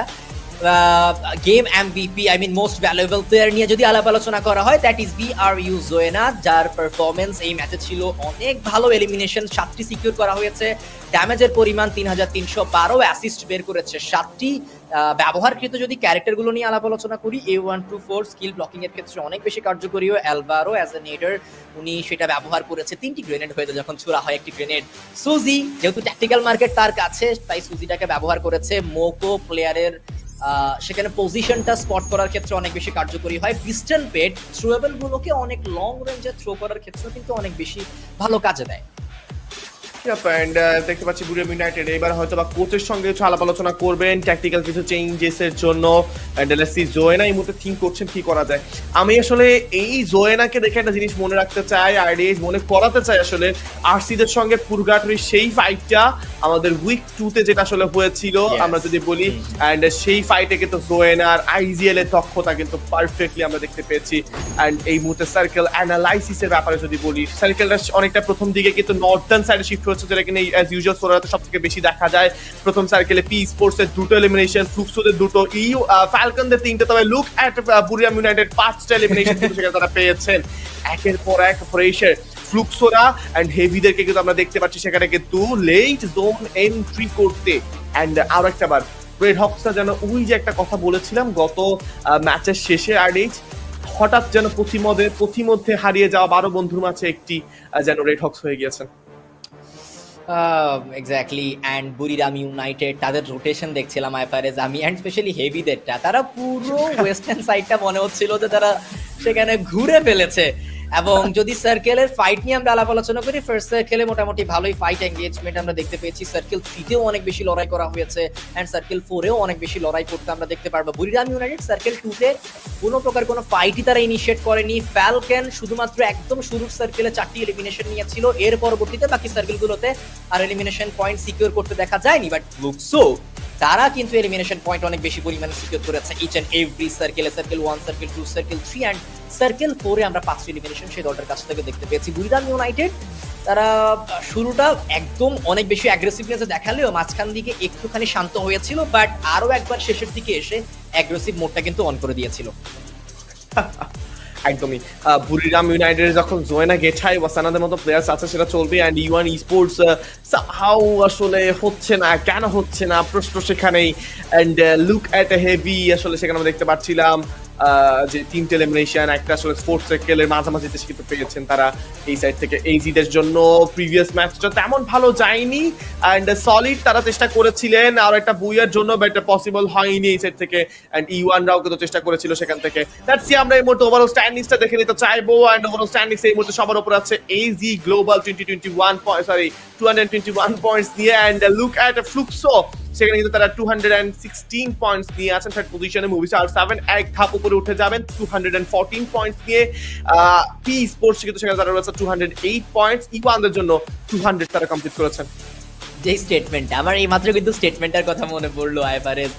ইওয়ান কিন্তু পি স্পোর্টসকে লক্ষ্য করে একটা স্টেটমেন্ট দিয়েছিল, বাট বর্তমানে তারা কিন্তু পি স্পোর্টস থেকে এক ধাপ নিচে রয়েছে, 200 পয়েন্ট তাদের কাছে। অ্যান্ড বুরিরাম ইউনাইটেড ই স্পোর্টস তারা 190 পয়েন্ট করে কিন্তু 6ষ্ঠতম স্থানে এই পর্যায়ে কিন্তু রয়েছে, এবং টিম সলিড তাদের কাছে 185 পয়েন্ট রয়েছে। উপরে থাকা টিমগুলোর পয়েন্টের ডিফারেন্স অত বেশি নয়, তারা পয়েন্টের ডিফারেন্সটা অনেক কম, 221, 216, 214 এবং 208, 200 এরকম আমরা কিন্তু দেখতে পাচ্ছি। বাট বটমে থাকা টিমগুলোর মধ্যে এবার পয়েন্টের গ্যাপ মোটামুটি বেড়েই চলেছে। নোভা লিজিয়ানদেরকে এখনো পর্যন্ত টাচ করতে পারেনি ওয়াগ। ইভোসদের খেলা আজকে নেই, আগামীকাল তারা সেটা খেলতে পারবে। রেড হক 79 পয়েন্ট। আজকের দিনের যে 4টি গেম শেষ হয়েছে সেই 4টি গেম থেকে সেক্ষেত্রে মাত্র 7টি পয়েন্ট আমরা এই টিমের কাছে দেখতে পেয়েছি। বাট গাইজ, ছিলাম আমি আরডিএ জুনিয়র এতক্ষণ যাবৎ আপনাদের সাথে, এবং বিদায় নিতে হবে এখন আমাকে ডেস্ক থেকে। আরো একবার গোল্টু ভাই যুক্ত হবে আপনাদের সাথে ডেস্কের মধ্যে। সো ডেস্কি গোল্টু ভাইকে আমন্ত্রণ জানিয়ে বিদায় নিচ্ছি আমি। আসসালামু আলাইকুম everyone. Thank you so much শার্ডি, এটা তো চমৎকার একটা উষ্ণ অভ্যর্থনার জন্য আরো একবার। তবে এই উষ্ণ অভ্যর্থনার আইএফআর আমি জানি না টিকা কতটা আনন্দের ব্যাপার, কারণ লবিতে যা হচ্ছে এখন পর্যন্ত যেটা চলমান সেটা আসলে কতটা একসেপ্ট করে নেওয়ার মতো, এটা কি আসলে একসেপ্টেবল কিনা। রেড হকস এখন পর্যন্ত 4টি ম্যাচ শেষ করলো, 4টি ম্যাচে ওভারঅল অনলি 7 পয়েন্ট। এটা কি আসলেই খানিকটা হতাশার বিষয় কিনা? খানিকটা নয়, গোল্টু ভাই পুরোটাই হতাশার বিষয়। আমি যদি আসলে 100% যদি একটা লিমিটেশন থাকে আমি 1000% যাবো, যেটা হতাশার বিষয় একদমই। And MT7 thinks Moshi is the tournament's best sniper and often studies his gameplay for inspiration. There's the actual sportsmanship যাকে বলে। MT7 right now স্নাইপারের দিক থেকে সব থেকে বেশি কিল নেওয়া player, the predator from Fluxo sports, কিন্তু সেখানে কিন্তু তিনি মশিকে ইন্সপাইরেশন হিসেবে ভাবে, and that's why he's still on top right now, MT7। একদমই মুভিস্টার আর সাভেন শুরুটা যেভাবে করেছে সেভাবে তারা নিজেদের কনসিস্টেন্সি যেভাবে ইমপ্রুভ করছে, তবে ফ্লুক্সো ব্যাপারটা পুরোপুরি ভিন্ন ছিল। আইএফআর টপ 1 ক্যাচ করে রাখা, সেখান থেকে খানিকটা ব্যর্থতা কয়েকটা ম্যাচে দেখলেও আবারও নিজেদেরকে কামব্যাকের জন্য চেষ্টা করছেন ফ্লুক্সো। স্পেশালি বুরিরাম ইউনাইটেডকেও মেনশন করতে হয়, প্রথম কয়েকটা ম্যাচ খুব একটা ভালো গিয়েছে বলা যাবে না, তবে সেখান থেকে লাস্ট ম্যাচ যেভাবে বুইয়া নিয়ে তারা কনভার্ট করলো, বুইয়া নিয়ে তারা নিজেদের গল্পটা শেষ করলো, ইটস কমপ্লিটলি ব্রিলিয়ান্ট। তবে আফটার অল লবিতে এখনো অনেকগুলো অপরচুনিটি সিকিউর করা বাকি আছে, দুটো ম্যাচ এখনো বাকি আছে, খুব দ্রুত আমরা আমাদের পঞ্চম ম্যাচেও চলে যাব, বাট তার আগে প্লেয়ারদের মধ্যে কতটা সিরিয়াসনেস, তারা কেমন ভাবে নিজেদের প্ল্যানিংটা গোছাচ্ছে, কিভাবে নিজেদেরকে তারা তৈরি করছে, আই ডোন্ট নো। তবে গেমস ক্যাজুয়াল কথা বলতে পরবর্তী ম্যাচ হতে চলেছে আমাদের অ্যালপাইন ম্যাপের মধ্যে। তো আরো একবার অ্যালপাইন, আবারও সেই চমৎকার ম্যাপে আমরা যুক্ত হবো, যে ম্যাপে হয়তোবা এক্সপেকটেশন যে বাংলাদেশের সেই চমৎকার স্কোয়াড রেড হকস আবারও পারফরমেন্সে তাদের সেই উত্থান দেখাবে। তবে এর পরবর্তী দুটো ম্যাচ, যেটি পঞ্চম ম্যাচের পরে অনুষ্ঠিত হবে আমাদের ষষ্ঠ ম্যাচ কালাহারি ম্যাপে, সেই ম্যাচটাতেও কিন্তু একটা আমরা কথা প্রায় সময়ই শুনে থাকি, গুঞ্জন শুনে থাকি, রেড হকস কালাহারিতে খুব ভালো পারফর্ম করে। I don't no FFWS grand final 2025 এ কি চলছে, কি চলমান, তবে আজকের দিনটা রেড হকসে ভালো যাচ্ছে না, এইটা সত্য। অ্যালপাইনে কেমন খেলছেন তারা, বাংলাদেশের জন্য কতগুলো পয়েন্ট তারা কালেক্ট করতে পারছে, সেটা এখন দেখার বিষয়। এই মুহূর্তে প্লেয়ার কেমে চলে এসেছি গেমস কিং। আসলে নামের সঙ্গে কাজের কিন্তু অনেকটা পরিচয় আমরা দেখতে পেয়েছি।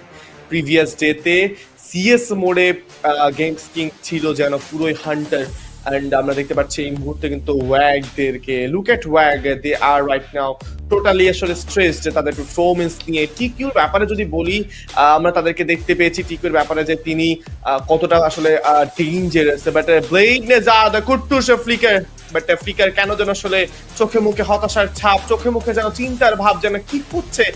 এই ফ্লিকারকে আমি পার্সোনালি এই ফ্লিকারকে কখনো দেখিনি।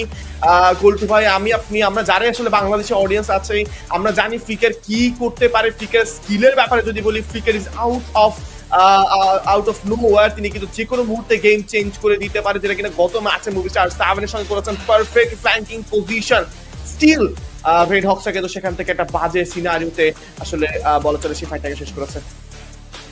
একদমই, এবং অফলাইনে আসলে যখন দেখছিলাম বসে বসে ম্যাচগুলো, যে মুভিস্টার 7 ভার্সেস রেড হকস, প্রথমে গেমস কিংকে ব্যাক টু ব্যাক দুবার ডাউন করা ফ্লিকারের সাইড থেকে, একটা সময় চিৎকারের সেই মুহূর্তের অপেক্ষায় ছিলাম যেখানে হয়তোবা চিৎকার করার সুযোগ ছিল, বাট সেটা পাইনি। তবে এই মুহূর্তে আরো একটা আমরা দেখে নিব যেখানে Fluxo was no match for us during the endless series. Okay, these global finals wouldn't be expectation.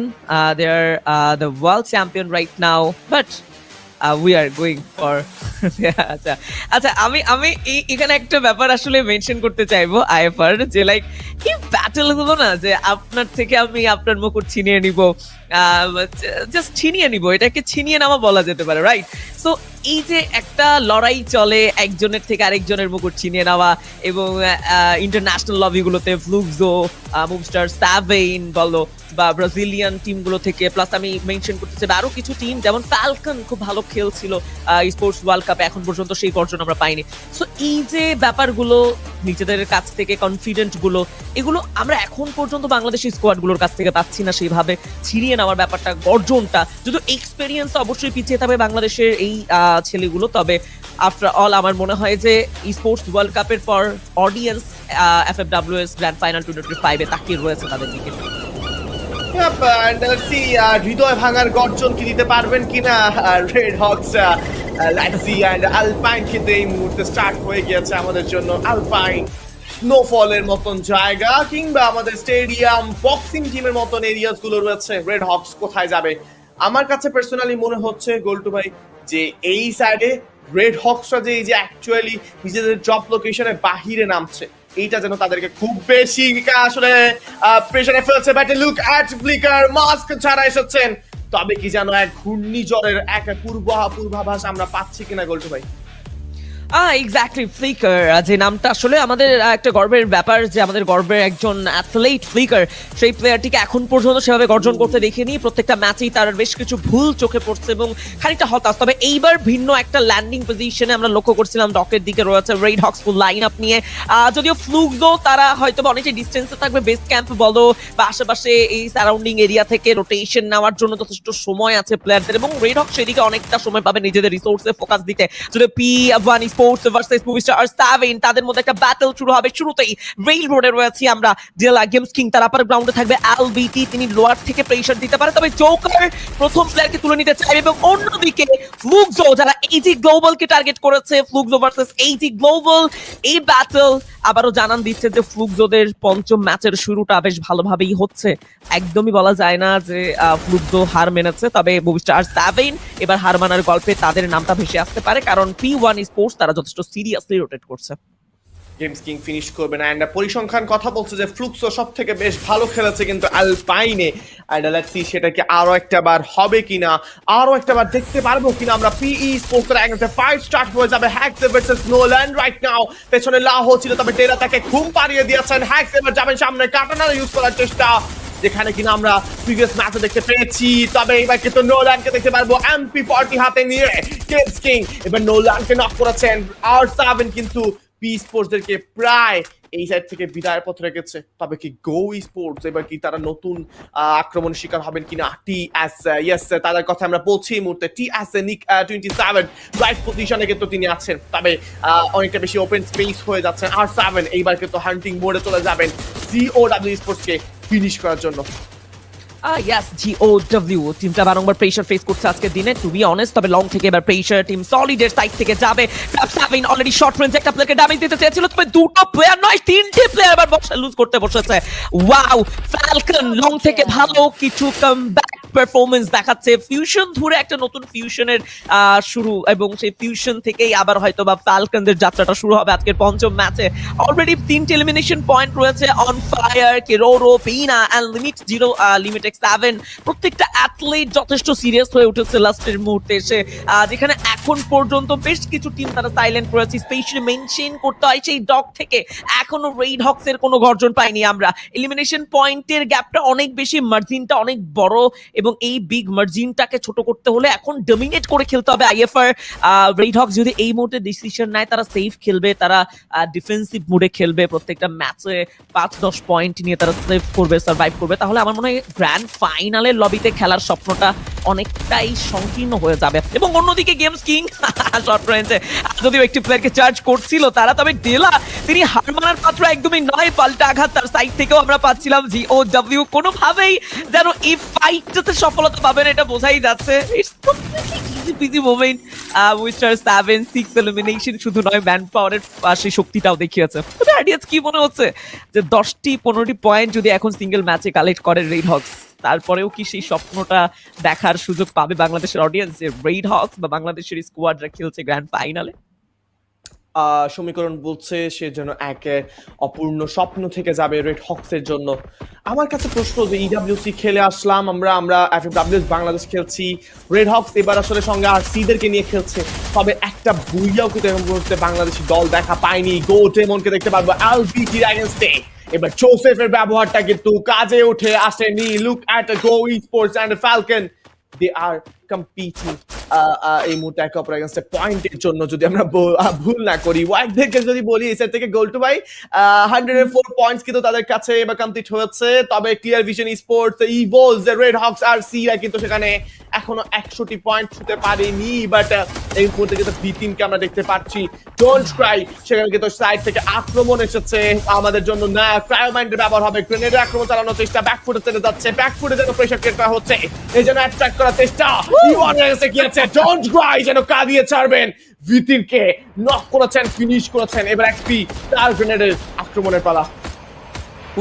Heavy আর একটা হ্যাভি পারফরমেন্স বিটিন এক্সপি কে প্রেসার দিতে চায় এবং লং থেকে লায়ন তিনি বের হয়ে গেছেন ব্যাটলটা থেকে নিজেকে দূরে সরিয়ে নিয়েছেন খুব ভালো করে ইওয়ানরা জানে এই ফাইটে তারা খুব একটা অ্যাডভান্টেজ গেইন করতে পারবেন না এবং বিটিন এক্সপি কে তারা এখনো লক্ষ্য করেনি হ্যাভি এটা সবথেকে বেশি সারপ্রাইজিং এর তবে সবথেকে আমার মনে হয় ইম্পর্টেন্ট এন্ড ক্রুশিয়াল ব্যাপার যেটা আইএফআর যে একটা ইন্টারন্যাশনাল লবি একটা ইন্টারন্যাশনাল ম্যাচে ইন্টারন্যাশনাল থিঙ্কিং থাকতে হবে আপনি একটা দুটো কিলের লোভে একটা দুটো কিলের বা সেই প্ল্যানিং করতে গিয়ে যদি পুরো লাইন আপকে হারিয়ে ফেলেন লবিতে নিজের ব্যর্থতা দেখতে থাকেন সেটা দুঃখজনক হবে যদিও বিটিন এক্সপি অ্যাট লাস্ট ডাউন হয়েছেন যদিও একটি প্লেয়ারকে কনফার্ম করার চেষ্টা ছিল পি স্পোর্টস এর খুব একটা সফলতা পেয়েছে বলা যাবে না তবে ইওয়ান স্পোর্টস কে প্রিভিয়াস দুটো ম্যাচ আগেই যখন আমরা দেখছিলাম বর্জন করতে সেখানে আজকের দিনের পঞ্চম ম্যাচে এসে কেন যেন সেই কনফিডেন্ট তারা শো করতে পারছে না আবারও ইওয়ান স্পোর্টস এর জন্য একটা ধস নামার সুযোগ আছে সো দ্যাট মিনস অবশ্যই সিরিয়াস হতে হবে ইওয়ানকে তবে সেই সুযোগটা আর পেল না #12 সর্বপ্রথম এলিমিনেট হয়ে যাওয়া team that is the Brazilian squad E one sports তার সুযোগ পাচ্ছে না তবে পয়েন্ট কালেক্ট করে রেখেছে হিউজ 201 একটা হিউজ মার্জিন রয়েছে আইএফআর এবং এই যে মার্জিন যত বেশি তারা গ্র্যাব করছে তত বেশি তারা মার্জিনটাকে বাড়িয়ে দিয়ে যাচ্ছে তুমি কি বুঝতে পারছো কিনা যে অপরচুনিটি বা সেই রিস্ক বা সেই ভয়টা তাদের কমে যাচ্ছে যে ভয়টা এখন বটমে থাকে স্কোয়াডগুলোর মধ্যে রয়েছে ভয় একদমই বেশি রয়েছে তবে যে পরিমাণ কিল মার্জিনটা বেড়েছে গোলটুপা এখন আসলে সেটাকে ক্রস করাটা খুব টাফ ওয়েকদের দ্বারা সম্ভব বাট রেড হকসের দ্বারা প্রায় কিন্তু সেটা অসম্ভবের পথে চলে গিয়েছে সাইফা এবার জিওকে কে এলিমিনেট করবেন এজি গ্লোবাল স্ট্রাইকার ভার্টিকে নক করবেন এই মুহূর্তে Barros what a shot and এই মুহূর্তে কিন্তু এজিদের কাছে আরো একটা কিলস এসে পড়বে ডিউ টিম যে স্টেটমেন্টটা জানিয়েছিলেন যে আমি যদি ফাইনালে কমপ্লিট না করতে পারি তাহলে আমি খেলা ছেড়ে দেব তিনি তার স্টেটমেন্ট রাখছে টিকিউর মতন টপ ক্লাস প্রিডেটরকে যেন ঘুম পাড়িয়ে দিয়েছেন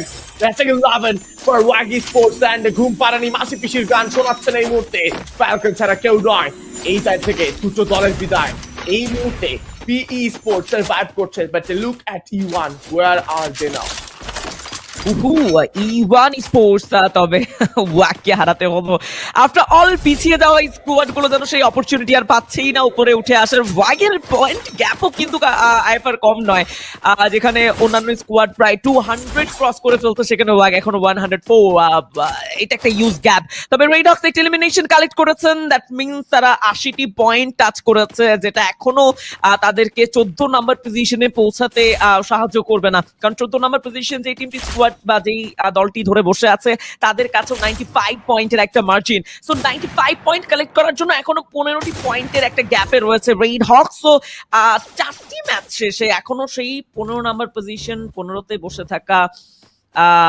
লাইক খানিকটা আমার মনে হয় যে একটু ব্যর্থতার মতোই তবে ইয়াস রেড হক চেষ্টা করছে এখন পর্যন্ত আমরা রয়েছে আজকে পঞ্চম ম্যাচে যে ম্যাচটি শেষে সুযোগ পাবে আর একটি ম্যাচের এবং আর একটি দিনের উইক 2 এর এবং তারপরে ডিসাইড হবে কোন 12টি স্কোয়াড যাচ্ছে ডিরেক্ট গ্র্যান্ড ফিনালেতে এবং কোন 6টি টিম ছিটকে পড়ছে free Fire world series grand final 2025 এর এই নকআউট স্টেজ পর্ব থেকে যদিও এখন পর্যন্ত বলাটা বেশ কঠিন যেই কোনো সময় যে কোনো কিছু ঘটে যেতে পারে যে কোনো সময় যে কোনো প্লেয়ার তাদের ট্রাম্প কার্ড ইউজ করতে পারে যে মুহূর্তে তাদের কামব্যাক হতে পারে ইটস আ ব্যাটলফিল্ড এন্ড ব্যাটলফিল্ডে সবকিছুই পসিবল এবং আমরা যে ব্যাপারগুলো নিয়ে আসলে বারংবার কথা বলছিলাম যে অ্যাগ্রেসিভ স্কোয়াড গুলোর ডমিনেশন নিয়ে কথা বলছিলাম তার মধ্যে Fluxo one of them and MP7 এর দিকে লক্ষ্য করো খুব ইজিলি এই যে গ্লোবাল তুলে নিয়েছে এই যে গ্লোবালদের সাইড থেকে যে ব্যাপারটা খুব ফ্রিকোয়েন্টলি দেখা যায় কমন দেখা যায় সেটা হলো টিম ওয়ার্ক এন্ড এই যে গ্লোবাল সেটা করে দেখিয়েছে তাদের মধ্যে যথেষ্ট ভালো টিম ওয়ার্ক ছিল এন্ড তারা টিম ওয়ার্কটা মেইনটেইন করছে যদিও ফ্যালকনদের পারফরমেন্সে এনহান্সমেন্ট এসেছে with the 7 elimination point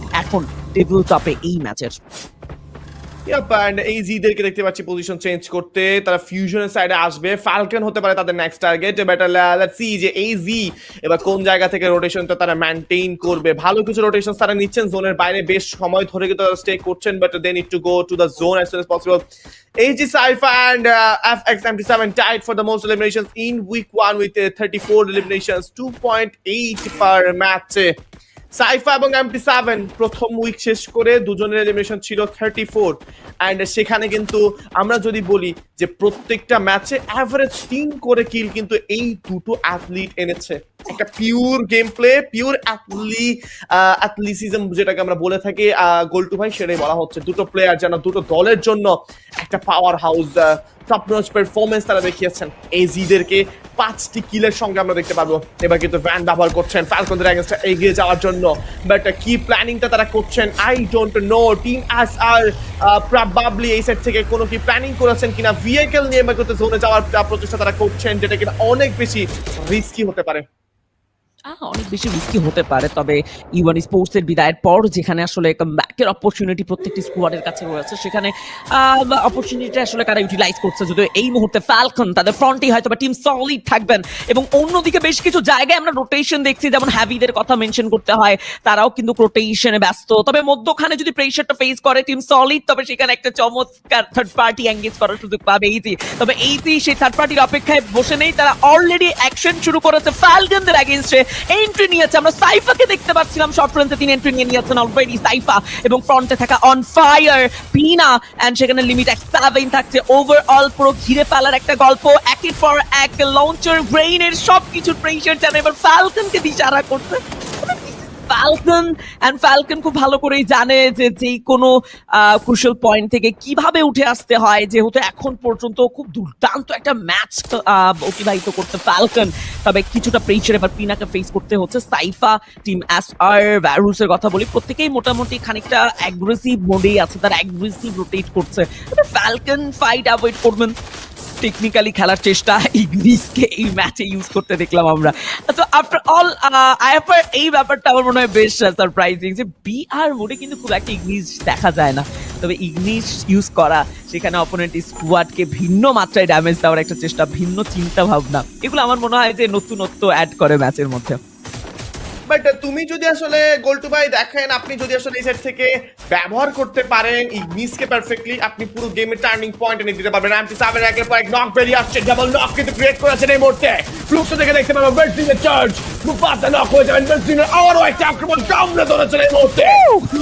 sports হ্যাভিদেরকে ছাড়বেন না, হ্যাভি শট আসবে এই মুহূর্তে ফ্লুক্সোতে ডান থেকে, একের পর এক প্রেশার, হ্যাভি স্পোর্টস এই মুহূর্তে অ্যালেন নক নিয়ে নেবেন বেডজিনকে। What a pressure, what a pressure! এই প্রেশার যেন কোনো একটা প্লেয়ারদের জন্য দুঃস্বপ্নের মতন, কারণ এই প্রেশারকে যদি আপনি কন্ট্রোল করতে পারেন, ট্রিগার কন্ট্রোলের ব্যাপারটা যদি আপনি ম্যানেজ করতে পারেন, তাহলে আপনি ম্যাচকে কন্ট্রোল করতে পারবেন। #10 P Esports, what a fight! MT7 এর ডাবল নক, সেখান থেকে রিভাইভ হচ্ছে, তারপরে আক্রমণ চালায় বেডজিন, double knock, Mufasa don't cry, দুটো রাশারকে ঘুম পাড়িয়ে দেওয়ার প্রচেষ্টায় বেডজিনকে শেষ পর্যন্ত অ্যালেন কিন্তু নক নিয়ে নেয়। But look at red hawk versus R7, তারা কিন্তু মিডল পয়েন্ট আছে, তবুও না যেন রেড হক তারাই প্রথমে এলিমিনেট হয়ে যায়। এক্স্যাক্টলি, গেম কিংকে ডাউন দিয়েছে ডেলা, এন্ট্রি নিবেন একের পর এক, 590 চার্জ, তবে আরো একবার ব্লেডের গর্জন, এবার ডেলাকে দেখবো, but this is movie star R7, প্রেশারটা অতর্কিত ভাবে যেন এবার রেড হক্সকে আবারও কাঁদাবে। ব্লেড দ্য লাস্ট অ্যাথলেট কতটা আই গেস অসহায় তিনি ফিল করছেন, আমরা ফিল করছি সেই মুহূর্তটাকে। ব্লেড টিমের জন্য লাস্ট হোপ, লাস্ট সার্ভাইভার, পঞ্চম ম্যাচে 80 পয়েন্ট দিয়ে এবার গল্পের সমাপ্তি ঘটলো। তবে গেমস কিংকে ডাউন দিয়েছেন ব্লেড, কনফার্ম করবেন পুরো সিনারিও যেন ঘুরে যেতে পারে, এটা আনএক্সপেক্টেড ছিল। ব্লেড আশাহত হননি তিনি, মনে হচ্ছিল হয়তোবা আমরা অনেকটাই অসহায় ফিল করছি, তবে ব্লেড এই মুহূর্তে হয়তোবা সিনারিও বা অপরচুনিটি খুব বেশি নেই তার কাছে, তবে রয়েছে অদম্য শক্তি, চেষ্টা, ব্লেড চেষ্টা করে যাচ্ছে। তবে মুভিসটা R7, this team is completely wipe out, fight থেকে অ্যাভয়েড করেছিল, নিজেকে দূরে সরে নিয়ে এসেছিল, তারপর সুযোগ পাইনি। আইএফআর 3টি অ্যাটলাস কিলের সামঞ্জস্য একটা সিনারিও আমরা দেখতে পাচ্ছি পঞ্চম ম্যাচে। ব্লেড একা সার্ভাইভ করছে, জানি না এই ম্যাচ কতদূর গড়াবে, তবে #12 এলিমিনেট হয়ে যাওয়ার সেই গল্পটাকে আমরা ভাঙতে পেরেছি। তবে ইয়েস, না না না, বটম 6 এ আমরা কিন্তু শেষ করতে পেরেছি, এটা আমরা দেখতে পাচ্ছি। টপ পজিশন এখনো আসছে না আজকের দিনে, কি হচ্ছে কি হচ্ছে আমি জানি না গোল্টু ভাই কি হচ্ছে, বাট #7 P Esports এর বিদায় হচ্ছে এইটা বলতে পারছি। MT7 কিন্তু সেখানে রয়েছেন উইলিয়াম ইউনাইটেড, এই সাইড থেকে লেটস সি যে একের পর এক কিল কিন্তু নিচ্ছে, সার্কেল মেইনটেইন করে লাস্ট জোনে কিল নেওয়ার প্রচেষ্টা, এটাই যেন একটা প্রপার টিম গেম বলা যায়। প্যারোস উপরে রয়েছেন, এই সাইডে টিম অ্যাসারের অবস্থা ভালো নয়, প্যারোস রিভাইভ করার চান্সেস কিন্তু অনেক বেশি। এই যদি টোকেন থাকে তারা রিভাইভ করতে পারবেন। ক্রায়ো মাইন্ড শুরু দেওয়া হচ্ছে, ব্যারো থ্রেড পার্টি করবেন নাকি রিভাইভ করবেন, প্রশ্ন সেখানে রিভাইভের জন্য ছুটে যাবেন। সামনে প্রেসার, ব্যারো রিভাইভ করেছেন, এজিদের ক্যারেট আবার প্রাণ ফিরিয়ে দেবেন তিনি। তবে জিওডব্লিউ দের জন্য কিন্তু প্রেসার অনেক, ফ্যালকনদেরকে ডমিনেট করার চেষ্টা। #6 for Fluxo right now. Buriram United এইবার যেন একটা game changer, all gamers global, the table topper, and you gonna see team solid, perfect solid game play, and সঙ্গে go E sports the god of wolves যেন নেকড়েদের মতো শিকার করেই যাচ্ছেন একের পর একে। এক্স্যাক্টলি, খুব দুর্দান্ত পারফর্ম এই ম্যাচে আমরা দেখছি জিওডব্লিউ সাইড থেকে। তবে ম্যাচ চলমান এখনো, জিওডব্লিউ ফুল রোস্টার নিয়ে এখনো ওয়েট করছে, তবে এলিমিনেট হয়ে যাবে এই যে global in #4 last 3 team Solid versus GOW and Booyah United.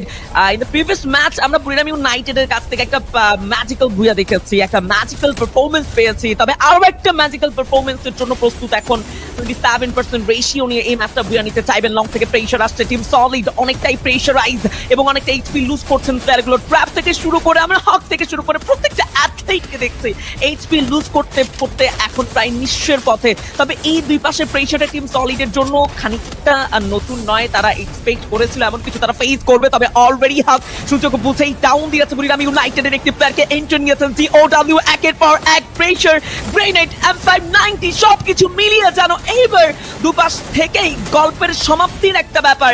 Team solid the last athlete, Booyah United also the last athlete, but G O W হয়তোবা এবার শেষ মুহূর্তে একটা চিয়ার করার জন্য প্রস্তুতি নিচ্ছে।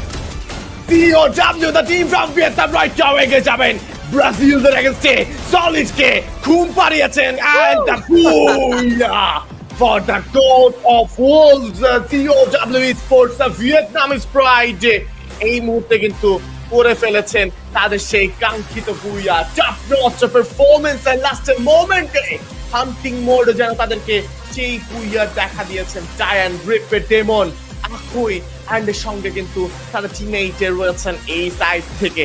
হ্যান্স তাকে আমরা দেখতে পাচ্ছিলাম, ইয়েসে হ্যান্সের কথাই বলছিলাম। আজকের দিনের টপ নচ পারফরম্যান্স জিওডব্লিউ দিয়েছেন Booyah। এবার কিন্তু ভিয়েতনামীদের কাছে গিয়েছে 4টি ম্যাচের মধ্যে 2টো ব্রাজিলিয়ানদের কাছে, 2টো থাইল্যান্ডের কাছে, একটা ভিয়েতনামের কাছে গিয়েছে। এখন শেষেরটা কি ভিয়েতনামের কাছে যাবে কিনা করতে ভাই চিন্তা কিন্তু করতে হচ্ছে। শেষেরটা বাংলাদেশের কাছে গেলে একদমই মন্দ হয় না, তবে আদৌ সেটা হবে কিনা I don't no. Blade Hawks কথা বলছিলাম টিমটিকে নিয়ে, ব্লেড একা যেভাবে গেম টিমকে সেই মুহূর্তে ডমিনেট করে আরো কিছুটা আশার আমাদের মুখ দেখিয়েছিল, তবে হয়ে ওঠেনি। ম্যান পাওয়ার যেখানে অলরেডি নিঃস্ব, সেখানে আমার মনে হয় না ব্লেডের পক্ষে খুব বেশি দূর একা এই লবিতে টিকে থাকাটা সম্ভব ছিল।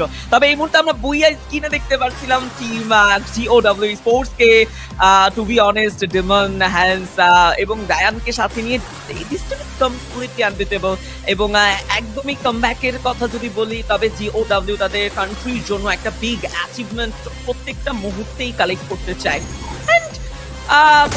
যেটা আসলে বলছিলাম লাস্ট মুহূর্ত, লাস্ট শট আইএফআর, এই যে চেয়ারটার অপেক্ষা আমি প্রিভিয়াসলিও বলেছি যে অপেক্ষা করছে বাংলাদেশের অডিয়েন্স, চিয়ার করবে, একসাথে চিৎকার করে উঠবে। সেই চিৎকার আর করে ওঠা হচ্ছে না একদমই। অ্যান্ড আসলে যেন ইন্টারন্যাশনাল লবিতে গ্র্যান্ড ফিনালেতে যাওয়ার স্বপ্নটাও প্রায় শেষ, গোল্টো ভাই যদি ভুল না করি, কারণ এই সাইড থেকে আসলে এখন হাতে ম্যাচ বাকি আছে আর 7টে রেড হক্সের জন্য, সেখানে পয়েন্ট তাদেরকে তুলতে হবে 160 করে এভরি সিঙ্গেল ম্যাচে, যেটা কিনা প্রায় আসলে হাতের বাইরে বলা চলে। ইন্টারন্যাশনাল লবিতে 160 পয়েন্টস 7 ম্যাচে গ্র্যাব করা যেন রেকর্ড ক্রিয়েট করার মতনই, যেহেতু আসলে এই জিনিসটা প্রায় হাতের বাইরে। আমার কাছে মনে হয় যে রেড হক্সের এখন আসলে হাত খুলে খেলা অনেক বেশি প্রয়োজন, দ্যাট মিনস খুবই অ্যাগ্রেসিভ হয়ে যাওয়াটা, বিকজ এইটা যেন আসলে রেড হক্সের জন্য একটা বড় সড়ো কিছু পরিবর্তন এনে দিতে পারে, কনফিডেন্স বিল্ড করতে পারে, তাদের সেই হিংস্রতা তাদেরকে দেখাতে পারে যে তারা আসলে কি করতে জানেন। অ্যান্ড আমার কাছে মনে হয় যে এই স্ট্র্যাটেজিক্যালি খেলে বেশ ভালো হতে পারে। ব্লেডের পারফরমেন্স ওয়াজ টু গুড। আমি কেন যেন বারবার ওই সাইডে মনে হচ্ছিল যে পেছনে বুরিয়াম আছে, R7 মাঝখানে, সামনে RH but look at R7 প্রথমে কিন্তু টার্গেট করেছে ব্যাকফুটে থাকা টিম যারা কিনা জোনের প্রেসারটা নিচ্ছে, দ্যাট মিনস রেড হক্সরা। তারা কিন্তু দেখেন গোল্টো ভাই তারা কিন্তু হাই রিজের অ্যাডভান্টেজে ছিল, তবে তাদের কিন্তু জোনের প্রেসারটা আসছিল এবং সেই সুযোগে কিন্তু আক্রমণ চালিয়ে দেয়। অ্যান্ড সেখানে কিন্তু প্রথমে যদি বলে ফ্রিজিং এর পর জোসেফ ডিসেবল করা, তারপরে কিন্তু ব্লকার ছুড়ে দেওয়া, থ্রিজ ব্যাটলস এর পর কিন্তু ইনস্ট্যান্ট হ্যাক্সের M79, গেমস কিং এর নক, ডেলার নক, পুরো ম্যাচ পরিবর্তন অ্যান্ড ইয়েস বুইয়া চলে গিয়েছে ব্যালেন্স পয়েন্টের সঙ্গে 24 পয়েন্টস নিয়েছেন এই সাইড থেকে team G O W sports. Yes, the OW Sports 24 total point in #1 and Booyah also. And only the hashtag to the রয়েছে team solid Brazilian team 70 total point এর সাথে #3 তে রয়েছে in Thailand squad but team Falcon yes যথেষ্ট ভালো hardcore চেষ্টা ছিল এই ম্যাচে ট্রাই করেছে ভালো 15 পয়েন্টের সাথে #3 তে and যদি #4 এর কথা বলি এটি গ্লোবাল রয়েছে 14 পয়েন্টের সাথে তবে যে ব্যাপারটার জন্য অপেক্ষা করছিল অডিয়েন্স মিস্টার 7 এর দিকে লক্ষ্য করুন 6 এ 7 রয়েছে Fluxo 3 পয়েন্টের সাথে তবে বাংলাদেশি স্কোয়াড আর আইএফআর রেড হকস ওভারঅল 6টি পয়েন্ট কালেক্ট করতে পেরেছে। চলো একটা সমীকরণ করি এবার আমরা প্রিভিয়াস 4টি ম্যাচ শেষের পয়েন্টের সাথে তুমি এই ম্যাচের 6টি পয়েন্ট যোগ করো সেটা কি উইক 1 এর ফার্স্ট ডে বিট করতে পারলো? না, আই উড সে নো।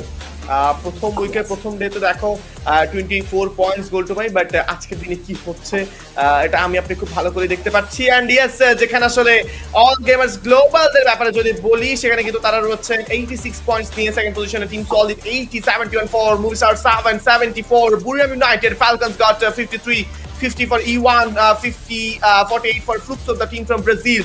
তারপরে দেখেন গোল টু ভাই টানা 4টা ব্রাজিলিয়ান 3 থেকে আমরা যদি 4 থেকে দেখা শুরু করি 2টা ভিয়েতনাম টিম পাশাপাশি তারপরে 2টা ব্রাজিলিয়ান টিম পাশাপাশি 4টা বাংলাদেশ ভিয়েতনামের টিম কিন্তু পাশাপাশি আছে G O W sports P sports heavy sports and wide E sports 43 42 35 31 এই পয়েন্টস নিয়ে কিন্তু থাকবেন টিমস গুলো। ওয়াইডদের কিলস থাকছে সেখানে 17 eliminations but look at red hawks 13 total points নিয়ে কিন্তু তার এই মুহূর্তে অবস্থান করছেন।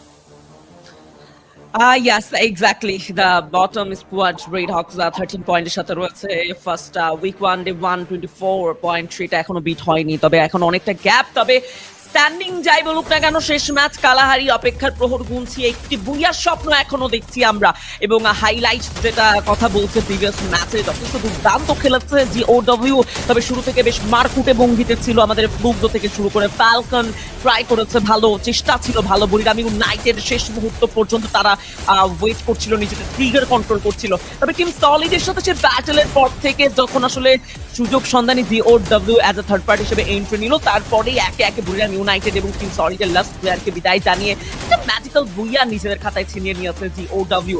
একটা ব্যাটল ফিল্ডে শুধুমাত্র স্ট্র্যাটেজিক্যাল মুভ নয় একটা ব্যাটল ফিল্ডে শুধুমাত্র যদি বলি যে অ্যাগ্রেশন নয় সেখানে আপনাকে টেকনিক্যালি ভাবতে হবে আপনাকে প্ল্যান করতে হবে গুড গেমের জন্য গুড প্ল্যানের অবশ্যই প্রয়োজন আছে এরপর। আসলে এটা একদম সত্য কথা বলেছেন এই সেট থেকে এন্ড এই সেট থেকে কিন্তু আমরা আপাতত টিম স্ট্যাটস এর দিকে চলে যাবো গোল্টো ভাই। যদি বলি দুটো কি প্লেয়ারের কাছে টিম ট্যাকটিক্যাল মার্কেট এন্ড সেখানে টিম বুস্টার কিন্তু রয়েছে এন্ড দেখতে পাচ্ছি আমাদের এমপিপি হয়ে গিয়েছেন হ্যান্স যিনি কিনা দলের আসলে বলা চলে যে ব্যাকবোন হোল্ডার স্টেফি কিন্তু তিনি ব্যবহার করছেন একটা স্কিলের মধ্যে কিন্তু অনেক বেশি পরিবর্তন এন্ড পুরা রিপ থেকে শুরু করলে একটা এলিমিনেশন 6টি অ্যাসিস্ট তিনি প্রোভাইড করেছেন 3টি এলিমিনেশন 5টি assist from Dian and 4 elimination 6 assist from Hans and 4 elimination 2 assist from Demon যিনি কিনা এই মুহূর্তে আপাতত রয়েছেন দলের সঙ্গে 2697 ড্যামেজ আপাতত এই সেট থেকে ডিল করে। একদমই এবং ওভারঅল অ্যাভারেজ ড্যামেজের কথা যদি বলি তাহলে 1800 আর 1900 একটা ড্যামেজ পয়েন্ট তারা প্রত্যেকটা প্লেয়ার মেইনটেইন করার ট্রাই করেছে। ওভারঅল ম্যাচ স্টেটস কথা বলছে জিওডব্লিউ খুব বেশি অ্যাগ্রেসিভ খেলেছে এমনটা বলা যাবে না এফার খানিকটা টেকনিক্যালি খেলেছেন তারা মেইনটেইন করেছে তাদের ডিফেন্সিভ মুড তারা মেইনটেইন করেছে তাদের লাস্ট মুডটা অ্যাটাকিং মুড অলসো যে ব্যাপারটা নিয়ে আসলে কথা বলছিলাম যে টেকনিক্যালি খেলেছে তারা যেটাতে অনেকটা বেশি পিছিয়ে ছিল টিম রেড হকস থেকে শুরু করে আরো বেশ কিছু টিম যারা এখনো পিছিয়ে রয়েছে তবে most valuable player in this match and that's none other than over a 4 elimination point and 1600 plus damage এর সাথে 6টি অ্যাসিস্ট রয়েছে তার কাছে এবং উইক টুডে 1 গেম 5 এ যেই ক্যারেক্টার গুলো তো তিনি ইউজ করেছেন স্টাফি বলো বা যদি কথা বলতে চাই তার সব থেকে পছন্দের Pat Rocky and team booster যে ব্যাপারটা মেনশন করছিলে তুমি যে technical market and team booster after meta 51 প্রচন্ড বেশি ইউজ হচ্ছে এন্ড সেই সাথে সাথে তার পছন্দের গান যে AC80 মনে পড়ে কি না মেটা 50 এর কথা খুব ইউজেস দুটো গান ছিল AC80 এন্ড M590 একদম এন্ড স্টেফির সঙ্গে রকির ব্যবহার করার একটা জিনিস কিন্তু সেখানে কাজ করছে গোল্টো ভাই, সেটা কিন্তু খুব স্বাভাবিকভাবে বোঝা যায়। সেটা হচ্ছে যে প্লেয়ার্স গুলো কিন্তু বারংবার আসলে একটা সাডেন টাইম এসে বা লাস্ট জোনে কিন্তু ব্যাক টু ব্যাক কমব্যাট ফাইটে ফেস করতে, ব্যাক টু ব্যাক ফাইটের শিকার হতে হয়, যেটা কিন্তু তাদেরকে আসলে প্রেসারিং সিনারিওতে আনে। এবং ওই ফাইট গুলোতে আমরা কিন্তু গ্রেনেডের পারফেক্ট ইউজেস দেখতে পাচ্ছি। আজকে দিনে গ্রেনেডের খুব বেশি ভালো ব্যবহার আসছে কিন্তু আমাদের এই সাইড থেকে আমরা দেখতে পাচ্ছি। আমাদের যদি বলি হ্যাক্সের কথা বলুন, আমাদের নিজাদের কথা বলুন, প্রথমের দিকে কিন্তু নিজাদ খুব ভালো আসলে ব্যবহার করেছেন। অ্যান্ড আমাদের হেভি স্পোর্টস থেকে আমরা দেখতে পাচ্ছি, বক্সের গ্রেনেডিং আজকে আমরা দেখতে পাচ্ছি। তো বলুন মিলে সবাই কিন্তু খুব ভালো গ্রেনেড ব্যবহার তারা করেছেন, ইভেন তো জোয়ে না তিনি গ্রেনেড হাতে দুর্দান্ত ছিলেন। সো এই সাইডে আমার কাছে মনে হচ্ছে স্টেফিটাকে আসলে ব্যবহার করার পর আপনি গ্রেনেডসের যে ড্যামেজ বা থ্রোয়েবল ড্যামেজ থেকে রক্ষা পাওয়ার জন্য আপনার স্টেফি ব্যবহার করতে হবে বা পেইন্টেড রিফিউজ ব্যবহার করতে হবে। তো সেখানে কিন্তু কুলডাউন রিডাকশনের জন্য রকি ব্যবহার করা হয়, যাতে করে আপনার কুলডাউন রিডাকশনটা খুব তাড়াতাড়ি হয়ে থাকে। Region report Vietnam right now P sports #3 তে স্ট্যান্ড করছেন 171 পয়েন্টস নিয়ে, সেখানে তো 87 এলিমিনেশন তারা পেয়ে গিয়েছেন। #6 এ আছেন আমাদের জন্য হেভি, তারা কিন্তু সেখান থেকে 149 অ্যাসিস্ট 69 নকআউট তারা এই মুহূর্তে গ্র্যাব করবেন। 4440 এভারেজ ড্যামেজ পার ম্যাচে। এন্ড জিওডব্লিউ ই স্পোর্টস এর ব্যাপারে যদি বলি #8 এ তারা স্ট্যান্ড করছেন 147 পয়েন্টস। #14 রয়েছে জিওডব্লিউ ওয়াগ ই স্পোর্টস এই মুহূর্তে 73 টোটাল পয়েন্টস নিয়ে। একদমই ঘুরে গেছে। আমরা প্রিভিয়াস প্রথম ম্যাচের পর দেখেছিলাম আমাদের ব্রাজিলিয়ান রিজন রিপোর্ট, তবে সেখানে 3টি স্কোয়াডকে দেখেছি। তবে এখন পুরো গল্পটা যেন ভিয়েতনামের সাইডে 3টি টিম, সেখান থেকে 4টি টিম উইক 1 স্টার্স উইক্যাপের যতটুকু দেখা যাচ্ছে, পি স্পোর্টস, হ্যাভি, জিওডব্লিউ, ওয়াগ, যেখানে প্রায় প্রত্যেকটি স্কোয়াডের কাছে অপরচুনিটি রয়েছে আইএফআর গ্র্যান্ড ফাইনালের জন্য নিজেকে প্রস্তুত করার। এবং জাস্ট ওয়াগ যদি এই মুহূর্তে কোনোভাবে কামব্যাকটা দেখাতে পারে, 104 পয়েন্ট আমরা কথা বলছিলাম, সেখান থেকে আরো কিছু পয়েন্ট কালেক্ট করেছে, চেষ্টা করছে কালেক্ট করার। ফ্রিকোয়েন্টলি পয়েন্ট কালেক্ট করার ব্যাপারে যে ব্যাপারটা সব থেকে বেশি বলতে হয় যে গ্র্যান্ড ফাইনালের জন্য নিজেকে প্রস্তুত করা, সেটা কিন্তু ওয়াগ ট্রাই করছে। এই যে চেষ্টাটা যদি সেটা সম্ভব হয়, তবে 4টি টিম লড়াই করবে গ্র্যান্ড ফাইনালে। And I really don't know যে কেমন হতে চলেছে গ্র্যান্ড ফাইনালের লবি। তবে ইটস ট্রু, লবি এখনো বেশ অনেক আনপ্রেডিক্টেবল, কারণ আমাদের মাত্র প্রথম ডে অনুষ্ঠিত হচ্ছে আজকে উইক 2 এর। এখন পর্যন্ত ডে 2 রয়েছে, ডে 3 রয়েছে, ডে 2 যেটা আগামীকাল অনুষ্ঠিত হবে। দুটো বাংলাদেশি টিম পার্টিসিপেট করবে, গ্রুপ A ভার্সেস B লড়াই চলবে সেখানে। এবং আই থিঙ্ক সো লাইক আরো একটা রাজকীয় ম্যাচ আমরা দেখতে চলেছি আগামীকাল। তবে এই মুহূর্তে একটা ফ্যাক্ট, ফেসবুক যাচ্ছে, ফ্যান তাকিয়ে রয়েছে তাদের দিকে। তবে ওয়াগ মনে হয় পিছিয়ে পড়ে গেল, ইগনোরেন্সের শিকার হয়ে যাচ্ছে কিনা ওয়াগ। নো দা ভিয়েতনামি ফ্যান বেস এই মুহূর্তে হয়তোবা একদম ফ্রন্টে থাকা সেই মেয়েটির দিকে তাকিয়ে রয়েছে, মানে যেটাকে আসলে মিন করেছে 3টি টিমের দিকে তাকিয়ে রয়েছে। তবে ওয়াগও খুব দ্রুত প্রমাণ করবে যে তারাও চাইলে সম্ভব, এবং 4টি ভিয়েতনামি টিম নিয়েই তারা এন্ট্রি নেবে। লেটস সি কি হয়। এখনো আজকের দিনের উইক 2 ডে 1 অনুষ্ঠিত হচ্ছে মাত্র। গোল্টু ভাই মিমটা অ্যাকচুয়ালি খুবই জোস ছিল। অ্যান্ড বলা চলে যে ক্রাশ ডাউনস বার্ন মিম এমন একটা জিনিস কিন্তু আমরা আসলে এখন দেখতে পাচ্ছি এই সেট থেকে। মিমসের ব্যাপারে যে জিনিসটা আমার কাছে পার্সোনালি, আমার পার্সপেক্টিভ থেকে মনে হচ্ছে যে ভিয়েতনামিরা কিন্তু ওয়াইকদেরকে হিউজ সাপোর্ট কিন্তু এবার দিচ্ছেন। বাট সেখানে কিন্তু দেখুন যে পি স্পোর্টস, আমাদের অন্যান্য জিওডব্লিউ স্পোর্টসরা কিন্তু বেশ ভালো করছেন ওয়াইকদের থেকে। তো আসলে নতটা এই মুহূর্তে আসলে এই 3টা দলের কাছে থাকবে, হেভি, জিওডব্লিউ অ্যান্ড পি স্পোর্টস এর দিকে। বাট লেটস সি, এই মুহূর্তে কিন্তু আমাদের স্টার্ট হয়ে গেছে সর্বশেষ map knockout stage week 2 day 1 এর আজকের দিনের ম্যাপে, যেখানে রেড হকস আজকে তাদের শেষ ম্যাচটা খেলতে চলেছে। চলে ওঠো রেড হকস আপন শক্তিতে, তবে কি পারবেন কিনা লেটস সি। পাও E1 এন্ড দেখতে পাচ্ছি আমরা কিন্তু নামা শুরু করেছেন। ফ্লিকার শেষমেশ নিজের মাস্কের গন্ডি থেকে কিন্তু বেরিয়ে এসেছেন। এন্ড ব্লেডকে যেন দেখাই যাচ্ছে না, অন্ধকারে যেন ব্যাটম্যানের মতন হারিয়ে গিয়েছেন তিনি। তবে এই অন্ধকারে হারিয়ে যাওয়া ব্যাটম্যানকে কিন্তু আরো একটাবার ফিরে আসতে হবে নিজের দেশকে বাঁচানোর জন্য। এন্ড ফ্লিকার, ব্লেড, নিজাদরা এগিয়ে যাচ্ছেন ক্রমশ। তবে কুটুসের স্প্লিটটা যেন আমাকে প্রশ্নবিদ্ধ করছে। আর রিপের ব্যাপারে যদি বলি, দেখুন গোল্টো ভাই রিপের এমন আসলে স্প্লিটেশন একটা বড় প্রশ্ন রাখছে যে সেখানে কিন্তু ইনফরমেশন গ্যাদার আপ করার জন্য রিপের এই স্প্লিটেশন আমরা আসলে মেইনটেইন করে দিতে পারছি।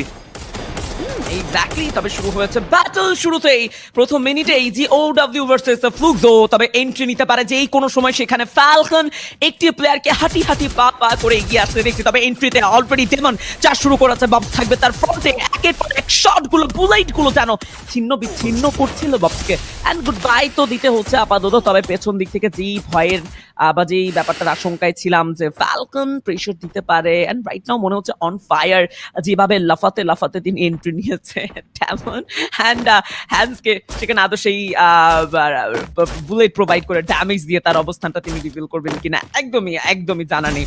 তবে ফ্লুক্সো ব্যাটলটা অ্যাভয়েড করেছে, এটা খুব ক্লিয়ারলি বোঝা যাচ্ছে। অন ফায়ার সুযোগ বুঝেই বের হয়ে আসার চেষ্টা করছেন, ব্যাটলটা অ্যাভয়েড করার চেষ্টা করছেন ম্যান পাওয়ারের সাপোর্টেই। অন্যদিকে পি স্পোর্টস ভার্সেস E1 যেখানেও ম্যান পাওয়ারের স্প্লিট সিনারিওতে আর্লি স্টেজে টার্গেট করা E1 এর সেই প্লেয়ারটিকে। সো সবকিছু মিলিয়ে বোঝাই যাচ্ছে লাস্ট ম্যাচ ওয়াইজ একত্রিত নামার থেকে সবাই প্রেফার করছে 3v1 রোটেশনটা মেইনটেইন করার।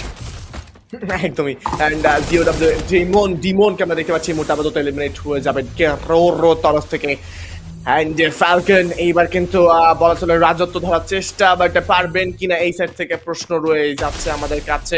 রিপ ডিমনকে রিভাইভ করবেন আর একটা বার, অ্যান্ড অন ফায়ার তাকে দেখতে পারবো এবার কিন্তু দলের সঙ্গে আবার একটা বার এগিয়ে আসতে। হ্যাক্স কিন্তু এবার নক করেছেন রিপকে, অ্যান্ড রিপের বিদায়ের পর ডায়ান তিনি কি করবেন লেটস সি। জেলা রয়েছেন নিচের দিকে, অ্যান্ড উপর সাইড থেকে কিন্তু জোকার পুরো যে জায়গাটাকে কিন্তু আপাতত তিনি এক্সপেক্টেড করছেন। জোকার যে পজিশনে আছে তার কাছে মারো নেই, রাফেল আছে। তবে প্রশ্ন থেকে যাচ্ছে গোল্টু ভাই যে মারো না থাকার ফলে এত উপরে উঠে এত বেশি ডিস্টেন্স মেইনটেইন করে কাজটা কি হবে, কাজে আসলে কতটুকু পর্যন্ত অ্যাডভান্টেজ আসবে, প্রশ্ন থেকে যাচ্ছে আমাদের কাছে। বাট মুভি স্টার 7 এই মুহূর্তে একটি মাত্র কিল এলিমিনেশন নিয়ে কিন্তু তারা থাকবেন, এন্ড যে পেছন থেকে কিন্তু ওয়াইডের এন্ট্রি স্পট করেছেন জোকার। কল দিবেন তার টিমমেটকে। FFWS স্পোর্টস এগিয়ে যাবেন red হকসের এগেইনস্টে।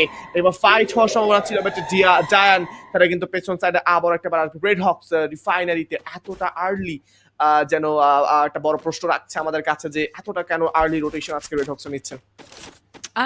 I really don't know. তবে রেড হকসের রোটেশনটা থেকেও বেশি প্রশ্ন আসলে উঠছে যে সেখানে টিম ওয়ার্কটা অনেক বেশি মিস করছি আমরা, অনেক বেশি মিস করছি তাদের team work, team performance. 85 total point এখন পর্যন্ত, যেটা আমার মনে হয় না খুব বেশি। এবং রেড হক চেষ্টা করছেন হয়তোবা শেষ ম্যাচে একটা বিগ জাম্প করার, তবে at last Buriram United decision নিয়েছেন, তারা ব্যাটলে জড়াবে GOW versus Buriram United. The sub যেটা রেড হকসের দখলে থাকে প্রায় সময় আমরা দেখি, তবে এবার ভিন্ন একটা ল্যান্ডিং পজিশনে তারা ল্যান্ডিং করেছিল। তবে এই মুহূর্তে সে গেট হাই এন্ট্রি নিয়েছেন, ডেমনকে কনফার্ম করবেন। GOW শুধু নিঃস্ব নয়, লাস্ট প্লেয়ার নিয়ে কোনো মতে সার্ভাইভ করছে। অন্যদিকে Movistar 7 versus Wag, and boom another breakthrough, and I guess সান্ত্বনা দেওয়ার জন্য এবার ওয়াগ এগিয়ে এসেছে। So don't worry Bangladeshi squad, Bangladeshi audience, we are here, and without any point last 2-3টি ম্যাচ ওয়াগ শেষ করলো আইএফআর। এখন পর্যন্ত লক্ষ্য করলে তুমি হয়তো সেই একটা অ্যামাউন্টই দেখবে, সেই কনসিস্টেন্ট অ্যামাউন্ট 104। অ্যান্ড ওয়াগ বিদায় নিয়েছেন যেন রেড হকসের জন্য একটা স্বস্তির ব্যাপার। তবে এই মুহূর্তে E1 কি করতে পারে, সামনে স্কাইলার ছুড়ে দেওয়া হয়েছে, প্রেশার ক্রিয়েট করা হবে, নক নিয়ে দেওয়া হবে। এই মুহূর্তে E1 পাওয়ার 7 লাহোকে নক নিয়ে নিয়েছেন। সামনের দিকে V3 XP কে আমরা দেখতে পারবো এই সাইড থেকে। সাইফার এগেইনস্টে যেতে চাইবেন, লিওনদের উপর কিন্তু বোল্ট মেকারের প্রেশার আছে, লিওন হিল আপ করে নিতে হবে যেভাবে হোক না কেন। লিওনের উপর প্রেশার, সাইফার দুটো গুলিতে যেন বিদায় নিয়ে ফেলেছেন। ইয়েস বিদায় নিয়ে ফেলবে এই মুহূর্তে লিওন। সামনে প্রেশার, ওহো সাইফা নেরোর উপর যেন আচমকা হামলা, এন্ড নেরো যেন এবার হতভম্ব হয়ে যাবেন। এর কি হলো আমার সাথে বলুন বাবু মশাই, আমি তো এটা এক্সপেক্টই করতে পারিনি যে এভাবেও হেডশট খাওয়া যায়। রেড হকস এবার সারপ্রাইজ অ্যাটাক দিতে পারে, তবে না যেন সারপ্রাইজ অ্যাটাক দিতে গিয়ে রেড হকস নিজেরাই সারপ্রাইজড হয়ে যায়। আর এইচকে আমরা দেখতে পাচ্ছি এই মুহূর্তে তারা কিন্তু পজিশন ধরে বসে আছেন। এইজিদের এন্ট্রি হবে পি স্পোর্টস কে থার্ড পার্টি নিয়ে কিছু কিল, থার্ড পার্টি করে কিছু কিল নিয়ে যদি ব্যাকফুটে যাওয়া পসিবল হয় রেড হকসের জন্য বেশ ভালো কিন্তু হতে পারে। তবে এবার না বললেই না, has 11 for COW Esports, and সেখানে কিন্তু আমরা দেখতে পাচ্ছি 15 পজিশন থেকে আর একটা পয়েন্ট কিন্তু যুক্ত করবে রেড হকস নিজেদের কিলের পয়েন্টে। এক্স্যাক্টলি। তবে রেড হকস খুব দ্রুত ফ্রিকোয়েন্টলি ফাইটে জড়াবে, যেটা আমরা প্রেডিক্ট করছিলাম, সেটার সুযোগ অনেকটাই বেশি। তাদের পজিশন দেখে খুব একটা একটা বেশি সেফ মনে হচ্ছে না। আফটার অল এখন পর্যন্ত ম্যান পাওয়ারটাকে ফ্রিকুয়েন্টলি তারা ক্যাচ করে রাখতে পেরেছে, it's a good thing. But after all যে ব্যাপারটা তুমি মেনশন করেছিলে কিছুক্ষণ আগে আইএফআর, যে এবার একদমই কোনো প্রকার প্ল্যানিং ছাড়া ব্রাশ করে খেলতে হবে, ডমিনেট করে খেলতে হবে, অনেক অনেক পয়েন্টের গ্যাপ অলরেডি তৈরি হয়েছে। সেই অ্যাগ্রেশন কি এখন পর্যন্ত দেখাচ্ছে কিনা red Hawks? I don't think তো সেই অ্যাগ্রেশন এখন পর্যন্ত তারা দেখাচ্ছে, যদিও ফাইট শুরু হয়েছে। আর একবার বলি, আমি ইউনাইটেড ভার্সেস হ্যাভি কমন পোস্টে এইবার একাধিক টিম এন্ট্রি নিতে পারে। রোটেশন পার্টটা সেম, লং থেকে প্রেশার, একটি হেডশট ডাউন আসেনি ওয়াসানা, তবে প্রেশার দিয়ে হেভিকে দেখা যাচ্ছে ভালো একটা ড্যামেজ প্রোভাইড করেছে। হেভি জানেন যে তারা ফ্রন্টে 90 ডিগ্রি দিয়ে এন্ট্রি নিলে সেখানে তাদেরকে ব্রেক থ্রু ফেস করতে হবে, দ্যাটস ওয়াই তারা খানিকটা সারাউন্ডিং রোটেশন নিচ্ছে। দুটো এলিমিনেশন রয়েছে স্টিল রেড হকসের কাছে, ফ্লিকার অনেকটাই আপার গ্রাউন্ডে, ইটস আ বিগ অপরচুনিটি। তবে হ্যাক্সটা নিচে থাকবেন একদমই মুভিস্টার সাভিনের সাথে। আজকের দিনে আমি জানি না অডিয়েন্স আপনারা একমত হবেন কিনা, তবে Movistar Savin versus red Hawks কয়েকটা ম্যাচেই আমরা সেম সিনারিও দেখেছি, একই ফাইট কয়েকটা ম্যাচেই আমরা লক্ষ্য করেছি, এবং কয়েকটা ম্যাচেই মুভিস্টার সাভিনদের এগেইনস্ট রেড হকসদেরকে ব্রেক থ্রু ফেস করতে হয়েছে, সেখানে তাদেরকে এলিমিনেট করা হয়েছিল। সো দ্যাট মিন্স রিভেঞ্জের সময়টা এখনো বাকি আছে। রেড হকস এই রিভেঞ্জের অপেক্ষায় করছে কিনা আই রিয়েলি ডোন্ট নো। তবে লং থেকে প্রেশার আসতে পারে যে কোনো সময়। কমেন্ট পোস্টে এখনো সেই দুটো টিমের আনাগোনা। ফ্লুক্সো নতুন ভাবে এন্ট্রি নিয়েছে এবং ফ্রন্টেই থাকবে অপোনেন্ট হিসাবে বুরিরাম ইউনাইটেড। আমরা দেখতে চাচ্ছি এই মুহূর্তে ফ্যালকনদের রোটেশনের ব্যাপারে বে ফ্রন্টের যে কোয়াড্রা কম্পাউন্ডমেন্ট আছে নর্দার্ন সাইডে, সেটাকে কিন্তু আসলে ক্লোজিং করতে পারে বা সিকিউর করতে পারে, বাট সেখানে বাধা প্রদান করতে পারে E1 এন্ড এর সঙ্গে এজিরা। রেড হকস হেভিদের উপর কিন্তু চালিয়েছেন হান্টার মোড, এবার আমাদের হিট লিস্টে লেটস সি এই মুহূর্তে বিদায় দিতে পারবে কিনা। আর 7 থেকে এলিমিনেট করা যেতে পারলে আর একটা পয়েন্ট কিন্তু যুক্ত হবে রেড হকসের খাতায়, যেটা কিনা তাদের জন্যই বেটার। লেটস সি এই মুহূর্তে কিন্তু আমরা সলিডকে দেখতে পাচ্ছি এগিয়ে আসছেন ক্রমশ, বাট বুইরাম প্লিজ নো, এই মুহূর্তে ঢুকে পড়েছেন কিন্তু, কারণ রেড হকসরা প্রস্তুত তাদের পজিশন নিয়ে হ্যাঁ আক্রমণ চালানো শুরু করবেন বুইরাম ইউনাইটেডের ওপর। কিছুটা ড্যামেজ কিন্তু আসবে, but look at heavy sports, তারা কিন্তু উইলিংলি তাদের জায়গা চেঞ্জ করতে চাইবেন না। সেখানে কিন্তু পি স্পোর্টস তো বেশি দূরে নেই, যে কোনো মুভমেন্টে কিন্তু আসলে ঢুকে পড়তে পারেন রিফাইনারি সাইডে। যে কোনো সময় এন্ট্রি নিতে পারে, তবে এন্ট্রিটা নেওয়ার সেই সাহসিকতা পাচ্ছে কিনা আমি মনে করছি না যে রেড হকস এখনো সেই কনফিডেন্ট গেজার করেছে তারা রিফাইনারিতে এন্ট্রি নেবেন। তারা ভালো করেই জানেন একাধিক টিমের সংযোগ হতে পারে রিফাইনারিতে, এবং অলসো লাইক ডেঞ্জার জোনটার দিকে মেনদের লক্ষ্য করো, একদমই রেড হকসের উপরে লাল একটা আবহাওয়া, একটা লাল একটা সার্কেল, টিমটার লোগোটাকেও ক্লিয়ারলি দেখা যাচ্ছে না, লাল লাল মিলে গেছে। তবে এই মিলে যাওয়াটা সব থেকে বেশি আতঙ্কিত করছে কিনা রেড হকসকে। আফটার অল অনেকটাই ওপেন ফিল্ডে রয়েছে, যদি ডেঞ্জার জোনের প্রেশার আসে তবে অবশ্যই তাদেরকে অনেকটাই প্রবলেম ফেস করতে হবে। লং থেকে এবার প্রেশার দিতে চাই হ্যাভি, আমরা হ্যাভিকে দেখছিলাম একের পর এক চার্জগুলো প্রোভাইডের চেষ্টা, তবে লং এ এবার কম্পাউন্ড হোল্ড করে খেলার এই টেকনিকটা, এই স্ট্র্যাটেজিটা অবশ্যই প্রমাণ করছে যে হ্যাভি তারা খুবই দুর্দান্ত সেফলি খেলছে। এবং ফ্রন্টে থাকা টিম বুরিরাম ইউনাইটেড যে ব্যাটলটা আমরা কমেন্ট পোস্টেই দেখবো ভেবেছিলাম, সেই ব্যাটলটা এবার বিচ্ছিন্ন হয়েছে, দুটো ভিন্ন এরিয়াতে কানেক্ট হয়েছে, জোন স্ট্রিং করছে জোকার, সুযোগ বুঝে এই ডেলাকেরই কলটা দিয়েছে। সবকিছু মিলিয়ে প্রেশারটা অনেক বেশি, এবং এখনো প্রায় 10টা টিম আমাদের সাথে কানেক্টেড রয়েছে। প্রিভিয়াস ম্যাচটি যেখানে রেড হকসের ছিল 6টি পয়েন্টের সাথে, সেখানে সর্বশেষ ম্যাচ হিসেবে তারা কতগুলো পয়েন্ট কালেক্ট করতে পারছে, এখনো 13তে রয়েছে। যদি উইক ডে 1-এর 24 পয়েন্টও কালেক্ট করতে হয় আইএফআর, আরো 11টি পয়েন্টের একটা গ্যাপ, যে 11টি point in a single match collect করতে হবে রেড হকসকে, তাও একদমই ইকুয়াল হবে। সো বেটারমেন্ট সেটা তো পাচ্ছি না ফার্স্ট অফ অল, তবে সেখানে পারফরমেন্সে আর পয়েন্টের সেই ডাউনগ্রেডটা কিন্তু আমরা লক্ষ্য করবো যদি আর্লি স্টেজের এলিমিনেশনটা পঞ্চম ষষ্ঠ ম্যাচে হয় রেড হকসের। এবং লক্ষ্য করো দুটো পয়েন্ট এলিমিনেশন পয়েন্টের পর খানিকটি স্প্লিটও রয়েছে, ফ্লিকার আপার গ্রাউন্ডও রয়েছে, এবং তারা ওয়েট করছে, তারা সার্ভাইভাল সিনারিওতে রয়েছে, কোনো প্রকার অ্যাগ্রেশন নয়, কোনো প্রকার মুভমেন্ট নেই, একদমই যেন জমে গেছে, একদমই ফ্রিজ হয়ে গেছে স্কোয়াডটি। একদমই এই মুহূর্তে রেড হকস থেকে দেখতে পাচ্ছি এই সাইডে কিন্তু তারা পজিশন ধরে বসে আছেন। এলবিটিরা ক্রমান্বয়ে কিন্তু আসছেন সামনের দিকে, তবে কমেন্ট পোস্টে মাত্র এন্ট্রি নেবেন heavy sports, they are still waiting for the perfect chance. E1 এর সঙ্গে বুরিরামের ফাইট হতে পারে, তবে সেটা যদি রেড হকস থেকে রেঞ্জের বাইরে নামা যায় তাহলে বেটার রেজাল্ট আসতে পারে বলে আমি মনে করি। E1 তারা যে কম্পাউন্ডমেন্ট হোল্ড করেছে বেরমুডা ম্যাপের মতনই, তারা এই সাইড আসলে সেটাকে ধরে রাখতে চাইবেন। স্টিল ম্যাচে 10 মিনিটে এসে কিন্তু আমরা 10টা টিম খেলায় হতে দেখতে পাচ্ছি। পাওয়ার কাছে কিন্তু একটা রেঞ্জ এসেছে, পাওয়া বুঝতে পেরেছেন get high will get the first shot, the first damage. Still আমরা এই মুহূর্তে দেখতে পারবো সামনে প্লেয়ার আছে, সাইলেন্সার কিন্তু নেই, এন্ড আমার কাছে মনে হয় যে রাফেল ব্যবহার করাটাও প্রয়োজন নেই। দেখুন গোল্টু ভাই, এমন লবিস গুলোতে আপনি যদি রাফেল ব্যবহারও করেন আপনার সাইলেন্সার দিয়ে কোনো কাজে আসবে না। আপনার টিমমেট বাকিদের যদি আসলে সাইলেন্সার না থাকে তাহলে তাদের পজিশনের সঙ্গে সঙ্গে আপনারটা এক্সপোজ হয়ে যাবে, এন্ড ইভেন দো আপনি যদি সেখানে নকও করে থাকেন রাফেলের থ্রুতে ইনস্ট্যান্ট ফিনিশ পাওয়ার চান্সেস অনেক বেশি কম। But look at overall elims leader 55 total eliminations right now, and জোয়েনা তিনি কিন্তু এবার উপরে উঠে আসবেন 35 এলিমিনেশনস নিয়ে। টপ 5 এ ডিউ সেখানে কিন্তু এক ধাপ নিচে নেমে যাবেন, এক ধাপ নিচে নেমে যাবে। তবে I don't think so like খুব বেশি প্রবলেম ফেস করছে না, খুব চিন্তিত এটা নিয়ে দিও। তবে ওভারঅল একত্রিত হচ্ছে স্কোয়াডরা, আমার মনে হয় যে হৃদস্পন্দন বেড়ে যাচ্ছে। লাইক 11টি টিম আইএফআর এই মুহূর্তে সার্ভাইভ করছে, আমরা 12 মিনিটের মাথায় রয়েছি এখনো এই ছোট্ট জোনে এতগুলো টিমের survival scenario. Just look at this small zone, and যেখানে আমরা দেখতে পাবো আমাদের রেড হকস স্কোয়াড তারা কিভাবে আসলে রোটেট করছে, তাদের ব্যাপারটাও হয়তো বা চোখে পড়ার মতো পড়বে।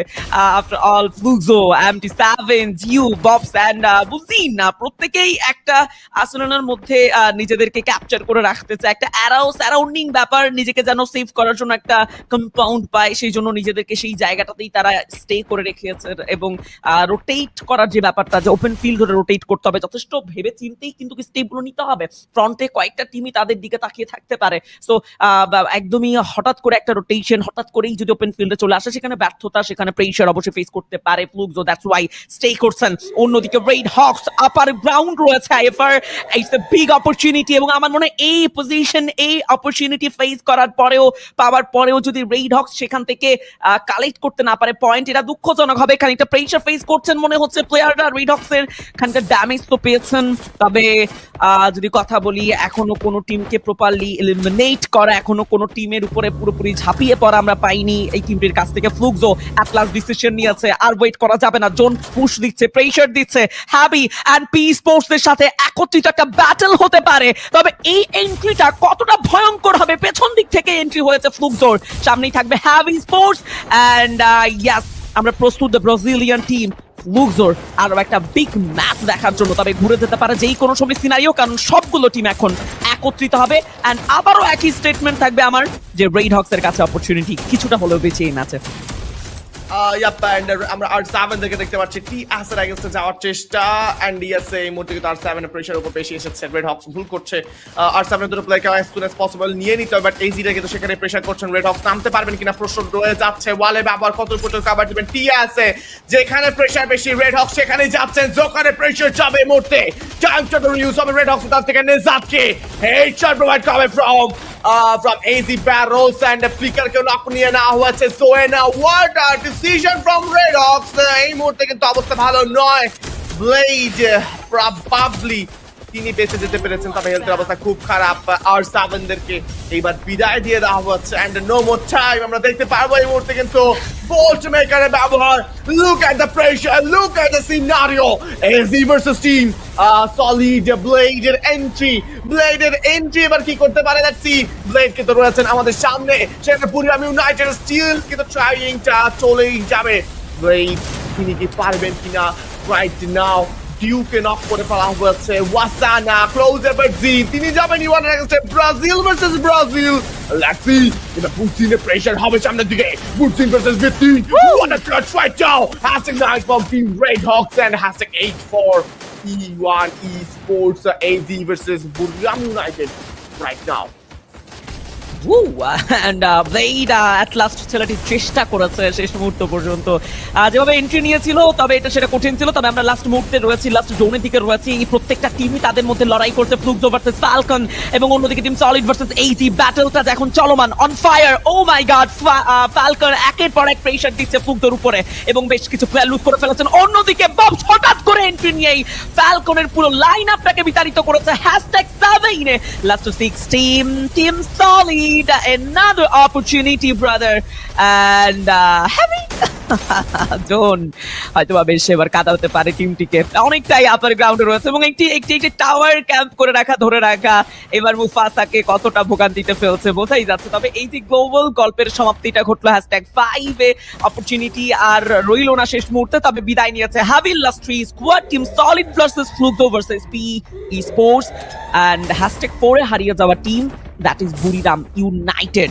আইএফআর রেশিওটা বেশি রয়েছে টিম সলিডদের কাছে, তবে তোমার কি মনে হয় রেশিও থাকলেই শুধু সেখানে আসলে সুযোগ আছে কিনা? কারণ পি স্পোর্টসও কিন্তু চাইবে লাস্ট ম্যাচটা সাকসেসফুলি শেষ করার।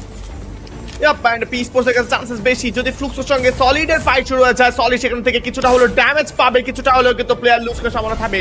পি স্পোর্টস সেখানে ম্যাচের মোড় ঘুরিয়ে দিতে পারেন, বাট ববস যাওয়ার আগে নিক নক নিয়ে নিয়েছেন। ববস সেখানে কিন্তু প্রেশারাইজড হয়ে ফিনিশ হয়ে গেছেন। হ্যাঁ, কে কোন জায়গায় যাচ্ছেন প্রশ্ন সেখানে। পি স্পোর্টস এর সঙ্গে এই মুহূর্তে যাবে সামনে প্রেশার লাহো with the headshot right now. সামনে এন্ট্রি ফেলেছে, ক্লোজ এন্ড রাশ হবে।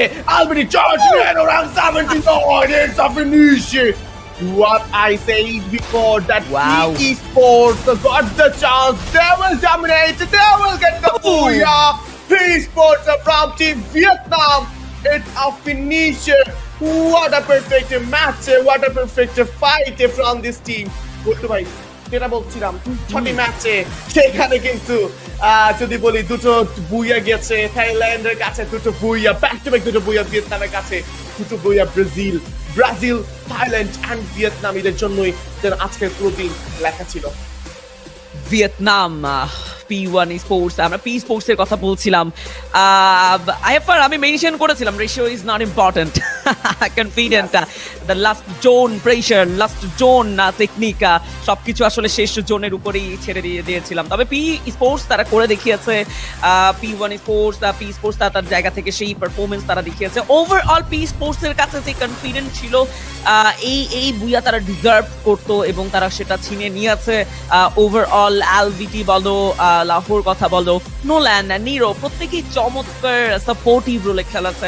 তবে পি স্পোর্টস এর জন্য যেটা আজকের দিনে সব থেকে টার্নিং পয়েন্ট, যে ইয়াস তারা হয়তোবা যে মার্জিনটা কালেক্ট করলো, যে মার্জিনটা তারা যুক্ত করলো, সেই মার্জিন দিয়ে হয়তোবা খুব বেশি প্রবলেম ফেস করতে হবে না গ্র্যান্ড ফাইনালে কনফার্ম করার জন্য, নিজেকে সেইভাবে টিকিয়ে রাখার জন্য। তবে লাস্ট এই মুহূর্তটা হয়তো আরো একবার আমাদেরকে প্রমাণ করে দেয় যে একটি বুইয়া একটি টিমকে কতটা উচ্ছ্বাসিত করতে পারে, কতটা আনন্দিত করতে পারে।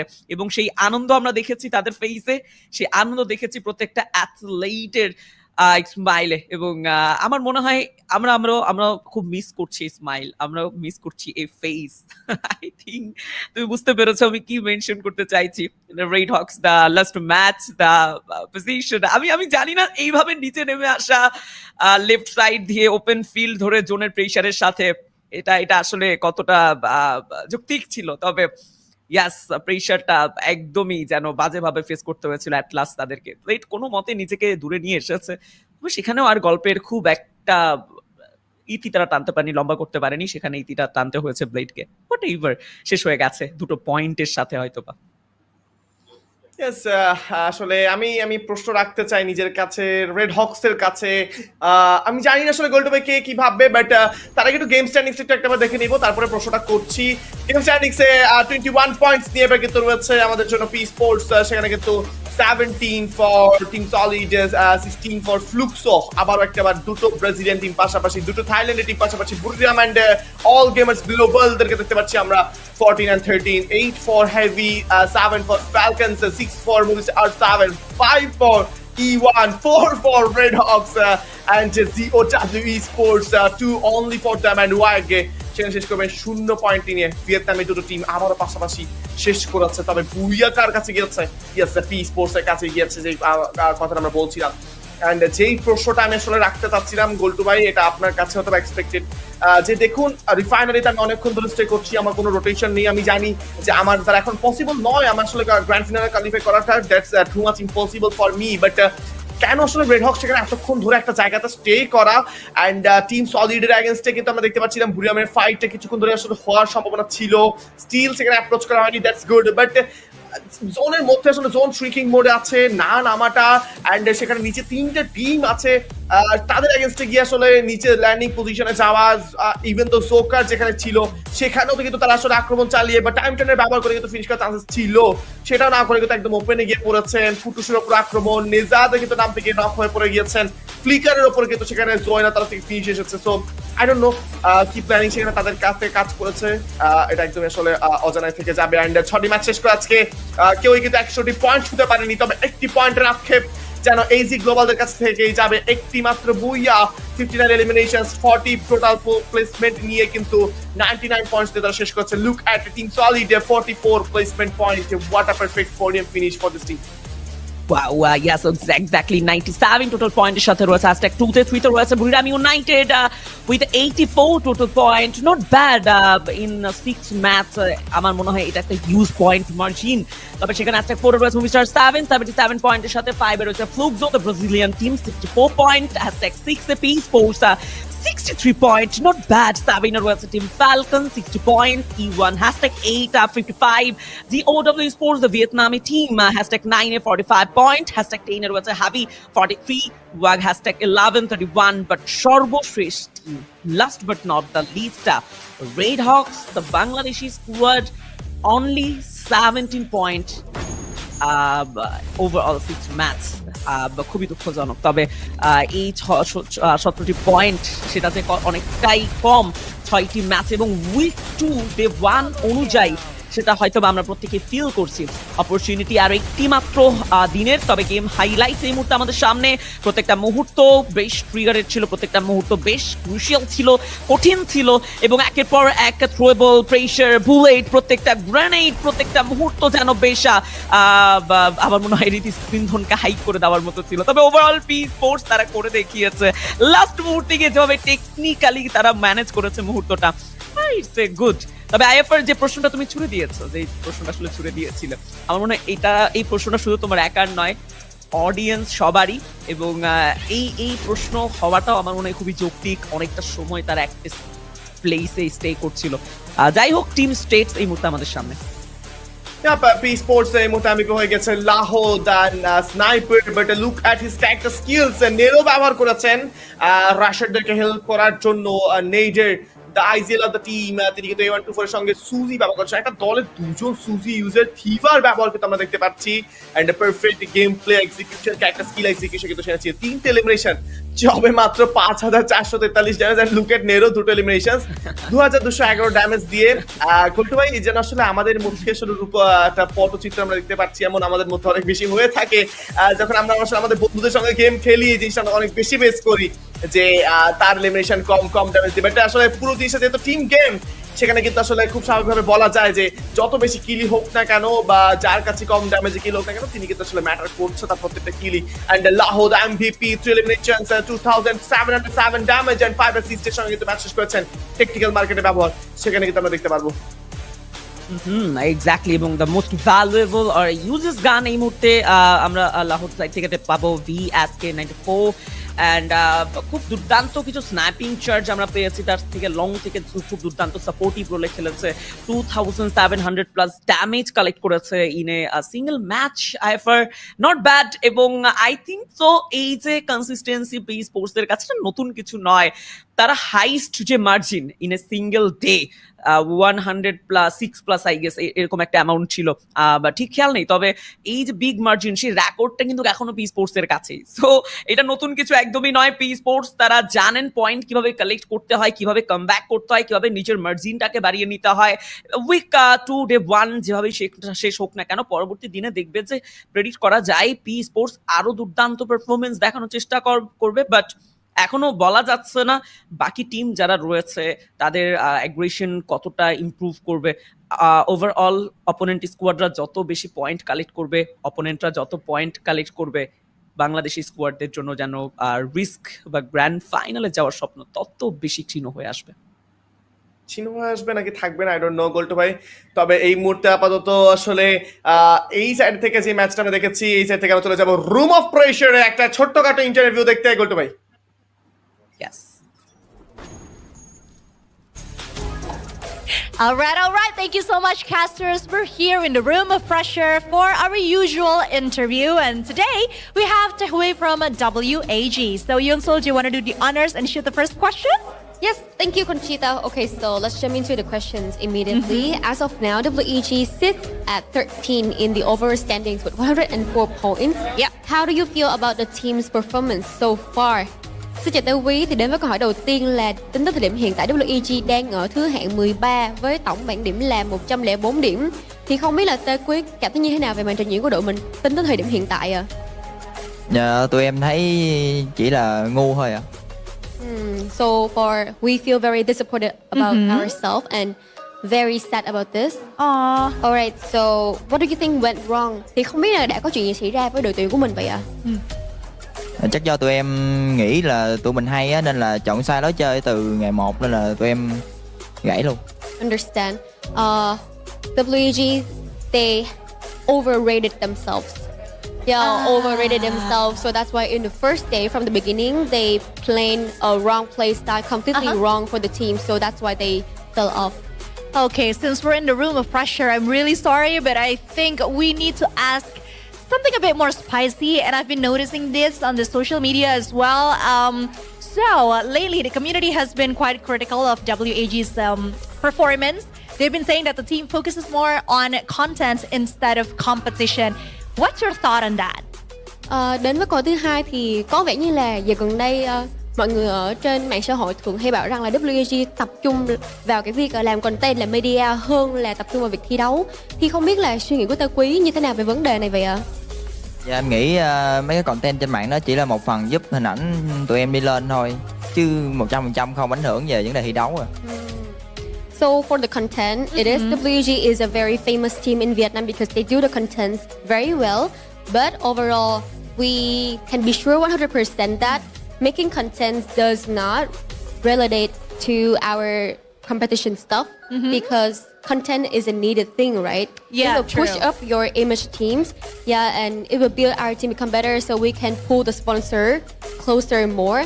But we are so sure that making content does not affect our competition stuff. True. At the end, I do believe that contents and performance should go hand in hand, right? Yes. And speaking of performance, I think I'm gonna have to ask about, you're gonna have a day off tomorrow before playing again on Sunday. What are the key issues the team needs to address or maybe improve before then? Chúng ta sẽ có một ngày nghỉ vào ngày mai trước khi mình thi đấu ngày cuối cùng vào Chủ nhật. Thì không biết là hiện tại là WEG đang có một cái giải pháp nào đó để có thể giải quyết gọn ghẽ cái vấn đề này không vậy ạ? Dạ, theo như tình hình hiện tại thì chắc cánh cửa chung kết của tụi em nó khép lại rồi. Chỉ còn ngày cuối tụi em bắn hết sức vì những người hâm mộ tụi em thôi. So as we can see, the door to the grand finals has completely shut down for WEG, as we can see. But at the finals day, in the knockout stage, we will try our best to play, give everything we have. That is the honor we want to give for the fans of WEG house. Yes, because I'm sure WAG still wants to perform the best, especially with the support of their supporters. Yes. Last question, is there anything you'd like to say to the fans of WAG? Có lời nào bạn muốn gửi đến các bạn khán giả hâm mộ, đặc biệt là các bạn khán giả của WEG không ạ? Dạ, bây giờ gửi lời chắc cho mình gửi lời xin lỗi tất cả những người hâm mộ của WEG. Tụi mình đã làm các bạn thất vọng rồi ạ. All we can say is we are really sorry for what we have done because we disappoint you all. So all we can say is just we are very sorry. That is a very wise answer. And yeah, maybe next time, right? Yeah. All right, I'm really sorry once again, WAG, but that is it. I think we're going to have to go back to the casters. Take it away, casters. We'll see you in a bit.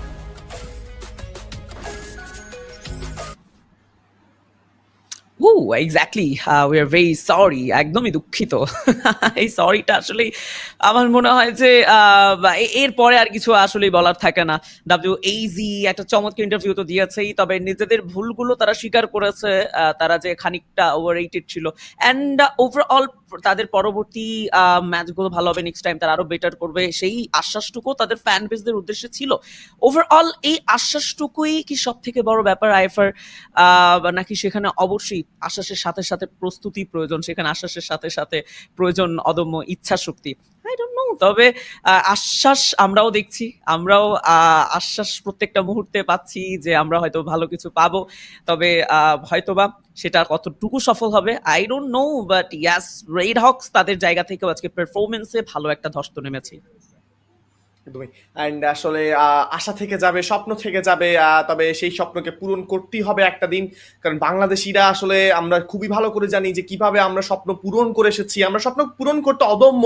And আমি আশা রাখি যে red Hawks, red বিফরাও কিন্তু তাদের স্বপ্নগুলো তারা পূরণ করবে, বাংলাদেশের পতাকাকে আরেকটা বার উঁচিয়ে ধরবে, সেই বিশ্বাসে আমরা রাখছি আরেকটা বার। অ্যান্ড এই মুহূর্তে কিন্তু আমরা যদি বলি যে আমার জন্য নতুন segment, yes, the best predators of today's game, none other than Cypher. And 22 eliminations, 10,000 damages from this Predator. And we're gonna see the Predator from Booyah United. It is none other than Zoino. 19 eliminations and 10,000 plus damages from this monster. Exactly. And আমরা hashtag বা 3 এই পজিশনটাকে Movistar সাবিনে দখলে দেখবো। Games king নিয়েছেন overall 19 এলিমিনেশনের সাথে 8,300 plus damage. Hashtag 4 এ যেই প্লেয়ারটি রয়েছে that is team solid trap 7 and 16 elimination, 9,900 plus ড্যামেজের সাথে। ওভারঅল হ্যাশট্যাগ 5 রয়েছে আমাদের সেই টিম সলিডেরই আরো একটি অ্যাথলেটের কাছে। তবে এই যে ব্রাজিলিয়ানদের অ্যাগ্রেশন, ব্রাজিলিয়ানদের গর্জন এবং আইএফআর, বুরিরাম ইউনাইটেড থেকে শুরু করে প্রত্যেকটা টিমই ট্রাই করছে তাদের জায়গা থেকে ভালো করার।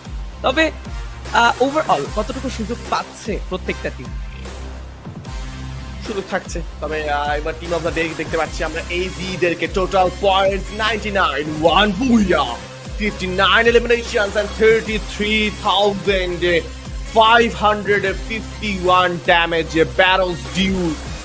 Team Acer and Cypher did it. Yes, তারা করে দেখিয়েছে 99 points, 59 eliminations, podium finishes on every single matches. They tried their best. তারা করে দেখিয়েছে, তারা চেষ্টা করেছে, সফল হয়েছেন। তবে আপনি যদি চেষ্টাই না করেন সফল হবেন কিভাবে? অ্যান্ড 1 Booyah কিন্তু তারা এই মুহূর্তে পেয়ে যাবেন তাদের জন্য টিউ স্টেটমেন্ট প্রমাণের জন্য। টিউ কিন্তু অনেকটা বেশি মরিয়া হয়ে গিয়েছেন বলা চলে গোল্টু ভাই।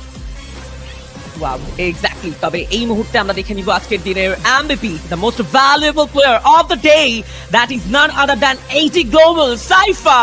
Oh my god, overall 22 total eliminations এবং 10,000 plus damage. ইউজ একটা অ্যামাউন্ট তো রেখেছে, তবে সেই সাথে সাথে অ্যাসিস্ট ছিল প্রায় 15 and I think so Saifa শুধু আজকের দিনে নয়, পরবর্তী দিনগুলোতেও তার দেশের জন্য, তার টিমের জন্য লড়াই করে যাবে। অন্যদিকে তার মোস্ট পছন্দের যদি বলতে চাই ক্যারেক্টার, যেটা অস্কার, সিএসএ বারংবার যাকে ব্যান করা হচ্ছিল আইফার, মনে পড়ে গেল সেই মুহূর্তটার কথা। এবং টিম বুস্টার খুব বেশি ইউজ হয়েছে, 590 খুবই পছন্দের একটা গান। আই গেস সাইফা তিনি টিমের জন্য শুধু করেইনি, অ্যান্ড অনেক অনেক অনেক এক্সপেকটেশন ছিল তার টিমের প্রতি এবং তিনি সেটা কালেক্ট করেছে। আমরা একটা ইন্টারভিউ দেখে আসবো টিম অফ দ্য ডে। যুক্ত থাকুন আমাদের সাথে।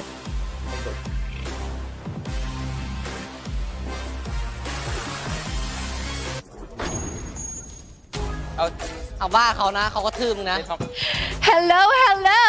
Now we're back on the main stage, of course, to have an interview with the team of the day, and that is none other than AG. Congratulations, guys. Okay, so I think we're just gonna go straight into the first question.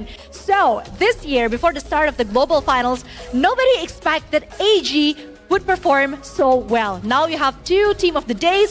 What changed from Seafall to the global finals?